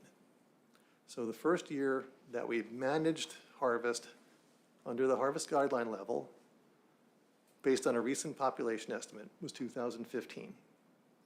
We had an estimate from 2014 of 89 wolves, which we found distressingly low. The board in 2015 reduced the harvest guideline level to 20% of the most recent population estimate. Under the department's discretion, we've reduced that by another 50% for a harvest quota of 9 wolves. We had very little participation that year, given the low quota. We had an eventual harvest of 7 wolves and moved forward. Of course, we did population estimates every year since then. So we had a higher quota in 2016, or we had a population estimate in 2015 of 108 wolves. So we had a slightly higher quota in 2016 of 11 wolves. We again reduced the potential quota from 22 to 11 animals. And of course, harvest blew right through that, because it's really hard to regulate harvest at that fine a scale, particularly trapping, because everyone knows you set 10 traps, you could catch no wolves or you can catch 10 wolves. You can't predict that. We had a higher population estimate in 2016. We had higher quota in 2017, but again blew through that. And then in 2018, for some reason, things worked out. We hit the quota right about on the nose. But things are getting pretty complicated here.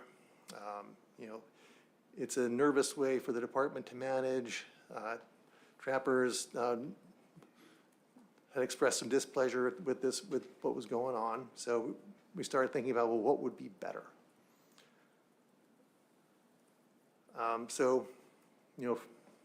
That 2015 to 2018 period really ended up with some frustrated trappers, and understandably. They felt quotas were set too low. They felt our population estimates were too low.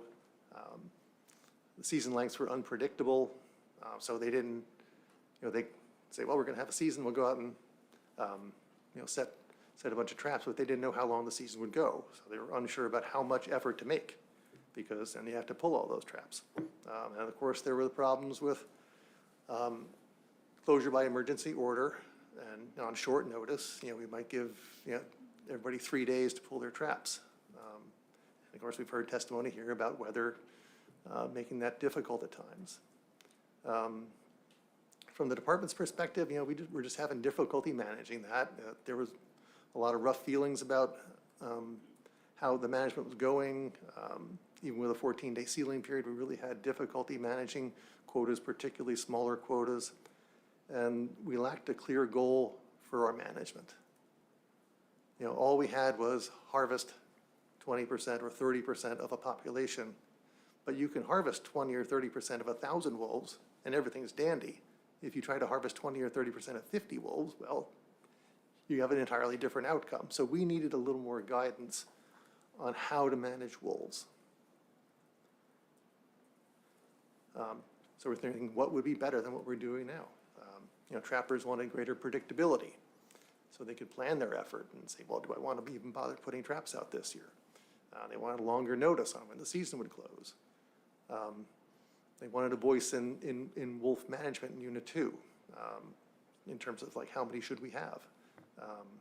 The department, we really wanted a management objective, something that we could target and say, look, we're meeting this or not, we could build a record of success. So we needed a measurable goal for population, not just harvest. And we wanted a goal for the population because people care less about the number of dead wolves than they do about the number of live wolves that remain. Those are the wolves that are left in the population. Those are the wolves that eat deer. So it's really, we wanted to shift the focus to the number of live wolves in the population, not on the number to kill.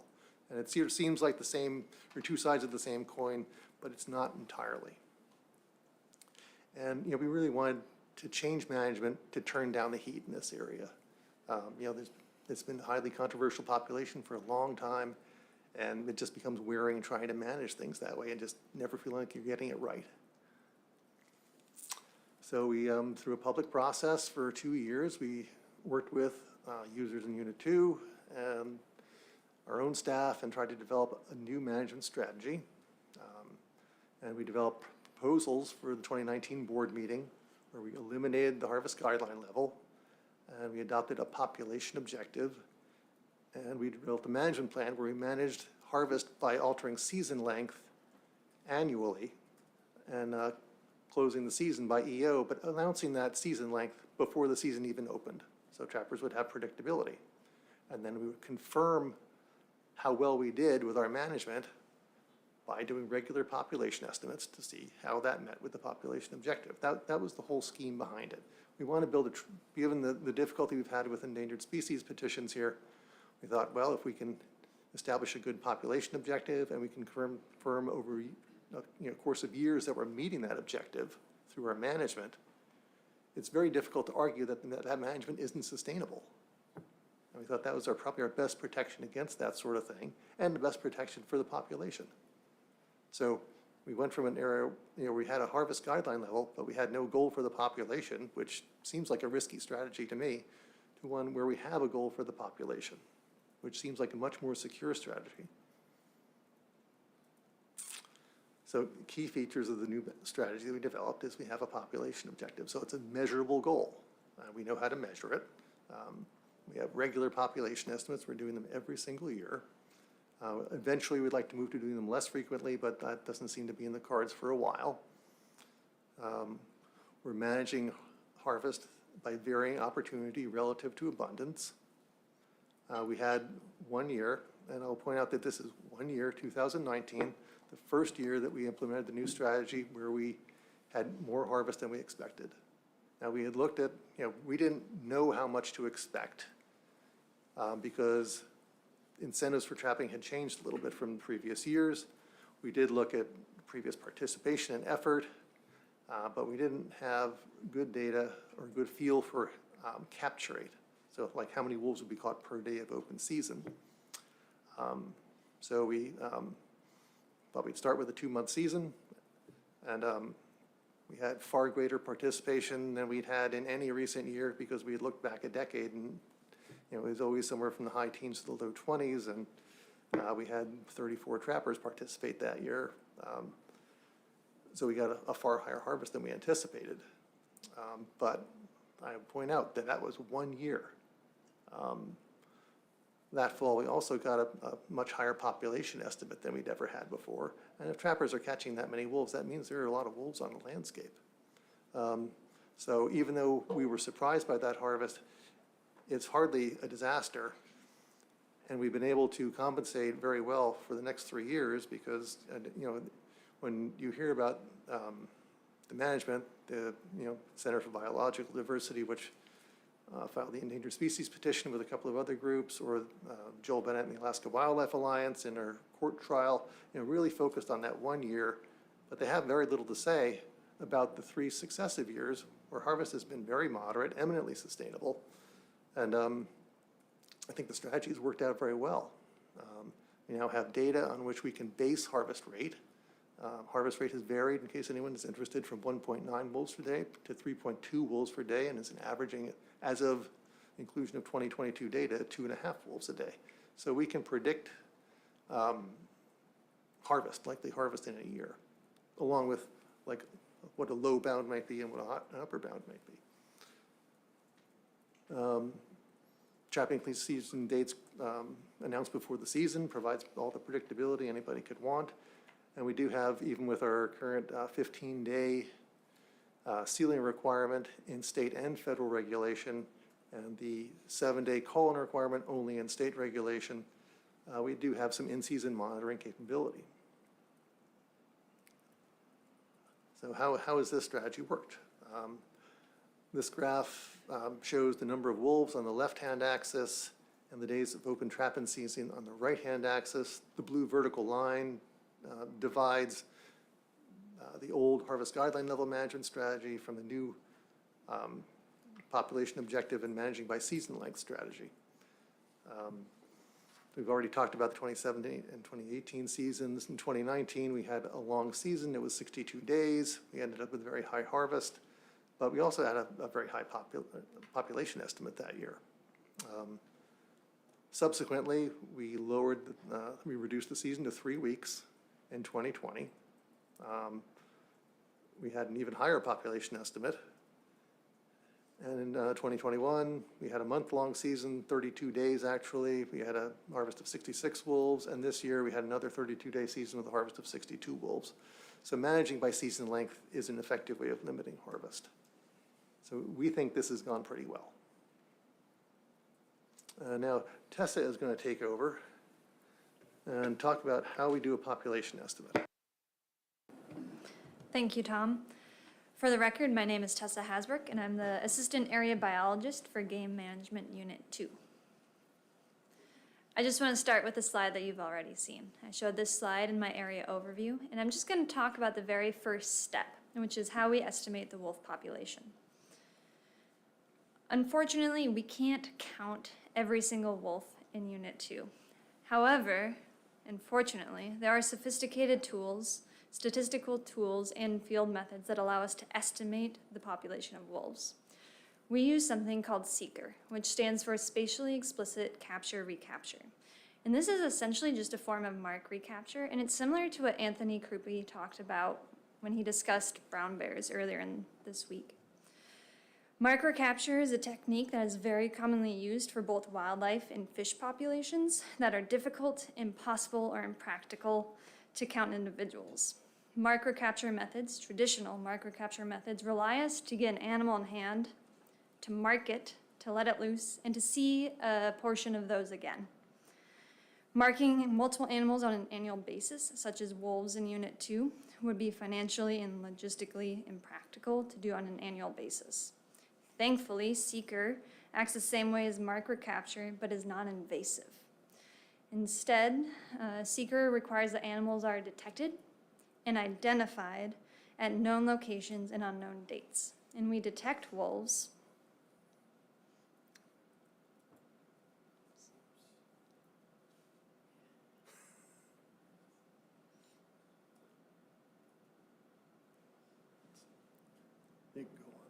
let's let him deal with that. Okay. Sorry about that. We can detect wolves by systematically collecting wolf genetic material. And so how do we collect genetic material? We use something called hair boards, which look like this. I can pass it around later on or leave it up front, and feel free to touch it. It doesn't smell too much like lure, but I ask if you're ever on Unit 2 and you see one of these in the woods to not touch it. This one you can touch, the ones in the woods, please don't. So this board has barbed wire on it, and the barbed wire holds wolf hair. And so we distribute these boards at 143 locations across Unit 2.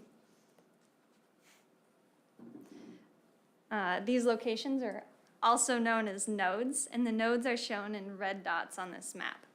At every node, we systematically place 5 of these boards. These boards are put on the ground and tied to trees so that wolves and bears cannot take them away from the site. Boards are lured with a wolf version of Chanel number 5, which makes wolves want to roll on the board in the same way a dog wants to roll in rotten salmon. When wolves roll, the hair gets pinched in these boards, in these barbs. We visit the boards every single week, and we do this for 10 weeks throughout the fall. We collect the hair and we re-lure the boards and repeat for the next 10 weeks. This project covers a lot of ground. We have 143 locations. It wouldn't be possible to do just ourselves, and so we rely on our cooperators to help get this work done. Heidelberg Cooperative Association and the Forest Service helps us maintain these boards every year. Last year, we had 12 people maintaining our boards. 8 of these people were local Prince of Wales residents, and 4 of them were non-locals. When I estimated what our timesheets are, we put in about 200 hours per week amongst all of us, which comes out to 2,000 hours for the field season, which doesn't include the pre or post-season work. And so really we're putting in a lot of effort to get to these boards. I helped maintain close to 40 of these nodes, and we put in the 11 weeks 5,500 miles on our truck. So we've got an expensive area that we try and get to throughout the fall. Now that we've talked about how we set up, how we collect data, I want to show how I'd set up a node. And so this figure shows an example of a node. Let's say this is node number 46, one of those red dots on the map. You'll see that on the bottom is a logging road, and on the logging road is a pullout where I might park my vehicle. And you can see that there's a muskeg on the north side of the road with woods on either side. The red X's show you where I'd want to set one of these boards if this is what our site looked like. And so we set up boards systematically. And what we know is that many wolves like to run on roads. Roads make for great corridors, they're easy to run on. And so I'd want to set up a board on either side of the road. So if wolves are running down this road, that depending on which way the wind is blowing, they might smell the lure on one of the boards. But we also know that not all wolves want to run down roads, especially during certain times of the year. And so in this diagram that I created, you can see 2 game trails running along the outskirts of the muskeg. And so I would want to set up boards on either side on both of these game trails to get wolves that are entering this muskeg complex not on the road.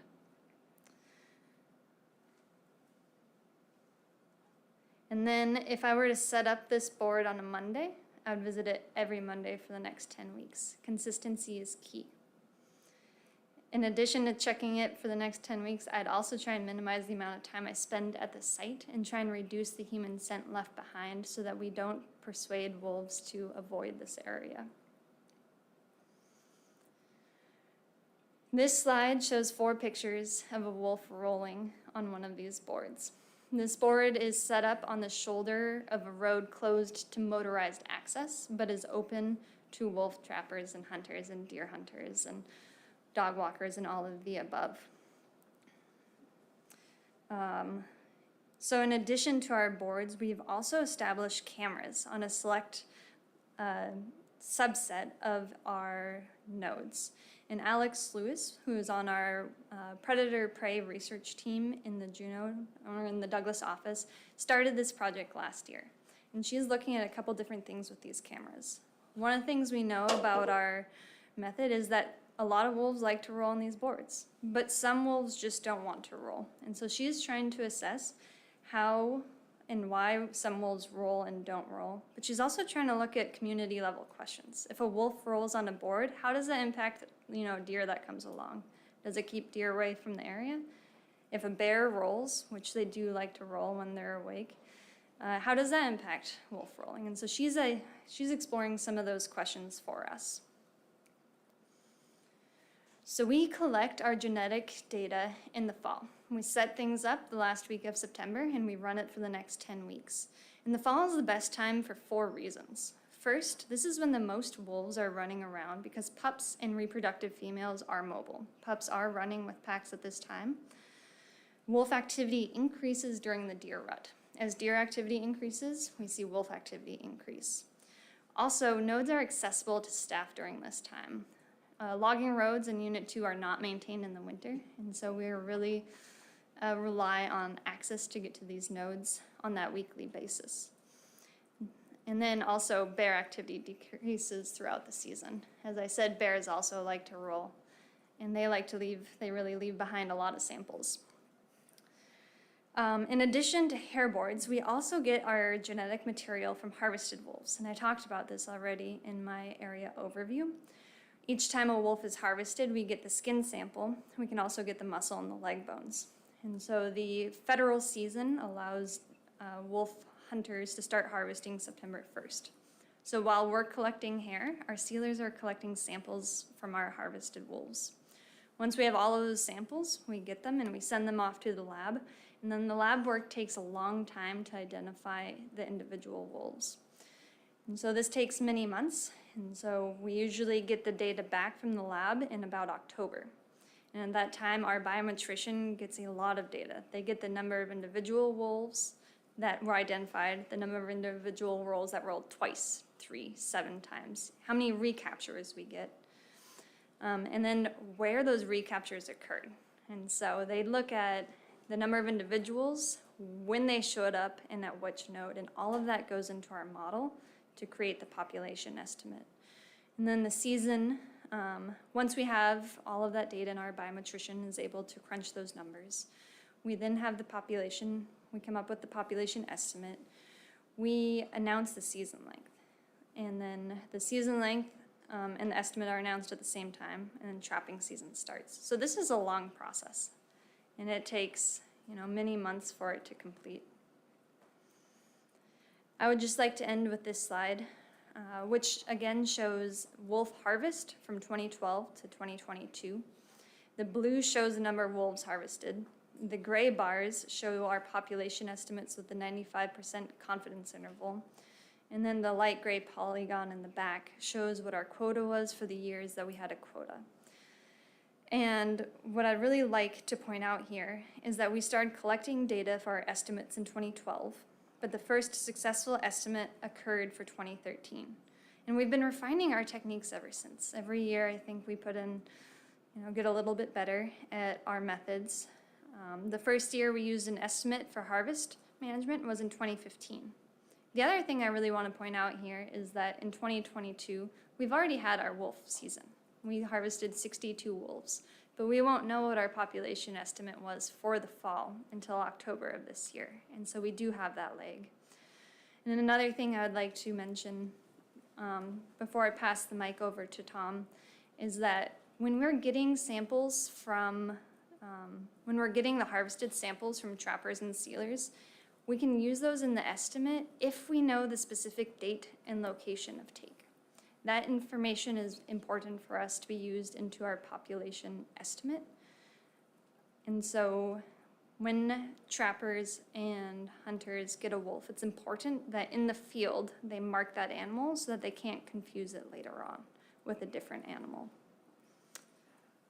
And so with that, I can pass it over to Tom.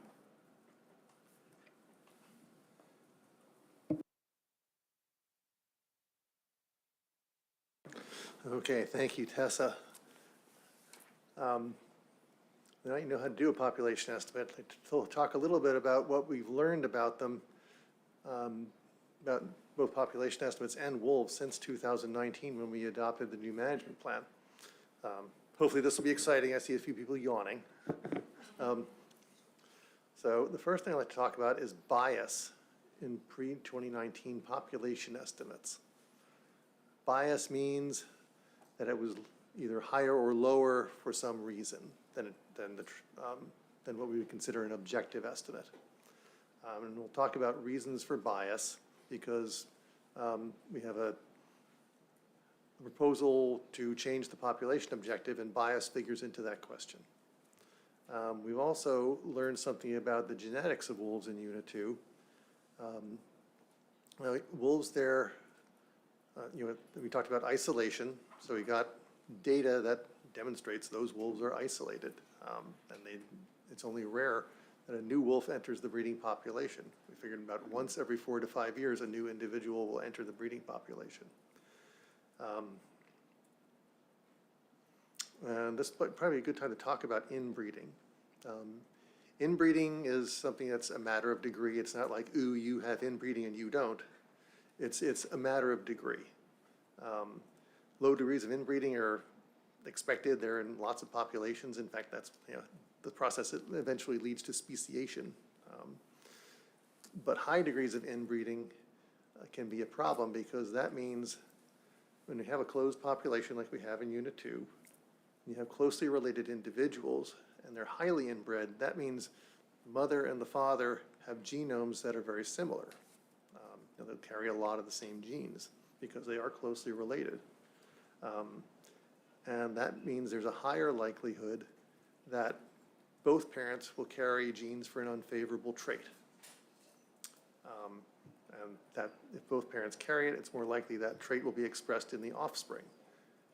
And if you have a trait that's unfavorable and it contributes to lower survival, lower reproduction, then you can end up with something called inbreeding depression. And that's where those unfavorable traits lead to problems with reproduction and survival and a declining population. So I just wanted to get that term out there. And I would like to be very clear at this point that we know wolves in Unit 2 are inbred. We have a fairly high degree of inbreeding. We don't know if it's too high. We don't know if the current immigration rates are enough to maintain the population in perpetuity. They may be. But we know there's also, because of that higher degree of inbreeding, there is a higher risk of the potential for inbreeding depression. So we're learning more about that. Now, let's talk about bias, because this does figure on a proposal. This is called a violin plot. Just because of the shape of the areas around each population estimate. Divided this into 3 sections. The years 2013, 14, and 15, those were the first 3 years we did population estimates. And we have, you can see a stair-step pattern in here where we had relatively low estimates. 2016, 17, 18, we had higher estimates. And then 2019 through 21, we had higher estimates yet. And when we started getting these higher estimates, 2019, 20, it really caused us to look back and think, like, why is this happening? We knew we were gathering more data each year, but when you gather more data, it shouldn't change the estimate. You should have greater precision, meaning the confidence interval around the estimate will get smaller, but the estimates really shouldn't change that much if you're doing a good representative job sampling. So this caused us to look back at earlier estimates and try to figure out what may have happened there. So our first successful estimate was in 2013. We had a relatively small study area. It was only the Department of Fish and Game doing it. So we had relatively few nodes, relatively small study area, and a relatively small data set to work with. But we may have done a pretty good job. However, in 2014 and 2015, we have much lower estimates. Now, we thought, thinking, well, what changed there? Well, in 2013, a trapper removed a pack of wolves from a part of our study area. So we had an empty spot there. That area had not filled in 2014.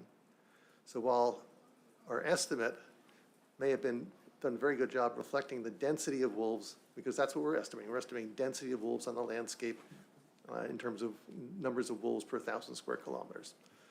So we estimate the density, and the density of in our study area may have been low. but it may not have been representative of all of Unit 2. In other words, the average density of wolves across Unit 2 would have been higher. So because we used that lower density to predict the rest of the unit and predict the eventual population, that's likely the reason we came up with a low population estimate. The same thing goes for 2015. So then we had a stair step up in 2016. So we had enlarged our study area, we included more nodes, so we had a higher density of hair boards in our study area. In 2016, the Heidelberg Cooperative Association joined our effort, which enlarged the study area by more than 50%. So we had a lot more data, and we were sampling a lot more area. So we were probably getting a better picture of the density across all of Unit 2 because we had a larger study area, and we had more data to work with. So we think it's likely that we got higher estimates and pretty tight confidence intervals for those reasons. I should point out that the white dots in these shapes are the point estimate derived each year, so it's the number of wolves most likely to be correct given the data collected that year. The black bars are confidence intervals, so those are the 95% confidence intervals. Sharper-eyed observers will note that they're asymmetrical, meaning they're generally longer on the top and shorter on the bottom. And why is that? Well, that's because we know more about the lower end of the population. It can't go below the number of individuals we detected. You know, if we detect 100 wolves, the population cannot be less than 100. So we know more about that end.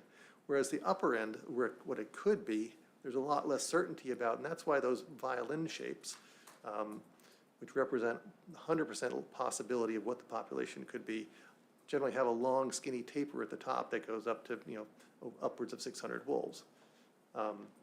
The width of those shapes corresponds to the likelihood of them being correct. So although we have points that go way up toward 500 and 600 wolves, the likelihood of that being that actual population is very low. Generally, the widest area corresponds to the point estimate, which is the population estimate, the number most likely to be correct that year.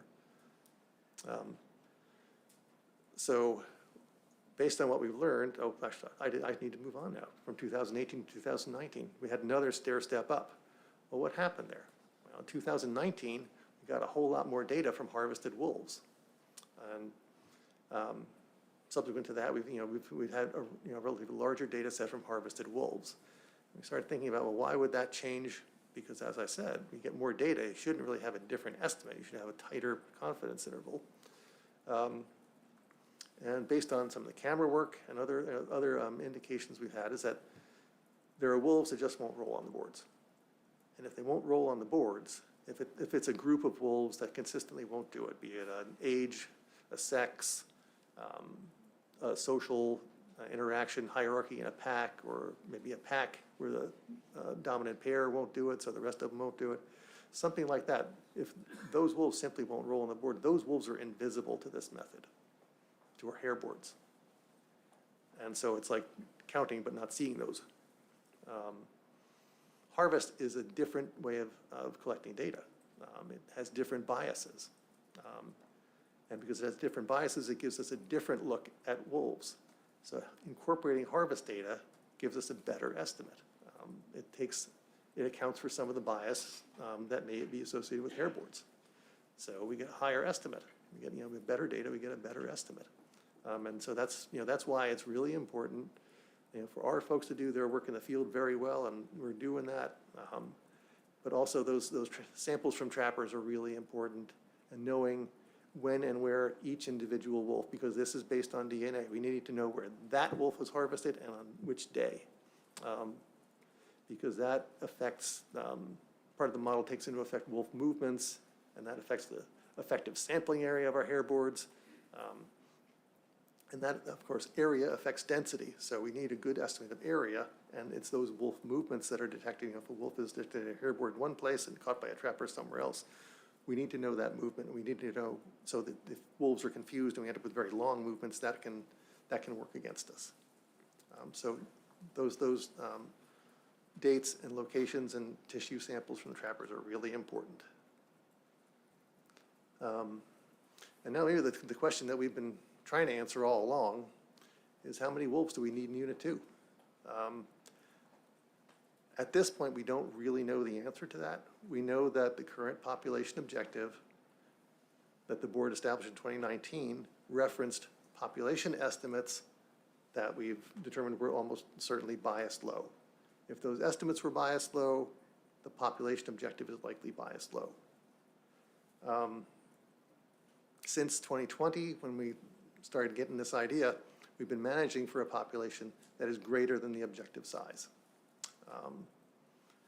A long-term sustainable wolf population size is likely related to both numbers and the degree of genetic diversity within that population. At this point, we haven't had time to do the analyses to come up with a good way of estimating that and monitoring it. We are engaged in, so this is probably a good time to talk about future and ongoing work. So our future, or our ongoing and future work is really focused on trying to do a better job with population estimates, both in the field and analytically, because it may be possible to account for bias, some bias anyway, through analyses. And also refining, if there are ways that we can improve, get more wolves to roll. We're also working on a camera-based estimation technique. We're supporting a PhD student through the University of Alaska Fairbanks. We started a project 2 years ago, 2020, I think. No, 2021. But through some logistical difficulties of getting the project started, the student didn't actually get to Prince of Wales until the fall, so he didn't have a lot of time to get a lot of cameras out. There were some more challenges last summer with housing and vehicles. But he and technicians were out last summer installing cameras. However, this fall, the student decided to step away from the project, decided it just wasn't for him. So we were left with a project that's started, but we need somebody else to finish it. So we've worked with a professor at the university, and I believe Gretchen told me that we had successfully recruited a new student. So this work will go on this coming summer with more cameras installed. And then the students will collect several years of camera data and then work on various ways of analyzing that data with a project hopefully concluding by 2027. Now, camera-based technique is a different way of estimating abundance, and it may be possible to combine camera techniques with the genetic seeker hairboard technique to get two looks at that and use what's called an integrated population model to hopefully get a stronger population estimate. We're also doing a genetic evaluation of wolves throughout Southeast, but with some focus on Unit 2 to look at structuring and connectivity and diversity among the populations, because that is a key question for us, particularly in Unit 2. We're hiring a postdoc candidate at the University of Montana. We're using Montana because the lab we've worked with doing most of the genetics work for this project is a shared lab between the Forest Service Rocky Mountain Research Station in Missoula and the University of Montana. That's where the data is. That's where the leadership expertise in this project is. So we're going to hire a postdoc down there for 2 years to look at these questions and possibly develop ways of monitoring genetic diversity through time, so we can tell, are we holding our own genetic diversity in Unit 2, or are we increasing it, or is it declining?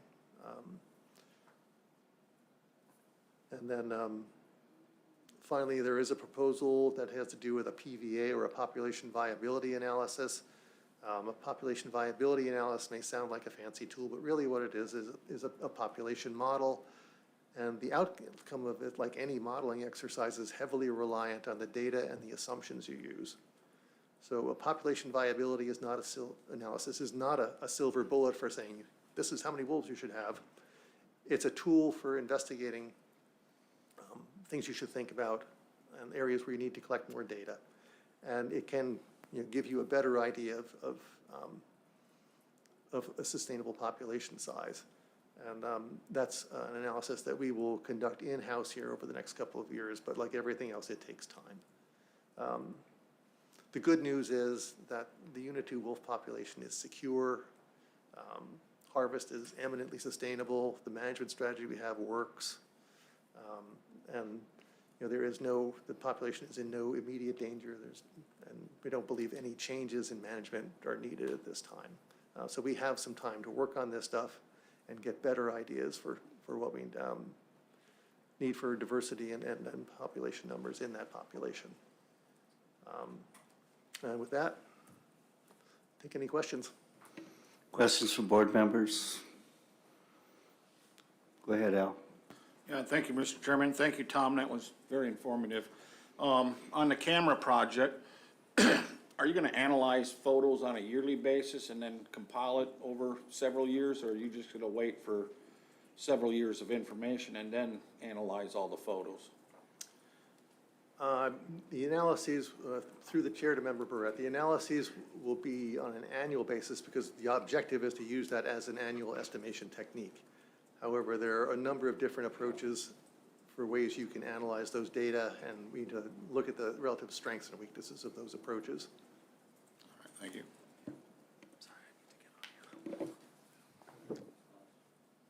Yeah, thank you, Tom. On these hair boards, do you have cameras at every hair board site or nodes? No, we don't have cameras through the chair to Member Hoffman. We do not have cameras at all of them. Tessa probably has a better idea of how many of them have cameras at them.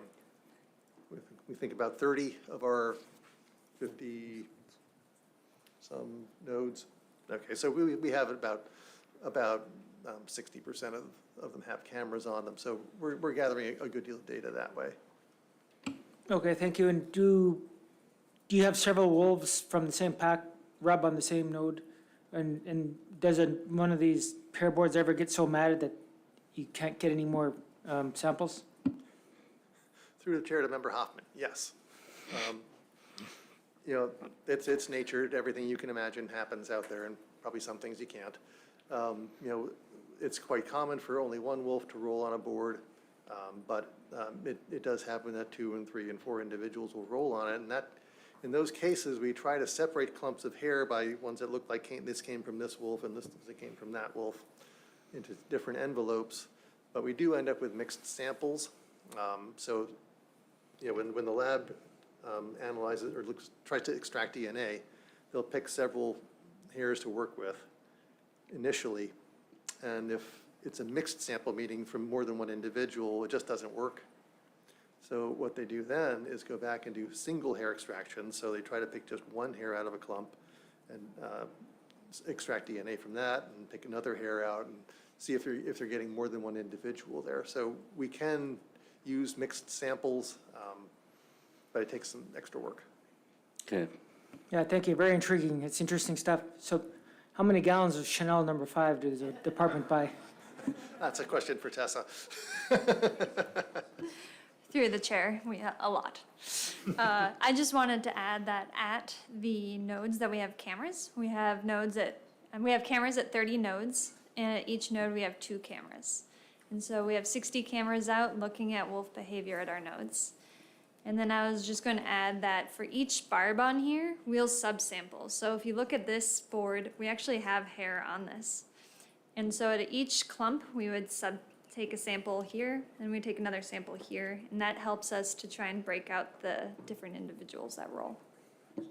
Okay, thank you very much. I think with that, Al has one more question. Yeah, just one more question. Inbreeding depression, does it happen at a different rate with ungulates versus canines?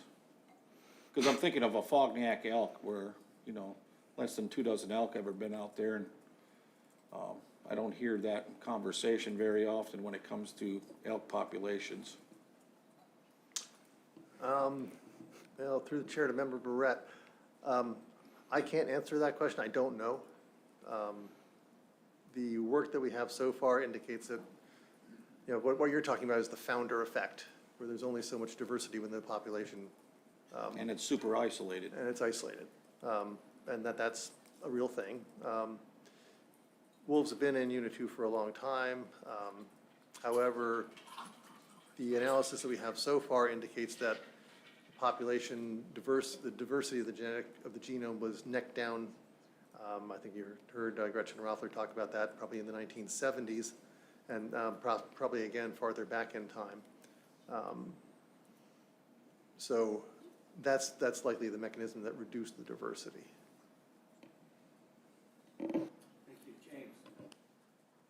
Yeah, thank you, Mr. Chair.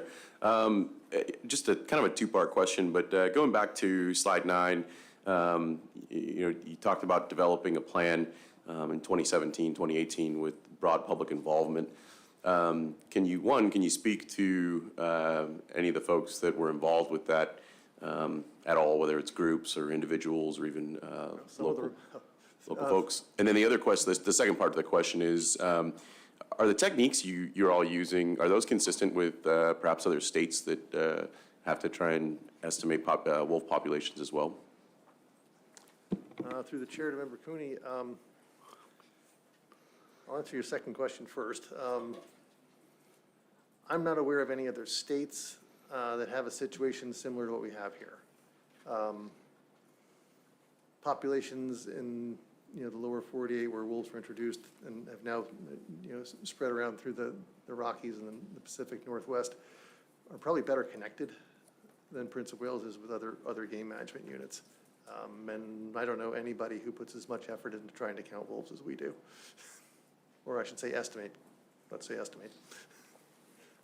As for the first part of your question, some of the people we worked with were in the room today. And they're members of the Unit 2 hunting and trapping community, and our own staff. Okay, thank you very much. I think at this point we can start on our proposals. Just need a second. Right. Second. Yeah, we know. Okay, go ahead with the department comments on.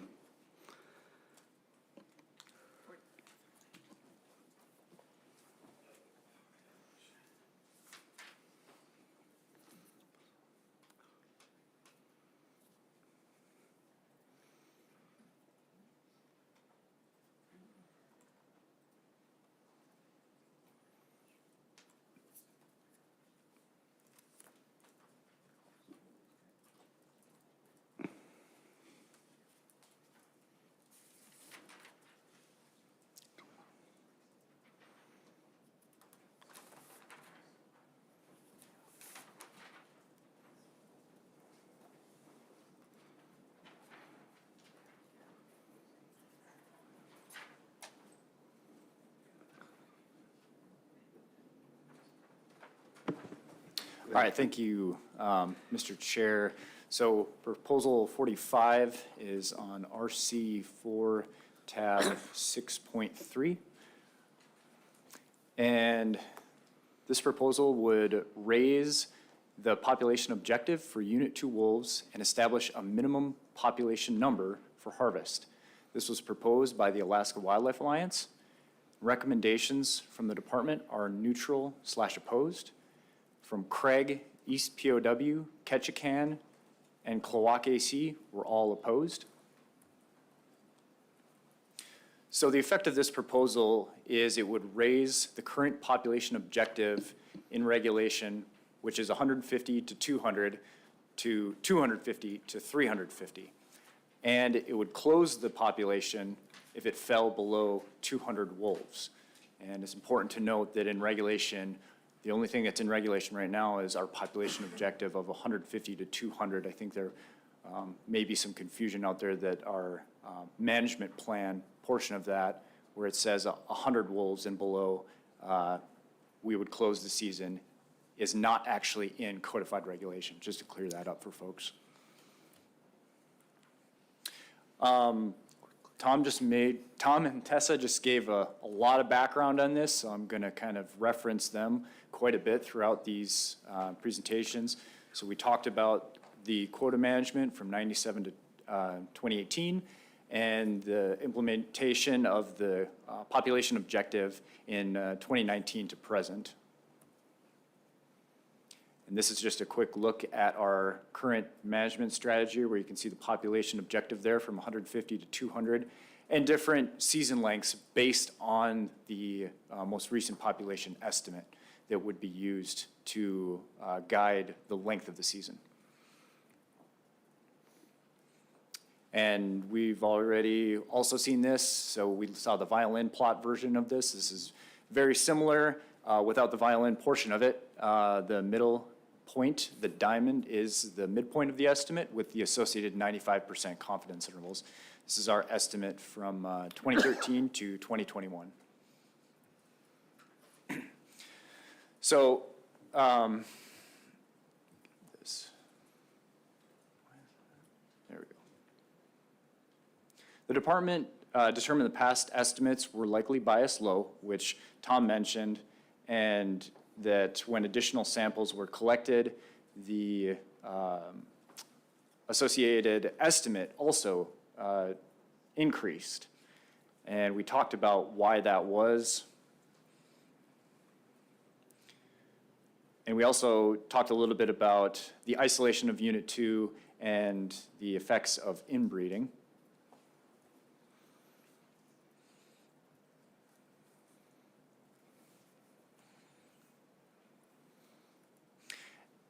And since the current population objective was based on older population estimates, that estimate suggested were biased low, the population objective based on those estimates is likely low.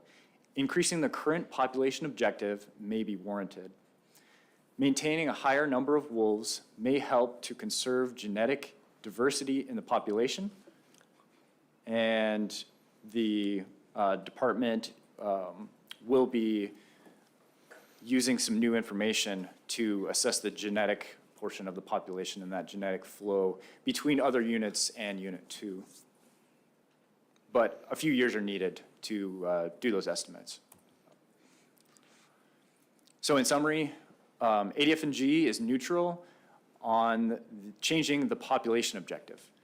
Additional analyses are needed to aid in the recommendation for the population objective. However, we need a little bit of time to do that. And ADF&G is opposed to establishing a minimum population number for harvest. The population estimate we currently have, we know is biased low, so we've been managing conservatively. And establishing a minimum number would unnecessarily restrict harvest opportunity. And flexibility is key for our adaptive management strategy. So again, this is Proposal 45, which would raise the population objective for Unit 2 wolves and establish a minimum population number for harvest. And it was proposed by the Alaska Wildlife Alliance. And the department is neutral, kind of based on what I said in terms of the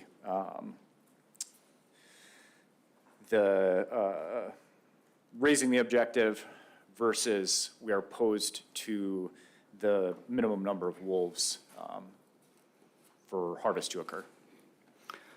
Okay, thank you for your presentation. Questions from board members? James. Yeah, thank you. Prior to the submission of the proposal, did the author reach out to the department at any level and try and work with you all to come up with some of the numbers? Through the chair to Member Cooney, this is Tom Schumacher. No, these were the proposals we had from the Alaska Wildlife Alliance were just submitted en masse to the board through board support. Additional questions from board members? No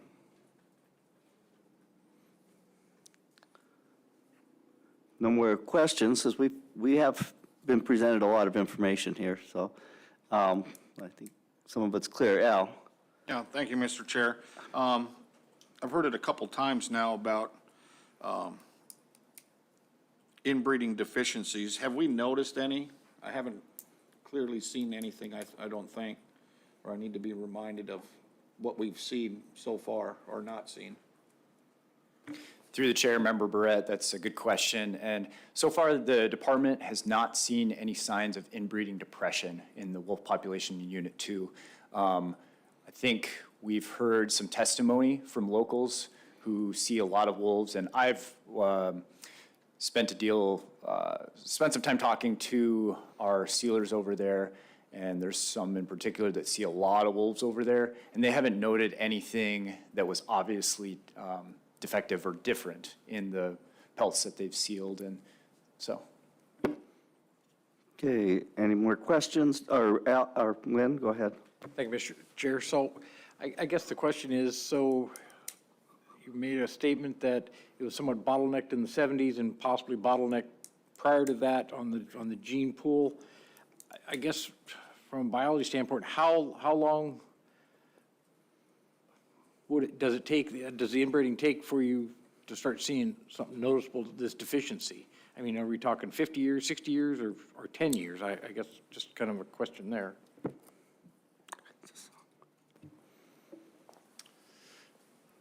The short answer is I don't know. Yeah, there has been there is a population of wolves where inbreeding depression has been documented. That's the population of Isle Royale National Park in Lake Superior. That's a much smaller population.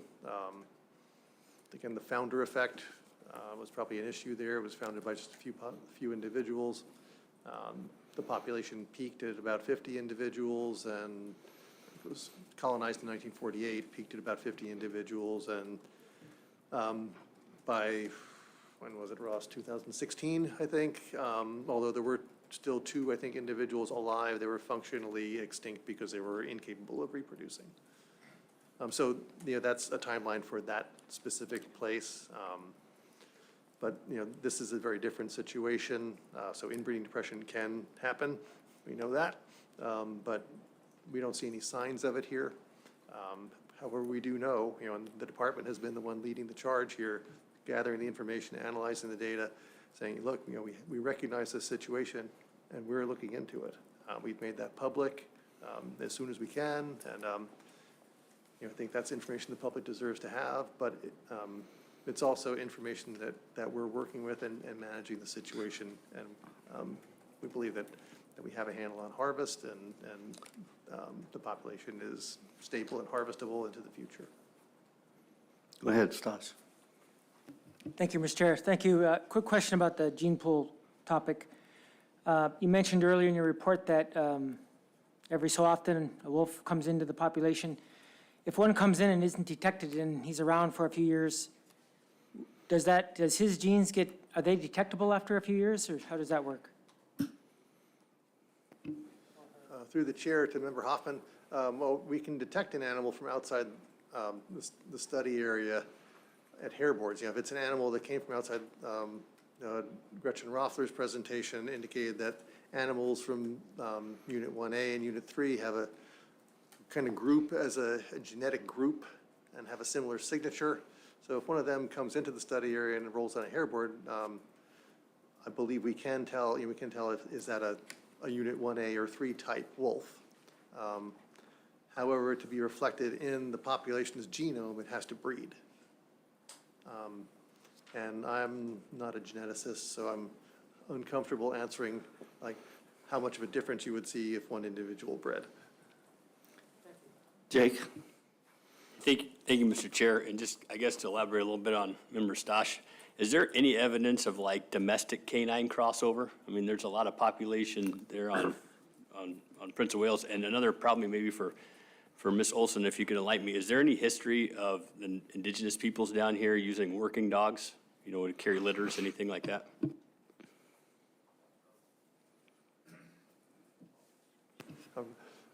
Through the chair to Member Chair, yeah, I remember.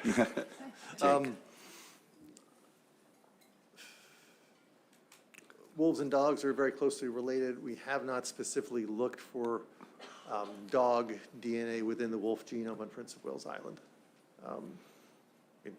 Other things have been occupying our time. I will now yield to Ms. Olson. Thank you. Through the chair, I'll defer that question to Ms. Sill, our regional specialist. Thank you. For the record, my name is Lauren Sill. I'm the Subsistence Resource Specialist in Southeast.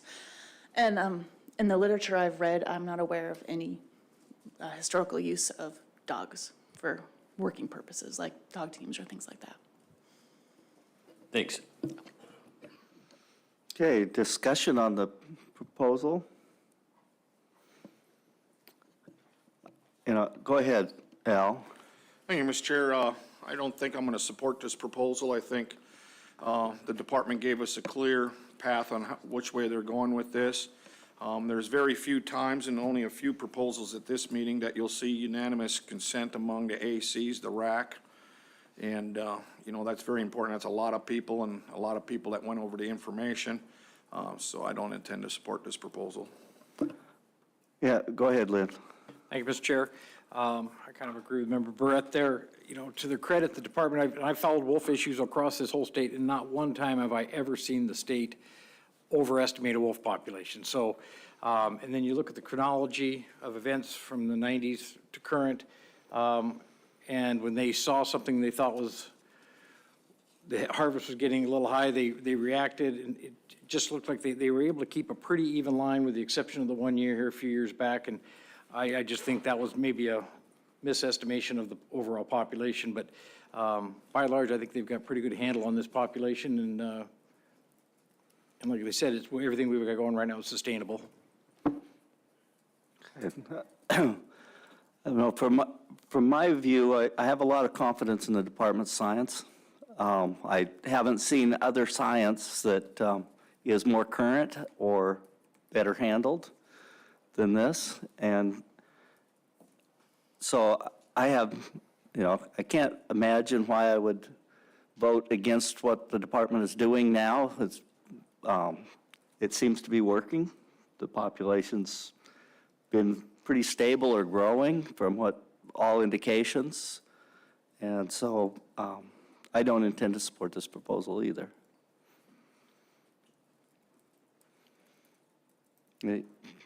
Call a question. The question's been called. The board has heard no concern from the public regarding cost to private persons if this regulation is adopted. Thank you. Christie, would you pull the board? Yes, Mr. Chairman, final action on Proposal 45. Member Fletcher? No. Ms. Cusack? No. Mr. Keough? No. Mr. Barrett? No. Mr. Cooney?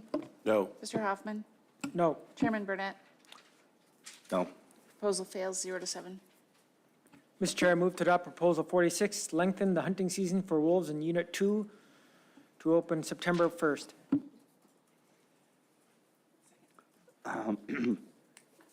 Second.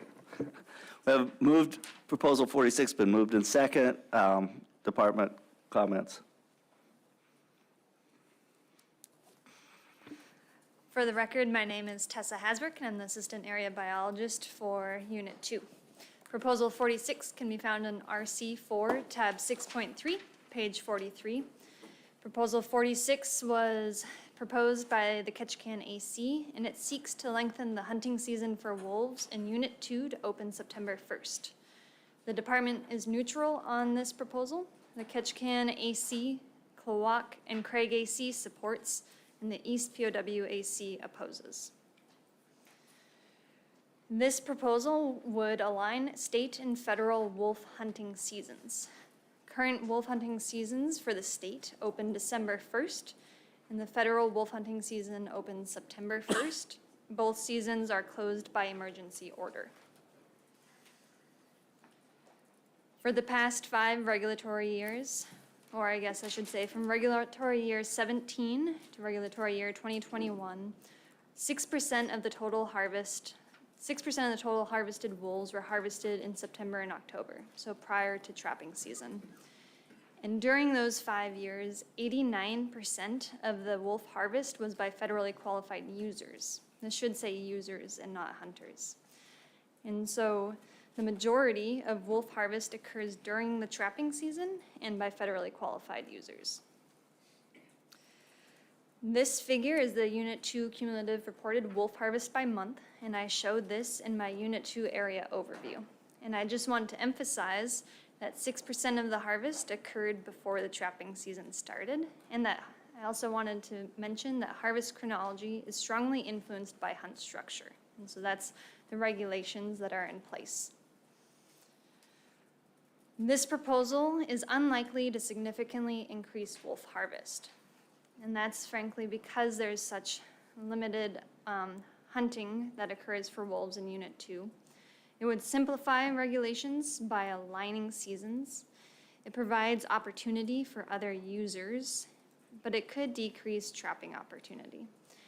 And that would only occur if the hunting season had a higher harvest than expected. The way our management works is we can adapt to the number of wolves taken in the hunting season through altering the trapping season length.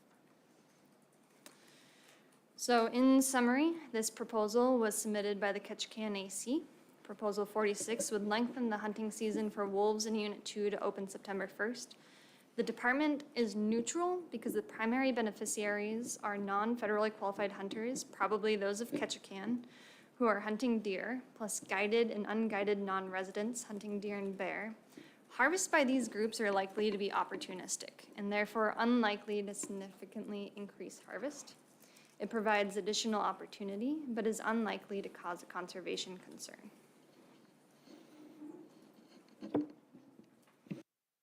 Thank you for the report. Questions from board members? I think you already said this, but you would be including this harvest with the other harvest when you're setting season lengths, looking at this, so it should have no biological effect essentially. And it does align seasons, so board members?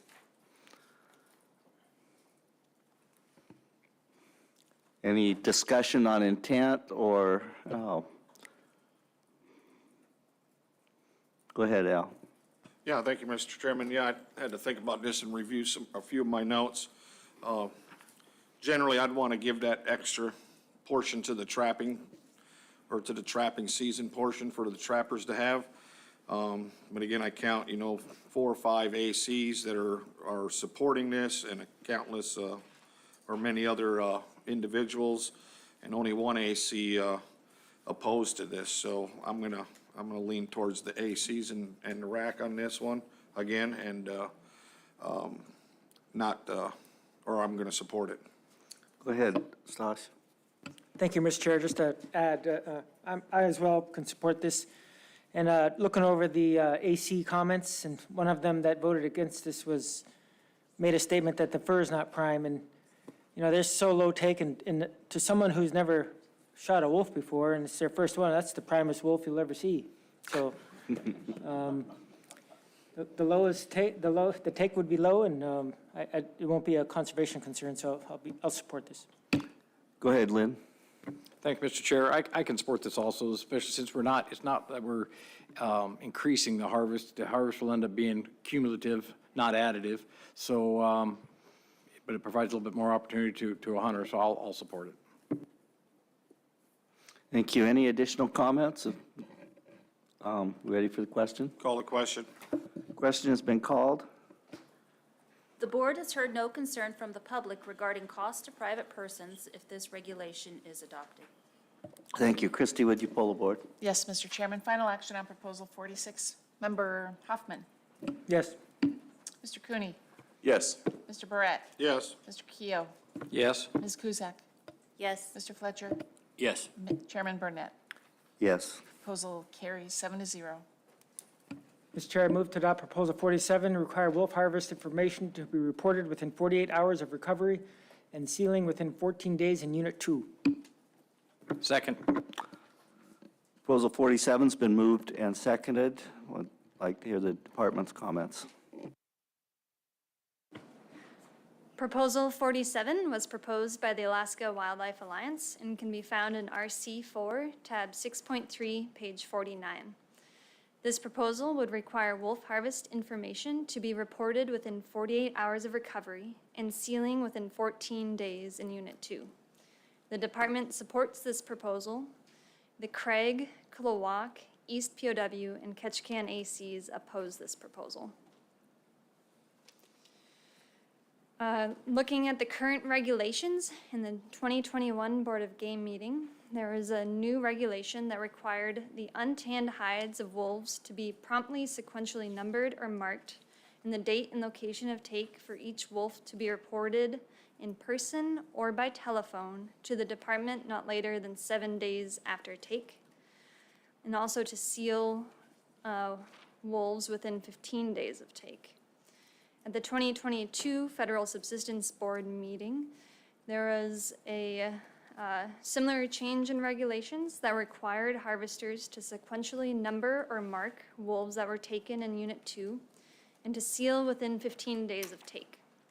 Currently, the state and federal regulations differ, and in the past 5 years, I will remind you that 89% of wolf harvest was by federally qualified hunters and trappers. This proposal would reduce the reporting period by 5 days and the sealing period by 1 day. In 2021, the department requested that Unit 2 wolf sealing period be reduced to 7 days. And that was because our estimates rely on the genetic identifications of individual wolves, and harvested wolf samples are an important part of the genetic component of our estimate. The accurate date and location of take benefits the estimate. We believe that a shorter sealing period would help provide more accurate info on the date and take of wolves. The date and location of take needs to be linked to that hide taken on that date at that location. Labeling them quickly leaves less chance of confusing which hide came from where. The Board of Game adopted this proposal, but with amendments. There was concern that this would be difficult for trappers who are remote, especially in regards to inclement weather, and they compromised by adopting the 7-day reporting period and the 15-day sealing period. If this proposal is adopted, it will provide harvest information sooner than the current regulations require. However, it may be burdensome to some trappers, especially trappers who are remote. Additionally, the proposed change would be ineffective without similar changes to the federal subsistence regulations adopted by the Federal Subsistence Board. So again, this was Proposal 47, proposed by the Alaska Wildlife Alliance. The department supported this proposal because the shorter reporting period would allow the department to more precisely monitor harvest during the season, and it may increase the accuracy of data for the population estimate model. And again, the Craig, Klawock, East POW, and Ketchikan ACs opposed this proposal. Thank you. And if I could ask Mr. Pappas for the comments that were made by the Federal Subsistence Board. I believe they opposed, they're in opposition to this. Excuse me, so the Office of Subsistence Management. Office of Subsistence Management, yeah. Office of Subsistence Management, we're looking at Proposal 47, correct? Yeah. So for the OSM supported the proposal with modification to remove all the calling requirements to require any wolf to be taken in Unit 2 to be sequentially numbered and marked with a date and location recorded by the hunter and trapper, or trapper. Sealing requirements would stay the same. So there was concerns about the safety of forcing folks to come in to report possibly cell phone coverage, what have you. The opposition you're talking about would be from the Southeast Regional Advisory Council, the RAC itself, and their comments are on page PC 155, excuse me, 151 on page 166, and I can read those for you. Would you? Too. So for the RAC's comments have been submitted, approved and submitted. The council opposes this proposal to require wolf harvest information to be reported within 48 hours of recovery and sealing within 14 days of Unit 2, especially if implemented in shortened wolf season. Based on recent management decisions, the council anticipates shorter wolf harvest seasons in the future and feels this proposal would provide limited value for the population model and that the benefit will not outweigh the burden placed on subsistence users. The council in the past relayed their support for sealing requirements of 7 days after the end of the season. Of concern, the council was the limiting number of sealers in Unit 2, which would result in a hardship on trappers struggling to find a sealer. Also, for those trappers working out of a boat, access and safety may be an issue in bad weather. This could affect the trapper's ability to harvest while meeting the sealing requirement. The council has previously suggested that ADF&G encourage trappers to seal sooner on a voluntary basis and refrain from requiring a regulation change. Thank you, Mr. Chair. Thank you. Questions from board members? Go ahead. Thank you, Mr. Chair. So the current program we've got going, how many of the trappers wait till the 7th day to report the wolves? I mean, are you getting reports a day after, 2 days after, or they all wait until the 7th day to report?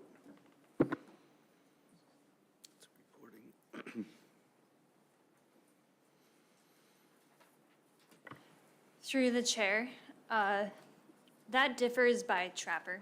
And so we had some trappers who actually were harvesting wolves on federal lands, Colin, because they were unsure if they were supposed to be reporting or not.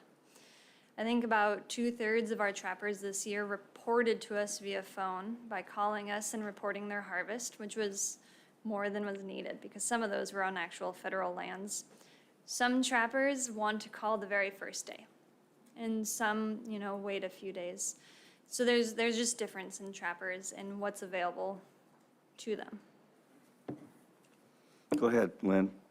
So I guess my takeaway from that is the fact that even though we do have a 7-day requirement, it sounds like a fair percentage of the trappers report on a shorter time frame than that. Through the chair, yes, there is a portion of them that do not wait till the last day to report. Okay, additional discussion from board members. Go ahead, Jake. Hey, thank you, Mr. Chair. This is more of a comment. I want to say I talked to a lot of trappers out there, and to the person, they were all taken aback by how much effort that the department takes in meeting them and all the sealing requirements. Thank you. Any additional discussion from the board members? As I recall, was it 2021 when we made it a 15-day sealing period and the 7-day? And has that improved greatly, your information?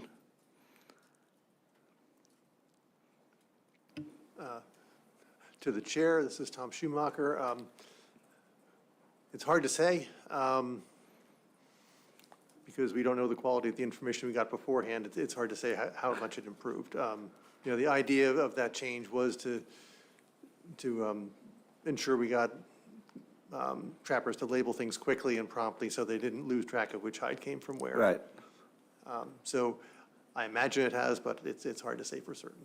Okay. And this proposal would just change the sealing requirement by 1 day and not. My read of the proposal is that it's meant to help the department track harvest within the season better with that 48-hour call-in period. Right, 48-hour call-in, but 1 day less for sealing. And one day less for sealing, yes. Right, okay. Lynn? Thank you, Mr. Chair. I'm not going to support this proposal. We changed it to a 7-day reporting. It sounds like, most of the trappers down here understand what a huge issue this is, and I think they feel that there's a priority to get that information to the department and stuff in a timely manner.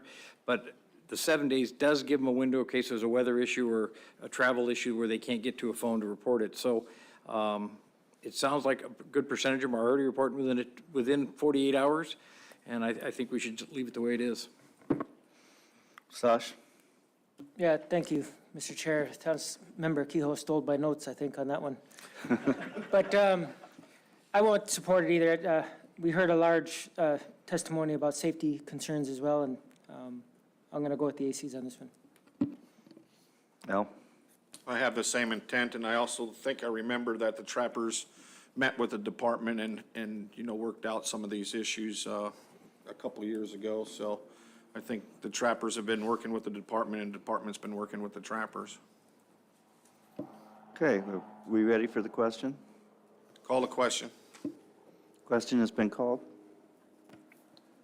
The comments given to the board indicate that there may be increased cost to private persons if this is adopted, for cell phones, for travel. Satellites. So.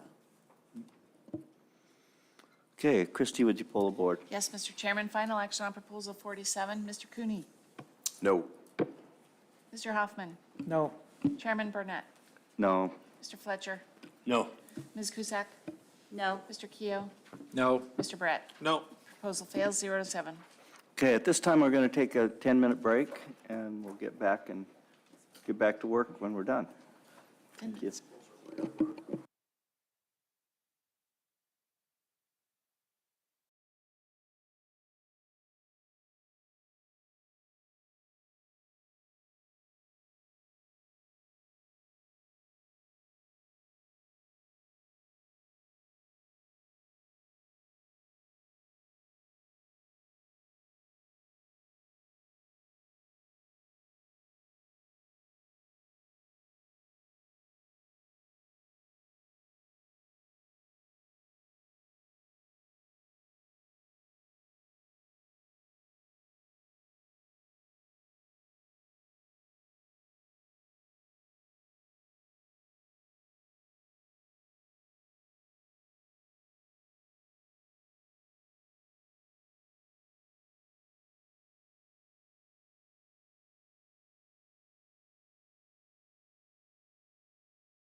Okay, I'll call the meeting back to order at 3:29 PM. Stosh.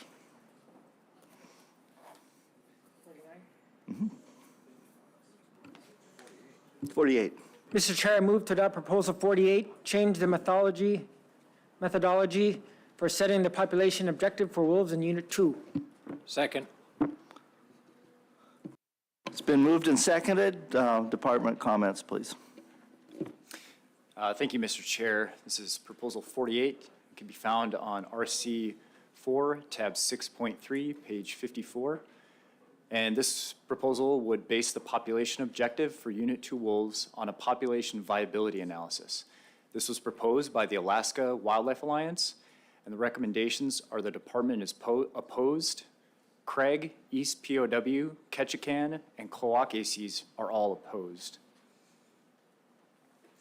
The effective of the proposal is that the objective, population objective for Unit 2 wolves would be based on a population viability analysis using available demographic data. ADF&G would also have to contract a biologist to conduct a population viability analysis using available demographic data.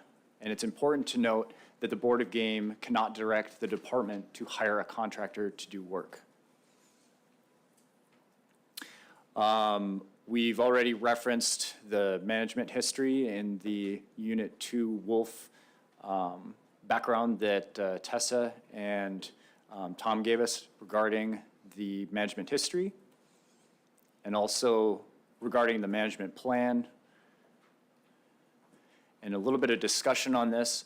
The population estimate, we also talked about, can be biased low, and the objective is also based on those lower estimates, which Tom mentioned. And Unit 2 wolf population is isolated and closely related, which we all already touched on as well. The department has additional genetic samples for wolves throughout Southeast. The department is currently working to assess the genetic population structure throughout the region and to learn about isolation and the degree of inbreeding in Game Management Unit 2 wolves. Now, population viability analyses are a modeling exercise, and the outcomes are heavily dependent on data and assumption used within those models. The department is best suited to conduct a population viability analysis and plans to do so, as we have mentioned, in the next few years.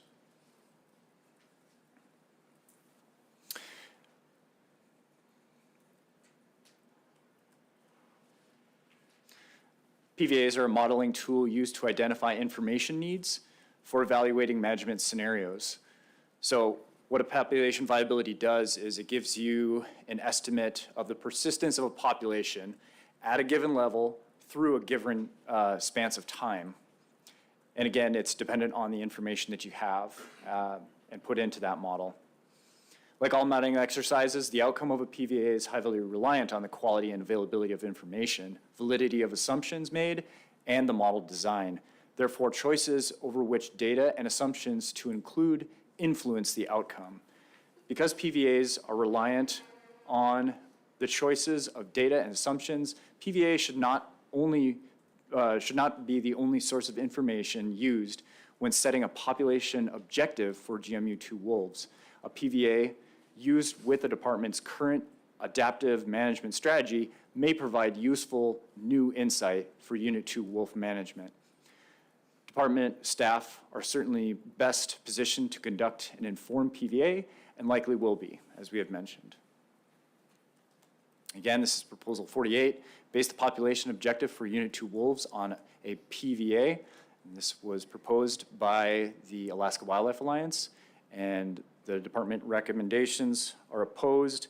Conducting a PVA is a reasonable idea for exploring information needs and ideas about the influence of influence in the Unit 2 wolf population, but a PVA would not be the only tool used when setting the objective. The department are best positioned and fully capable to conduct an informed PVA and likely will engage in that process over the next few years. Requiring the department to conduct a study or to use a contractor is, again, outside the board's authority. And again, the ACs listed all opposed this proposal. Thank you. Ryan has a comment, and included in your comment, I would like you to answer this question, which is, if we were to mandate this and if you chose to do it, what wouldn't you do that you're doing now that would degrade your data collection and analysis? Thank you, Mr. Chairman. It's a great question. We'd keep doing exactly what we're doing. We've said it about 87 times here that we plan on doing this down the road, and it's a tool, and we have interest in that. I guess I really, and Ross said it several times, but I'm going to reiterate it. To require us to hire a contractor, if I read between the lines on something like that, I get really frustrated that somebody may not trust the department and what we're doing. And that doesn't sit well with me. We've been very open, we've been very transparent with all of this, and we have the scientists to do it. So, thank you, sir. Not speaking for the other board members, but I have pretty good trust in the department and its science, and that we rely heavily on it, on this, and all of our other decisions. Board members.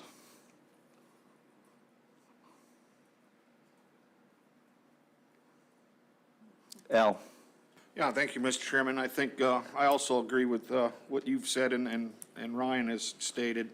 You know, I agree with their methodology and their science. And, you know, we just, the board last time instituted a new plan in 2019. The department's got a handle on it, and, you know, we're just in the start of that as far as plans go. So my trust in their science and their ability is also greatly appreciated. Okay, Stash. Yeah, thank you, Mr. Chair. I have complete trust in the department's handling of counting wolves and what they're doing. I think it's the best wolf population estimates that anyone could possibly come up with. I don't know how we can do much better. They've showed us how they're even going to do better with what they're already doing. So I'm really impressed, and I think they're doing a very good job. Okay, additional comments or questions from board members? Call the question. Question's been called. The board has heard no concern from the public regarding cost to private persons if this regulation is adopted. Thank you. Christie, would you poll the board? Yes, Mr. Chairman. Final action on Proposal 48. Mr. Barrett. No. Mr. Cooney. No. Mr. Hoffman. No. Mr. Keough. No. Ms. Cusack. No. Mr. Fletcher. No. Chairman Burnett. No. Proposal fails 0-7. Mr. Chair, I move to adopt Proposal 49, utilize the lower confidence interval of the wolf population for estimating the wolf populations in Unit 2. Second. Proposal 49's been moved and seconded. Department comments. Thank you, Mr. Chair. Proposal 49 is located on RC4, tab 6.3, page 62. And this proposal would use the lower confidence interval for harvest management of Unit 2 wolves. This was proposed by the Alaska Wildlife Alliance, and the recommendations are the department is opposed. Craig, East POW, Ketchikan, and Cloak ACs are all opposed.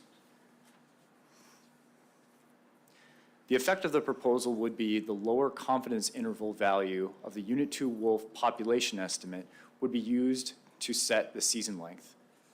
ADF&G currently uses the midpoint of the estimate. As we've mentioned, the department estimate is likely biased low, leading to conservative harvest management. And just to give you kind of a feel of what that would look like from our estimate, this is our graph of those. And the whiskers are the 95% confidence interval. And what's circled there is the bottom of the 95% confidence intervals. And here are those associated values. So we have the year of our estimate on the left, the population point estimate, that's our midpoint of our estimate in the center column, and then the 95% confidence intervals on the right side there. And you can see in the black box circled, those are the lower numbers that would be used for management, as opposed to the higher end on the right side there. So it kind of gives you a sense of what that would be. And then take those numbers and apply it, it would fall within these breaks that we have for our season length determination. So some considerations. Management of Unit 2 wolves has proved sustainable through the current flexible adaptive management strategy. Managing using the lower confidence interval would unnecessarily reduce harvest opportunity. And again, this is proposal 49, to use the lower confidence interval for harvest management of Unit 2 wolves. This is proposed by the Alaska Wildlife Alliance, and the department is opposed to this proposal because it would unnecessarily limit harvest opportunity. Recent analyses indicate the department's population estimate have almost certainly been biased low, so harvest management based on those estimates is conservative. Based on an even more conservative value, like the lower confidence limit for each estimate, is unnecessary for sustainable management. Thank you. Questions from board members? I'm not going to ask you what specific statistical analysis you used for this, because maybe I'll ask you later. Any questions, comments from board members? You did speak about the bias. We heard, we saw the violin charts earlier. I didn't see the math, but I'm not too concerned. Members? Questions, comments? Lynn? Thank you, Mr. Chair. I mean, we've seen it quite a bit. And like I said earlier, I've never seen the department overestimate population. They've always been very conservative with their estimates and then base the harvest off of that conservative estimate. So I see no reason to agree with this proposal or support this proposal. Like I said, what they've got going right now is totally sustainable, and I think we should continue to support that program. Thank you, Lynn. Additional comments from board members? Go ahead, Jake. Thank you, Mr. Chair. Yeah, I think the department's working hard here to get a big picture on this population, and since it's already biased low, I'm not going to support this either. Thank you. Any additional comments from board members? Go ahead, Al. Yeah, thank you, Mr. Chairman. I also agree with many of the comments that have been here, and I also agree with the 5 ACs that voted on this, the 1 RAC and the 3 NGOs that, and multiple public comments that weren't in support of this. Thank you. If any additional comments or questions? If not, we may be ready for the question on this. Go ahead, Tom. This is Tom Schumacher. I'd like to respond to some of the discussion here just to get some points on the record, some finer points. What I explained earlier in my talk was that earlier population estimates, so population estimates 2018 and earlier, we have good conceptual reasons for believing we're biased low. It's not based on any particular calculation. We can't redo those estimates, but there's a good conceptual reasoning for why those were biased low. Current estimates, we don't know. They may be accurate. They may be biased low. I suppose there's also a possibility they could be high, but estimates by their nature are not counts. We're never going to know the true number of wolves in any one year. Estimates are almost certainly higher or lower than the true number. A bias is when there's a reason why it's going to be lower or higher. We don't know any more about that from 2019 forward, but we're going to continue working on that question. The point is that Up until now, harvest management has been conservative because it was based on estimates that were biased low. So in other words, we thought the population was smaller than it really was. Thank you. With that, Call the question. question has been called. The board has heard no concern from the public regarding costs to private persons if this regulation is adopted. Christie, would you poll the board? Yes, Mr. Chairman. Final action on Proposal 49. Mr. Keough? No. Ms. Cusack? No. Mr. Barrett? No. Mr. Cooney?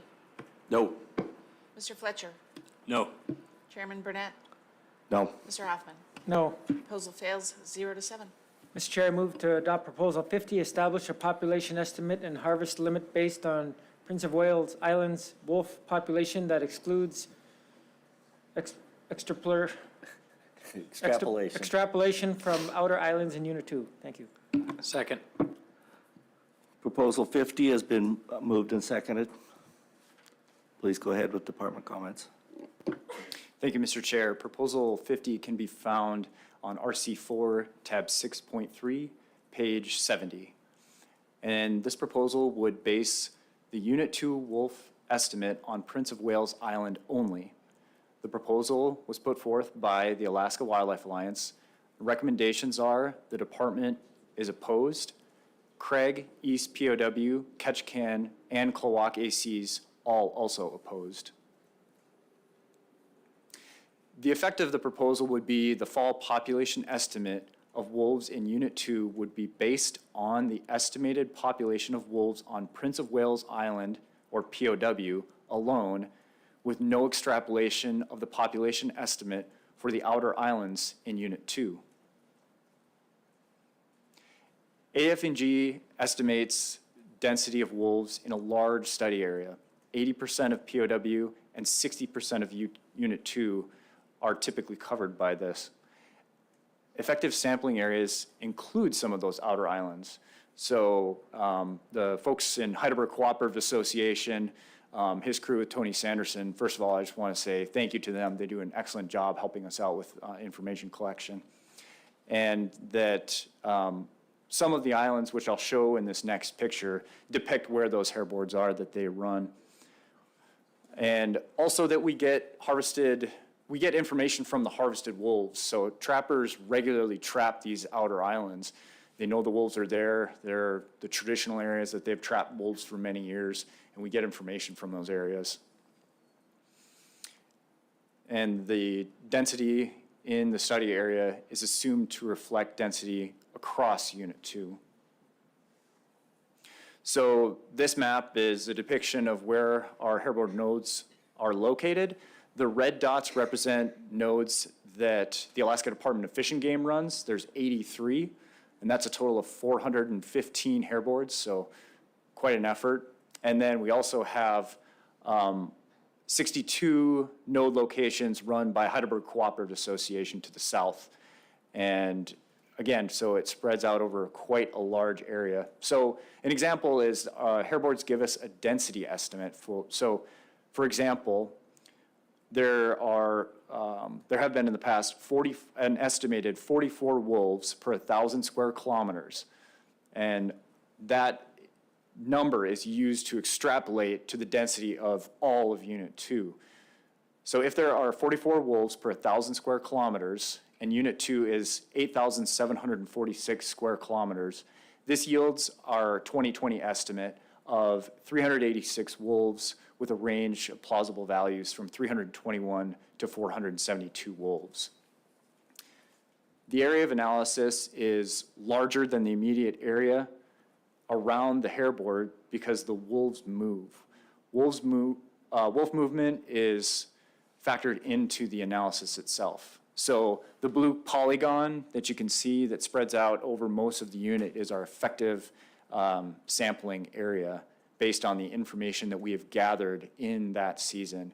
And I also want to say that the spatially explicit capture-recapture method that we use is actually in Unit 2 is the largest effort of this method in the world. So we've done quite a bit of work to really work on this method specific to Unit 2. Wolves are resilient and adaptive, which allows them to live on small islands throughout Southeast Alaska. Sightings from locals in Unit 2, along with confirmed breeding and long-term presence on small islands like Pleasant Island, a small 19 square mile island in northern Southeast Alaska, demonstrate their adaptability. Data from collared wolves on Pleasant Island confirmed that they did not leave the island after the deer population plummeted and instead relied mainly on marine prey. And a study conducted by Gretchen Roffler, which she mentioned a little bit earlier, and her co-authors demonstrated that wolves can switch prey when ungulates such as deer, moose, and mountain goats are low in density or not available. In this study, it was actually found that wolves consumed up to 55 different species across the study area, which was southeast. Prince of Wales is about 60% of Game Management Unit 2, so the proposal would reduce the population estimate and harvest opportunity by up to 40%. Constraining the results of the population estimate to Prince of Wales Island only would unnecessarily restrict harvest opportunity. The current adaptive management strategy is conservative and working to provide sustainable harvest opportunity through adaptive management. So again, this is Proposal 50. Base the Unit 2 wolf estimate on Prince of Wales Island only. This is proposed by the Alaska Wildlife Alliance. And the department is opposed to this proposal because it unnecessarily reduces hunting and trapping opportunity. The proposal makes the unsupported assumption that few wolves inhabit smaller islands to the west of Prince of Wales. Evidence from Southeast Alaska and elsewhere indicates that even after ungulate prey is depleted, wolves can exploit alternate prey and maintain high densities on smaller islands for extended periods. Thank you. Jake, you have a question? Hey, thank you, Mr. Chair. No, I was just going to say we took a lot of statement here and talked to a lot of folks out there in the audience about the movement of wolves back and forth between all these islands and anyway. Thank you. I want to point out, reading the proposal, it seems like the assumption is made that you only study the wolves on Prince of Wales and then make assumptions about what's on the outer islands. But in fact, from what your map showed, you do actually do mark recapture on some of the smaller islands with your volunteer group. So it's not, I think there's some flawed assumption in the way the proposal is presented. But maybe you could correct me if I'm wrong, but you do actually study some wolves on the outer islands. To the chair, yeah, there are a few islands, Saquon and Goat Island near Heidelberg, that Heidelberg Cooperative Association does run hairboard nodes on. There's quite a large area without them, but again, we are getting information from the harvested wolves, so we do collect data from most of that area to an extent. Thank you. Al?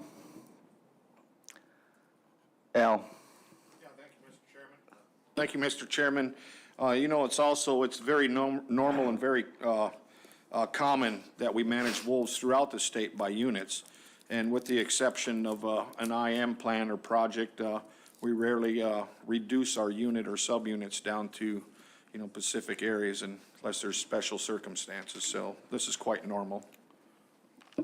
Thank you, Al. Any additional comments or questions on the proposal?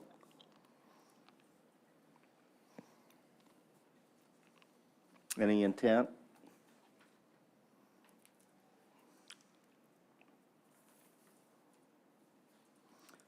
Not. I think we may be ready for the question on this one. Call the question. Question has been called. The board has heard no concern from the public regarding cost to private persons if this regulation is adopted. Thank you. Christie, would you poll the board? Yes, Mr. Chairman. Final action on Proposal 50. Mr. Fletcher? No. Ms. Cusack? No. Mr. Keough? No. Mr. Barrett? No. Mr. Cooney? No. Mr. Hoffman? No. Chairman Burnett? No. Proposal fails 0-7. Mr. Chair, I move to adopt Proposal 51, establish a percentage of the Unit 2 wolf population that can be harvested on a sustainable bias, develop a harvest quota each season, require in-season reporting, provide the harvest to the public in real time, and allow 3 days' notice before closing the season by EO. Second. Been moved and seconded. Would you go ahead with the department comments? Thank you, Mr. Chair. Proposal 51 can be found on RC4, tab 6.3, page 77. And it would establish a harvestable percentage of the Unit 2 wolf population annually, require in-season reporting, and close each season by emergency order. This was proposed by the Alaska Wildlife Alliance. Recommendations are the department is opposed, the Craig, East POW, Ketchikan, and Klawock ACs all opposed. So again, the effect of the proposal would be the Board of Game would establish a percentage of the Unit 2 wolf population to be harvested annually. And I'll just say that again, the Board of Game would decide that. It would require in-season reporting, and the department would have to provide public harvest data in real time. The department would have to close the season by EO with 3 days' notice and with an additional 3 days if weather were inclement.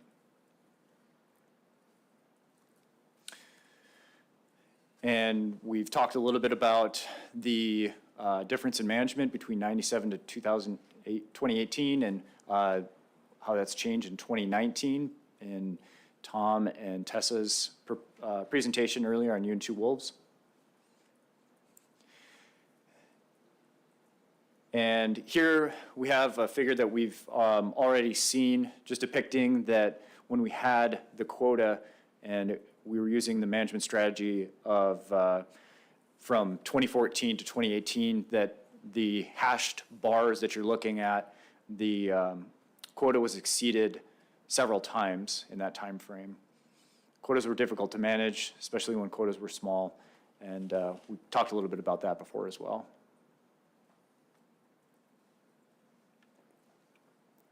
We also talked about the major difference between the ceiling between the state side and the federal subsistence side, where the big difference is that 7-day call-in requirement. So right now we do have mismatched ceiling requirements for wolves in Unit 2. So just a little breakdown. So season length based management offers predictable season length, flexible harvest management, and predictable range of harvest based on previous harvest rates. And we went over a little bit of those again in Tom and Tessa's presentation. Quota-based management offers less flexibility for management, and harvest caps have been exceeded in the past. Trappers may be forced to pull gear in inclement weather, and it would be also ineffective unless the federal subsistence would adopt similar changes to the federal subsistence regulation, given that 80% of the land in Unit 2 is federally managed.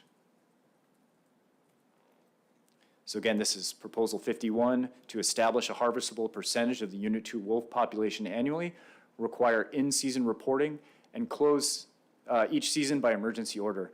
This was proposed by the Alaska Wildlife Alliance, and the department opposes this proposal. The current management strategy was adopted in 2019 after a lengthy public process and was developed to address shortcomings in the previous quota-based management strategy. The 2019 Unit 2 population estimates confirm that the current management framework has met or exceeded the board-established fall population objective each year. The department's current harvest management strategy is workable and sustainable for trappers, managers, and the wolves and the ecosystem that they occupy. Thank you. James? Yeah, thank you. This question's probably more for Tom, but so going back to that time period where you seek public input, by any chance, do you or anybody else in the department recollect the author of the proposal being a part of that process at all? If you're talking about, this Tom Schumacher responding to Member Coney through the chair. If you're talking about the proposal at the 2019 Board of Game meeting, they were department proposals. Yeah, my apologies. I meant the current proposal. Was the Alaska Wildlife Alliance a part of that public process? You mentioned in the slides, going back to the overview, I think it was in 2016, 2017, the public, where you reached out to the public to try and establish what the new process was going to be for estimating the wolves going forward. No, we were not aware that they would be interested in. They're primarily an Anchorage-based organization, and we worked with people in southern southeast primarily. No, thanks. I just wanted to confirm. I'm seeing a lot of these, but I just wanted to confirm whether or not. And then the other thing is, before the proposal was submitted, by any chance did they reach out to talk to you about this one specifically either? No, all the proposals were submitted through the board support section, so we were not approached to discuss the workability or the wisdom of any of the proposals. No, thank you. Additional questions from board members? Go ahead. Thank you, Mr. Chair. And I just wanted to add to that, too, that in 2019, when we were discussing the population objective and partially the management strategy, that we did go to the board, and that was a public process that everyone can be involved in. So, Thank you. Questions, comments from board members on Proposal 51? Go ahead, Al. Yeah, thank you, Mr. Chairman. I believe that, the department's harvest strategy has been working, and, I'm going to continue to support that. Could you quickly explain the difference between a guideline harvest level or a harvest level approach and a quota system for the public? To the chair, in response to the question, the harvest guideline level is what we would use to set a quota. The harvest guideline level was a percentage of the most recent population objective or population estimate. So as I explained in my presentation earlier, when we first adopted that in 1997, we had a population estimate from, I think, 1994. And we said, well, okay, we have a harvest guideline level of 25%. 25% of 355 is about 90, so there's the quota, 90. But currently, you're not managing specifically to a quota, you're managing to a time, trying to set the season to get close to that quota, correct? We're managing for the number of live wolves that remain after the season. Right. So we're managing for a population A objective. population. And we gauge season length to manage harvest, and that season length is used to limit harvest to not a specific number like a quota, because we really can't manage that precisely, Right. but to a range of acceptable harvest that will leave us within the acceptable population range. Okay, and Ryan? Thank you, Mr. Chairman. I also wanted to clarify that the guideline harvest levels that we've discussed quite a bit today, those were all adopted by the board. There's very few places in regulation where the board has gotten that far into the weeds, but they were all adopted and we had to follow. Thank you. Questions, comments from board members? James? Yeah, thank you. I'm inclined not to support this. One of the things that they talked about in the beginning there was about the concern the public had about predictability for the seasons. And it sounds like a lot of the public was involved with the current process that we're using right now and liked it. And so for that reason, with the way that the proposal's written, where it could be shut down, the season could be shut down in the middle of it. I don't think that's what is best for either the resource or the public. And, following on that, I would comment that the department, through the commissioner, has the ability to shut down a season anytime if the harvest is exceeding what's biologically appropriate. Go ahead, Jake. Yeah, just to put on the record that, 5 ACs oppose this as well. Thank you. Call Anything the else? question. Question has been called. The board has heard no concern from the public regarding cost to private persons if this regulation is adopted. Thank you. Christie, would you poll the board? Yes, Mr. Chairman. Final action on Proposal 51. Mr. Hoffman? No. Mr. Cooney? No. Mr. Barrett? No. Mr. Keough? No. Ms. Cusack? No. Mr. Fletcher? No. Chairman Burnett? No. Proposal fails 0-7. Mr. Chair, I move to adopt Proposal 52, establish a harvest quota for wolves between 20% and 35% of the estimated wolf population in Unit 2. Second. Been moved and seconded. Go ahead with department comments. Thank you, Mr. Chair. For the record, my name is Tessa Hasbrook. Proposal 52 was proposed by the Alaska Wildlife Alliance and can be found in RC4, tab 6.3, page 84. This proposal is very similar to the previous proposal. This proposal would return the Unit 2 wolf harvest management strategy, wolf harvest management from a strategy where the department annually varies harvest opportunity to maintain the population within a board-established population objective range to one where harvest is managed using a harvest guideline level ranging from 20 to 35% of the estimated population size as annually established by the board. The department opposes this proposal. The Craig, Klowock, East POW, and Ketchikan ACs also oppose this proposal. So as we've heard in previous proposal presentations, as well as Tom's and my Unit 2 wolf overview, Fish and Game used a harvest guideline level from 1997 to 2018, and there are several shortcomings. Due to those shortcomings, in 2019, the Board of Game created the population objective of 150 to 200 wolves. Ross just showed this figure in the previous presentation, and it shows wolf harvest from 2009 to 2018 in relation to the quota. Those asterisks represent years that the season was closed by emergency order, and the bars that are striped denote years where harvest exceeded the quota. So you can see in the past handful of years, we often exceeded the quota with our harvest. Some considerations on this proposal is that trappers may have longer seasons in years when trapping conditions are poor. This proposal is less flexible for management and the changes would require board action on an annual basis. The quota based on population estimates do not recognize error associated with the estimates. Trappers may be forced to pull gear on short notice and in inclement weather. And this proposal would be ineffective without similar changes to federal subsistence regulations adopted by the Federal Subsistence Board.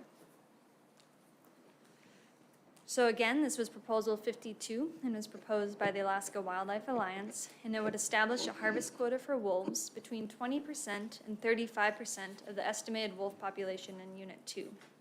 The department opposes this proposal because the current strategy was adopted in 2019 after an extensive public process. The current strategy has proven successful in keeping Unit 2 wolf population estimates within or above the board-established population objectives. Thank you. I think you testified earlier that something like 89% of the harvest was by federally qualified people in this area. And that being the case, having the two methods match is pretty darn important, because we wouldn't be able to control the other side. And so any additional questions from board members?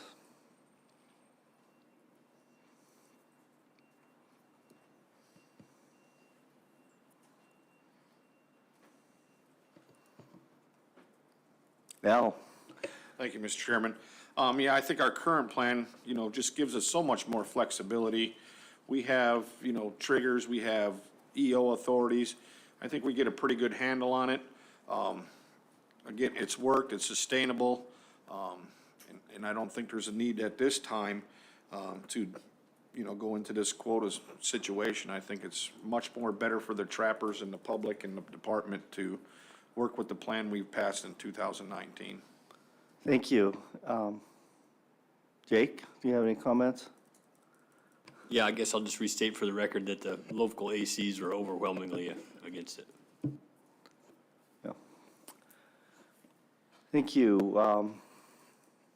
Any additional comments or questions from the board members? Call the question. Question has been called. The board has heard no concern from the public regarding cost to private persons if this regulation is adopted. Christie, would you poll the board? Yes, Mr. Chairman. Final action on Proposal 52. Mr. Cooney? No. Mr. Hoffman? No. Chairman Burnett? No. Mr. Fletcher? No. Ms. Kuzak? No. Mr. Keough? No. Mr. Brett? No. Proposal fails 0 to 7. Mr. Chair, I move to adopt Proposal 53, establish an estimated unreported mortality rate for Unit 2 wolves to be used for establishing the harvest quota. Second. Proposal 53 has been moved and seconded. Department comments. Thank you, Mr. Chair. Proposal 53 was submitted by the Alaska Wildlife Alliance and can be found on RC4, tab 6.3, page 89. This proposal would establish an estimated unreported mortality rate of 35 to 50% to be used in establishing an annual harvest quota. The department is opposed to this proposal. The Craig AC, Klawock AC, East POW AC, and Ketchikan AC also opposes this proposal. The effect of this proposal would require Fish and Game to assume a fixed rate of unreported human-caused mortality when determining harvest opportunity. It also suggests reverting to a quota system. However, the proposer does not provide a recommended harvest guideline level. It also would require establishing the set unreported human-caused mortality rate and using that rate to effectively reduce the quota. There have been 2 different collared projects, wolf collared projects in Unit 2, and both of these were quoted in the proposal. One of the projects was published in 2016 by Roffler et al. And in that project, this covered 3 years, and in that time, 5 instead of 3, 5 of 8 collared wolves died from unreported human-caused mortality. So again, over the course of 3 years, 5 of those collared wolves died from unreported human-caused mortality. Another project that was finished up closer to 2008 and lasted over 9 years, 16 of 34 collared wolves died from unreported human-caused mortality. And these reported rates are not annual, they are cumulative over time. One over the course of 3 years, the other over the course of 9 years. In general, annual rates of unreported human-caused mortality are difficult to assess without having many collared wolves in different areas across Unit 2. Additionally, rates of unreported human-caused mortality do not appear to drive the population trend. So in general, the current population is dependent on these factors, and this is the case for all wildlife populations. So you have a starting population. Annually, you add reproduction, you add immigration. You take away reported harvest as well as unreported human-caused mortality, which includes wounding loss in addition to illegal take. You can take away natural mortality as well as immigration. And then that's how you end up with the current population. However, our population estimate is really the golden ticket here. By estimating the population, we take into account all of the ways wolves enter and leave this population without having to determine specific rates for each of these factors. There's no evidence to suggest that unreported human-caused mortality is driving the population. It would be very expensive to accurately estimate annual rates of unreported human-caused mortality, and an assumed fixed rate would limit the department's harvest management flexibility. It's also unnecessary with our annual population estimates. This was Proposal 53, and it was submitted by the Alaska Wildlife Alliance, seeking to establish an estimated unreported mortality rate. The department opposes this proposal because our current management strategy, based on annual population estimates, accounts for all ways wolves enter and leave the Unit 2 population. Imposing an additional factor to account for unreported mortality would be redundant. The proposal could unnecessarily limit sustainable harvest opportunity. The proposal suggests reverting to a quota system, but fails to indicate how harvest quotas should be determined. Thank you. Board member questions?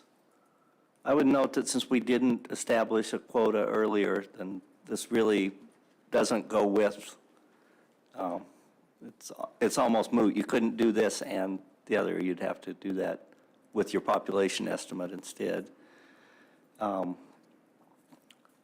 But, you know, I'm trying to imagine what the unreported mortality is based on those studies, because if you have 16 out of 34 over a period of 9 years, what's the annual rate?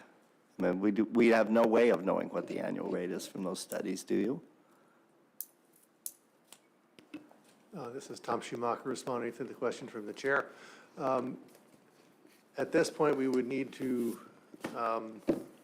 we can't do that easily. We would need to find the data from those times and find out when wolves were collared, when wolves died.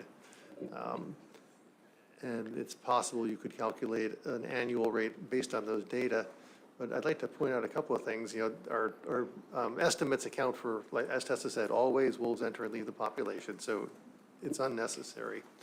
And also that, you know, we collar wolves along the road because that's where you can trap them quickly and efficiently, or relatively quickly anyway. And, you know, wolves that live along the road system likely have a higher rate of unreported human-caused mortality because they are more likely to encounter humans than wolves that live in more remote areas. So applying a rate that you determine along the road system to the entire unit may also not be, or may overestimate mortality. Go ahead, Lynn. Thank you, Mr. Chair. Just a question. So since you're calling these things along a roadway, I mean, some of this unreported human harvest, human mortality, could it be a car hitting them and they're in the ditch dead? And they just didn't get reported, or do we know that they were harvested by some other means? Through the chair to Member Keough, you know, we've documented wolves dying in a variety of ways in Unit 2. You know, wolves have been hit on the road. Wolves, we believe anyway, have escaped from traps only to die of injuries later. No doubt wolves have been, you know, shot by a hunter and escaped and just been unrecovered. And, you know, illegal take is also part of the picture. You know, as Captain Frenzel indicated, that's a part of the picture with generally any harvested species in the state. You know, they can't be everywhere all the time. Thank you. Additional questions from board members? I don't intend to support this because it doesn't fit with the management scheme that's in place in any event, but, and I'm sure over time the department will get better numbers on this, maybe. Maybe not, but it's unreported, so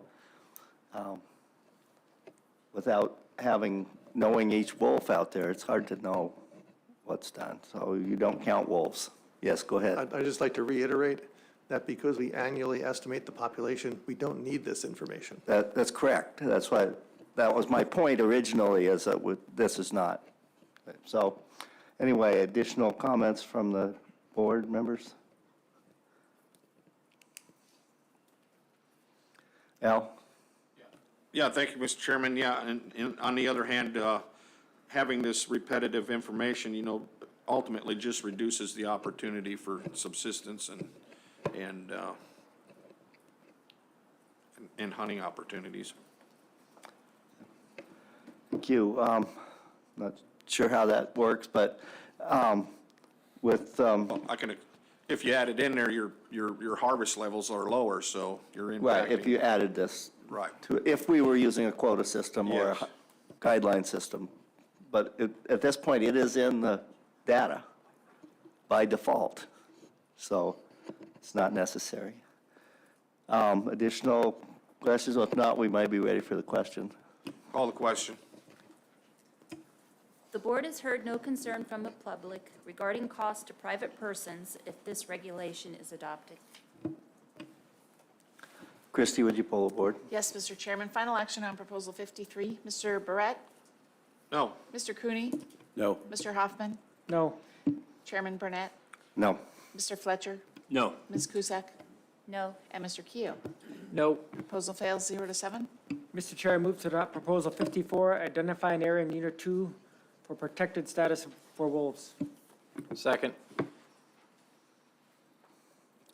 Been moved and seconded. Go ahead with your department comments. Thank you, Mr. Chair.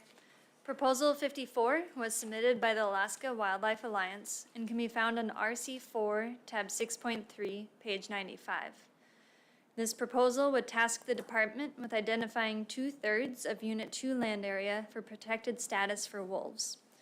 The author suggests selecting areas to protect that have relatively high deer carrying capacity, can support 2 to 3 packs, and rotating this protected area over time. The department is opposed to this proposal. The Craig AC, Klawock AC, East POW AC, and Ketchikan ACs also oppose this proposal. There currently is a small trap enclosure in Unit 2. This is Joe Mace Island Marine Park, which is a small island off of Point Baker on the north side of Prince of Wales.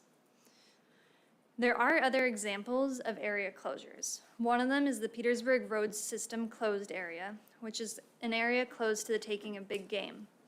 There's another example on QU Island, which is in Unit 3, which is closed to marten trapping. However, the Petersburg Road System closed area is closed because it's a public safety concern. The QU Island closure is a result due to conservation concern for that species. This figure shows the harvest and the population estimates for wolves since 2012. And this is one that we have seen in my area overview and again in the Unit 2 wolf overview. And this figure shows that what the population estimate has been in comparison to what harvest has been for the past 10 years. Protecting 2/3 of Unit 2 would not protect 2/3 of wolves from harvest in Unit 2.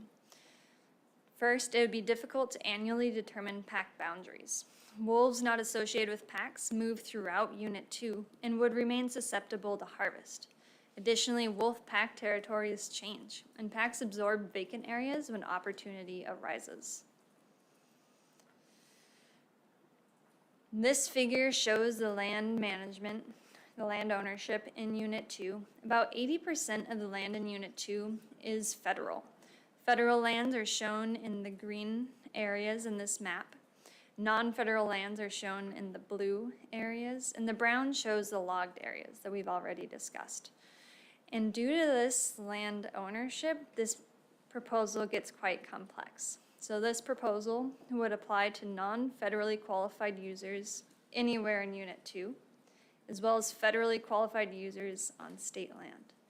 And again, 89% of wolf harvest in the past 5 years was by federally qualified users. In order to be effective, federal subsistence regulations would need to be adopted. Similar federal subsistence regulations would need to be adopted by the Federal Subsistence Board. This proposal may be difficult to enforce, and then trappers living far away from areas open to wolf trapping would be disenfranchised. So again, Proposal 54 was submitted by the Alaska Wildlife Alliance, and it tasked the department with identifying 2/3 of Unit 2 land area for protected status for wolves. The department opposes this proposal because it is unnecessary for sustainable wolf harvest opportunities It might disenfranchise wolf hunters and trappers who live furthest away from the open areas, and it would result in additional unknown costs for the department. Thank you. I have a quick question. Is there a tract of state land that meets the qualifications for what the proposer asked for on Prince of Wales Island? High deer habitat value, et cetera, that could be closed? And could you identify such a piece of? To the chair. So 20% of the land in Unit 2 is not managed by the feds. This includes state land, but also borough and municipal and private lands. Right. And so we're talking about a small portion. Many of the state lands have been logged, and so that has decreased wintering deer habitat. And then some of the remaining tracts of state land have been proposed to be cut. Thank you. It just seems to me that even if we wanted to do this, there's not an effective way for the Board of Game to set aside a reserve on this island. But go ahead, members. Yep, thank you, Mr. Chairman. Just for clarity, slide 96, the heading on there is, current trapping closures, and the slides right after it is other examples of, are those close to trapping? The Petersburg road system is what I'm really looking at. Through the chair, the Petersburg road system is only closed to the taking of big game. So you can trap there. Yes. Okay. Thank you. Okay, board member questions or comments? Not hearing a lot here, but as I said earlier, I'm going to oppose this. Even if I thought it was a good idea, I don't think it's possible for the Board of Game to do it in an effective manner, given that even if we closed it, federally qualified people would still be able to hunt and trap in the area. So go ahead, Lynn. Thank you, Mr. Chair. I was just going to get that on the record, too. All we'd be doing is closing it for non-federally qualified users. The other ones would still be able to utilize the land. Al? Call the question. Question's been called. The board has heard no concern from the public regarding cost to private persons if this regulation is adopted. Thank you. Christie, would you poll the board? Yes, Mr. Chairman. Final action on Proposal 54. Mr. Keough? No. Ms. Cusack? No. Mr. Barrett? No. Mr. Cooney? No. Mr. Fletcher? No. Mr. Hoffman? No. Chairman Burnett? No. Proposal fails 0-7. Mr. Chair, move to adopt Proposal 202, set the season length for taking wolves in Unit 2 without closing it early due to EO. Second. It's been moved and seconded, but before the department comments, I'd like to ask from Cheryl Booking. I believe that the department has no authority to set a season date that the commissioner can't close by emergency, but I'd like confirmation on what our authority has with regard to this proposal. Thank you, Mr. Chair. The board obviously has the authority to set seasons and bag limits and that sort of thing, but the statutory authority given to the commissioner to open and close seasons when circumstances require is not something that can be altered by this board or restricted. So given that, if we were to do what the proposal asks, all we could do is set a season length, just to be, and it wouldn't change anything. So I'm going to recommend, based on that fact, that since we don't have the authority to do what the proposal asks, that we take no action on it. If I could get a motion to that effect. Go ahead. Thank you, Mr. Chair. I move that we take no action on Proposal 2 based on we don't have the authority. Second. Thank you. Any objection to taking no action on this proposal due to our inability to effectively do what the proposer asks? And I think without objection, we'll take no action, and that's the last of our proposals that we're going to take action on. We're going to take a 15-minute break, and then we have some other business to take up.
Test, test, test, test, test, test, test, test, test. Test, test, test, test, test. 1, 2, 3, 4, 5, 6, 7, 8, 9, 10, 11, 12.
Okay, at this time, I'm going to call the Board of Game back to order. We have a small miscellaneous business agenda to take care of.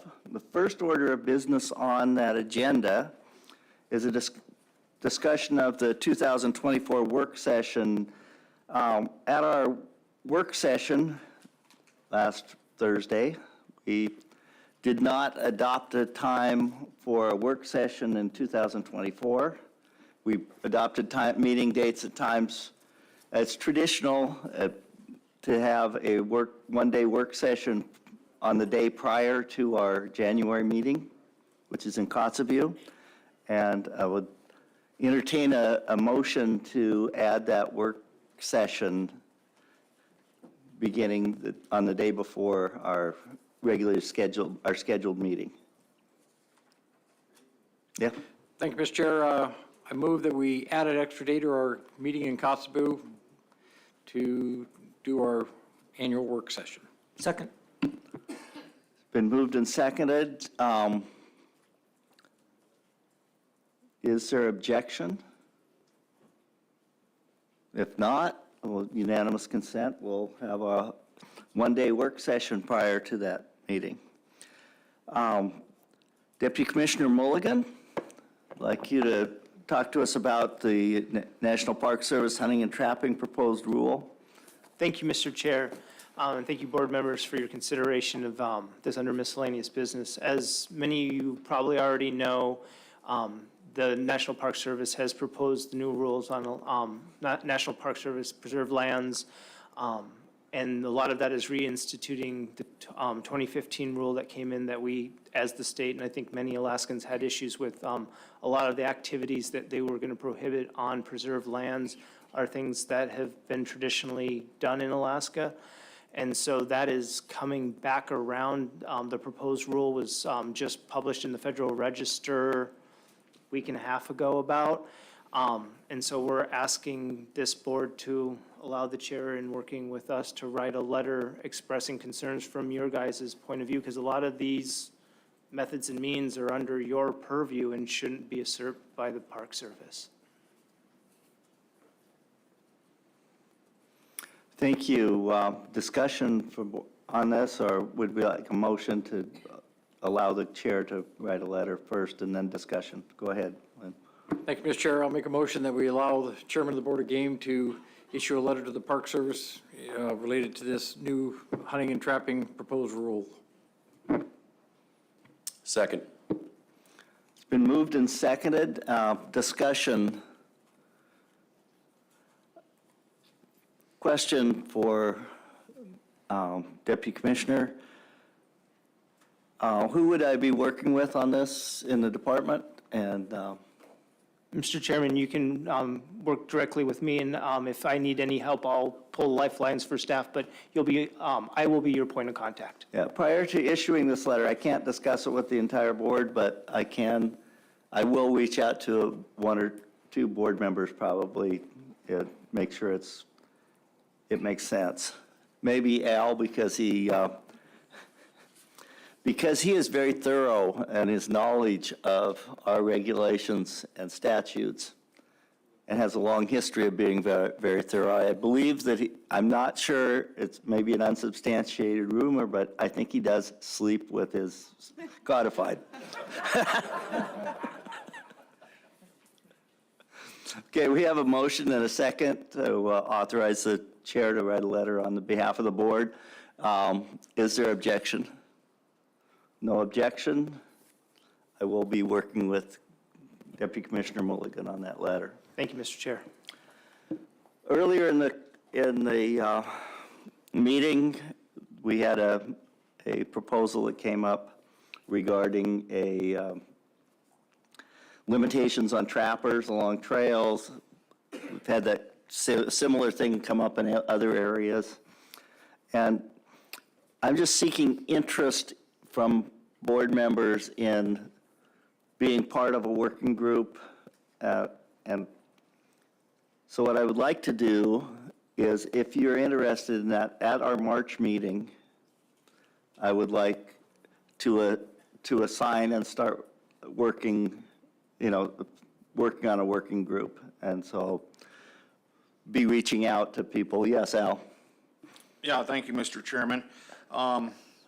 My thoughts on the working group, and we've had several over the years. There's one issue that really stops real discussion and real negotiation from working out something with non-trappers and trappers, and that's usually within the borough and municipalities, the enforcement of the leash laws. And so what I would ask is Captain Frenzel would go to our new colonel and division director, who's very familiar with this issue himself, and ask him if Wildlife Protection would put a policy out there that they would enforce borough or municipalities ordinances on leashed dogs, or the leashed dog laws. Would give equal footing because trappers are, when appropriate, are penalized for violating regulations, yet the dog people or the pet owners have no issue with violating, and they're like above the law because nobody enforces it. Okay, understand where you're coming from, and I think you sent a message, but really, I don't want, people to make any kinds of decisions, or I just want you to be thinking about how we could put this together, who might want to be on it, and we'll discuss this at other business at our next meeting. That's all I have to say about that. And then Vice Chair Hoffman. Yeah, thank you, Mr. Chair. At this time, I'd like to propose a board-generated proposal to allocate elk drawing permits on Afognak Island, specifically permit drawing hunts DE 715, DE 717, DE 721, and DE 723. A proposed four permits from each of these 4 drawing hunts to be reallocated at a registration hunt, with the requirement that 8 registration permits be picked up in Ozinski and 8 be picked up in Port Lions. And this is to be a registration hunt available to all Alaskans. And this proposal was put in earlier, and it was intended to be modeled after the Nelson Island muskox registration hunt that we currently have in the books, and somehow it didn't end up that way, so. Second. Okay, we have a motion and a second to do a board-generated proposal, which would be taken up at the March meeting, I believe. And so, under discussion, I would like to refer people, before we go to discussion, Ruth. Yes, an individual in SCI Alaska chapter leadership position is involved in this proposal, so I am going to recuse myself from the discussion. Thank you, Ruth, and if you would find yourself in the place in the audience, we appreciate it. Thank you. I'd like to refer members to the Joint Boards of Fisheries and Game Criteria for Development of Board-Generated Proposals. And those 4 criteria, that is found on page 15 of your Board of Game meeting workbook, if you want to refer to it. But those 4 criteria are as follows. It is in the public's best interest, that is, for example, access to resources, consistent intent, public process. 2, is there urgency in considering the issue? For example, potential for fish and wildlife objectives not being met or sustainability in question. 3, our current process is insufficient to bring the subject to the board's attention during the normal cycle.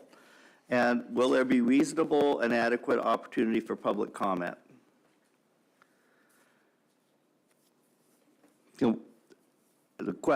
Does this meet one or more of those 4 criteria? Should be considered when we're deciding whether or not to adopt this as a board-generated proposal. Go ahead and speak to the proposal, if you would. Yeah, thank you, Mr. Chair. Yeah, the proposal was written, and I don't know where it, if it was supposed to be modeled after it was supposed to be modeled after the Nelson Island muskox registration permit that we already have on the books, but it got written down where it wouldn't meet our standards, because it was. Would you refer to what you're referring, the proposal, I believe you're talking about a proposal 199, which is in the back of the proposal book.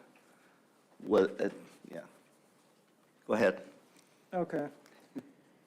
So. Yeah. Yeah.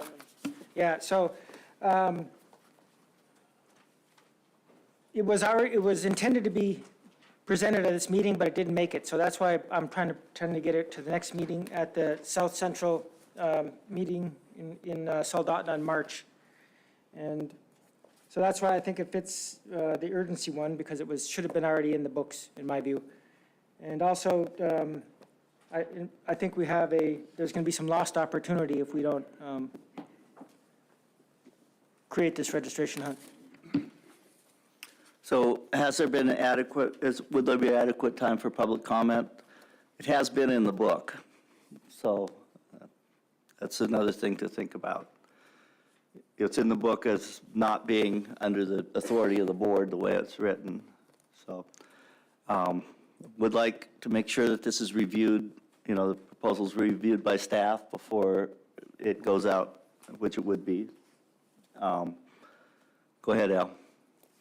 I think the adequate time for public comment would be that if we accepted this as a board-generated proposal, then the public would have adequate time to review that proposal. Yeah, that's correct. And my second is Nelson Island still, you have to go out and pick up a registration permit, first come, first serve, or is anything done online?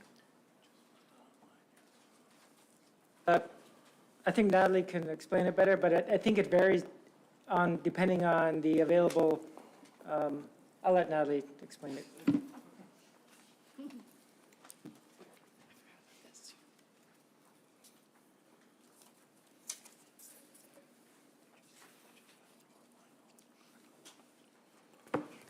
Thank you, Mr. Chair. Darn, I thought I was going to get out of this meeting without having to be on the record at all.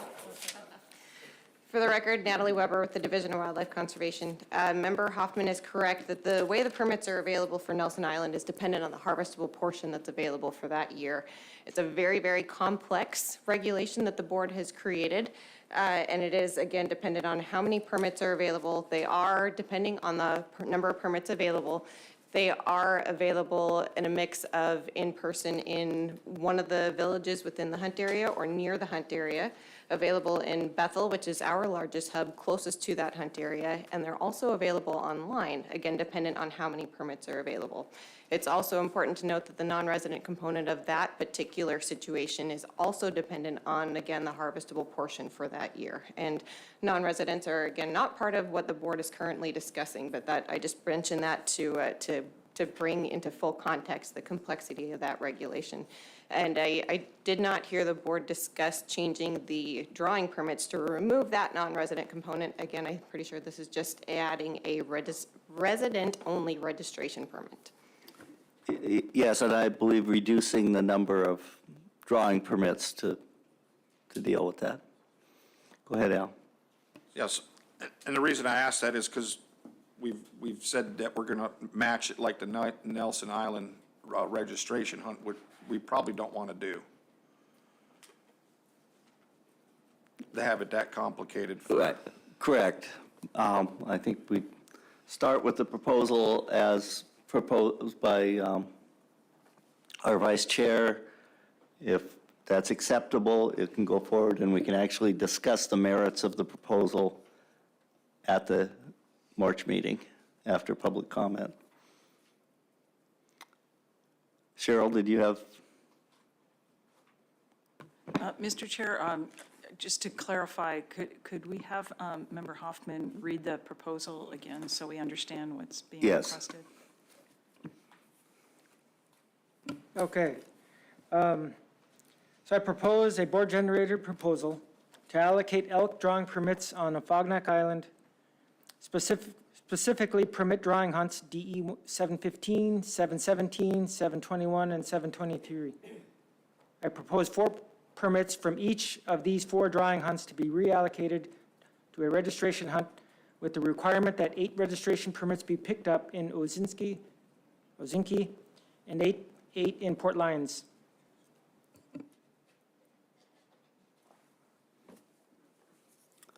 Okay, if that, the question is that acceptable to the board as a board-generated proposal? It's been moved and seconded, discussion.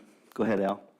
Yeah, thank you, Mr. Chairman. So looking over the 4 criteria, I recognize the 4th one that it does meet. There will be reasonable opportunity if this is passed, but I don't agree that it meets the other 3.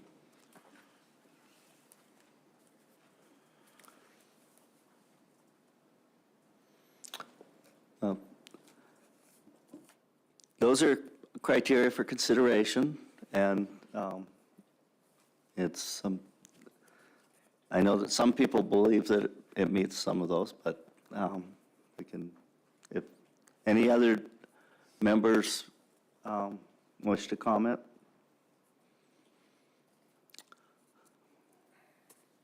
We have a motion. Go ahead, Lynn. Thank you, Mr. Chair. Reading the policy, it appears that the board will consider the following criteria. It doesn't necessarily say it has to meet all the criteria, so I would kind of take it if you feel like it meets one, that it would meet the criteria. Right, and the first one is a subjective one. Is it in the public's best interest? And that's a board decision that really be made after public comment and on a proposal. So if there's no further discussion, Christie, would you poll the board on the question of setting forth a board-generated proposal as proposed by Vice Chair Hoffman? Yes, Mr. Chairman. Starting with Mr. Cooney on that motion? Yes. Mr. Brett? No. Mr. Keough? Yes. Mr. Fletcher? Yes. Chairman Burnett? Burnett, yeah. Did I say it? No. I thought I said, it might have said Brett. No? I'm sorry, what's your vote? Yes? No. No, so you're a no vote. And Member Hoffman? Yes. So if I counted things right, the motion carries by a vote of 4 yeas to 2 nays. Member Cusack abstained. Okay, thank you. And Ruth, would you like to rejoin us, please, at the table?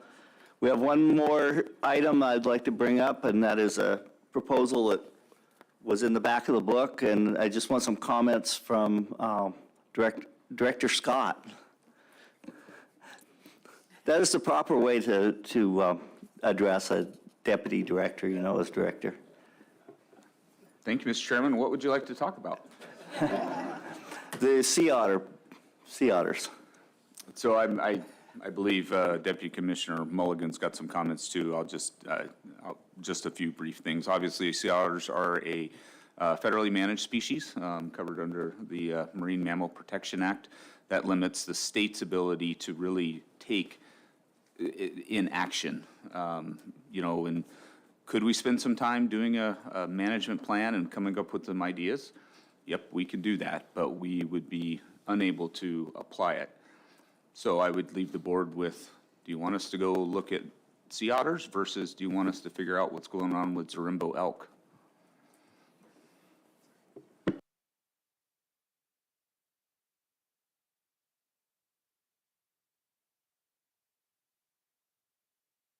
Thank you, Director Scott. Any additional comments on that?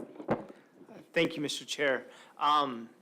Just, so I guess more of a personal note, because Deputy Director Scott covered all the logistical basis of it. This is, for those of you like yourself, Mr. Chair, who've lived down here, know this is an ongoing issue. When I served as the department's legislative liaison, this was a big issue for several of the legislators, and there's been several attempts to try to figure this out. At one point in time, I don't know if you guys know, a senator from down here put in a bill to introduce a bounty on them. And at that point in time, the feds told us then they would just shut down all subsistence hunting. We've tried to encourage our congressional delegation to figure out a way to encourage the harvest of sea otters, to encourage the federal agency to at least come up with a optimal population size, the whole 9 yards. So this is just, give you guys a larger picture. This is something that I know my commissioner has worked on when he was director and now commissioner, and we will still be working on it despite our inability to basically institute the management plan like the proposer would like. Okay, thank you. And now?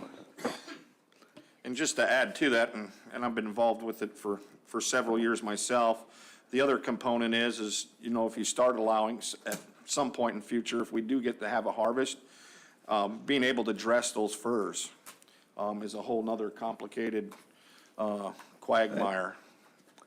Thank you, and thanks for your comments. At this time, I'm not quite ready for a motion to adjourn. First, I have to do what's important here. We have a whole bunch of people here that made this work. And so I want to, first off, thank Christy and Annie and everyone else, all the state employees that worked through the weekend to do this. And in the Division of Wildlife, Deputy Commissioner, the Director, our biologists, subsistence, they do this every time we have a meeting. We start our meetings on Fridays, and they work through the weekends, and they're working all the time to prepare before the meetings and after the meetings, and I think they all deserve a big round of applause.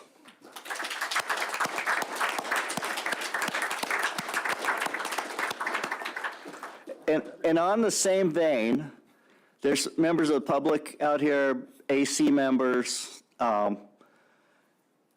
people who put in proposals. They all deserve a big thank you. And I want to particularly call out those people that made proposals that didn't pass, because every proposal that didn't pass made everyone else do some work, think about it, and really understand why we're doing or not doing what we're doing. And I think that's really important. So all the participants, it's a big deal, and thank you all for your help. And I didn't want to leave out the Department of Law and the Department of Public Safety when I was thanking state employees, because they're always here, and federal employees like George, too. So I think everybody should give themselves a big round of applause.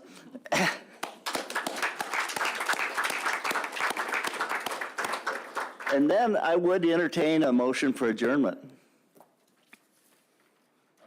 I move to adjourn. Second. We're adjourned by unanimous consent. Thank you.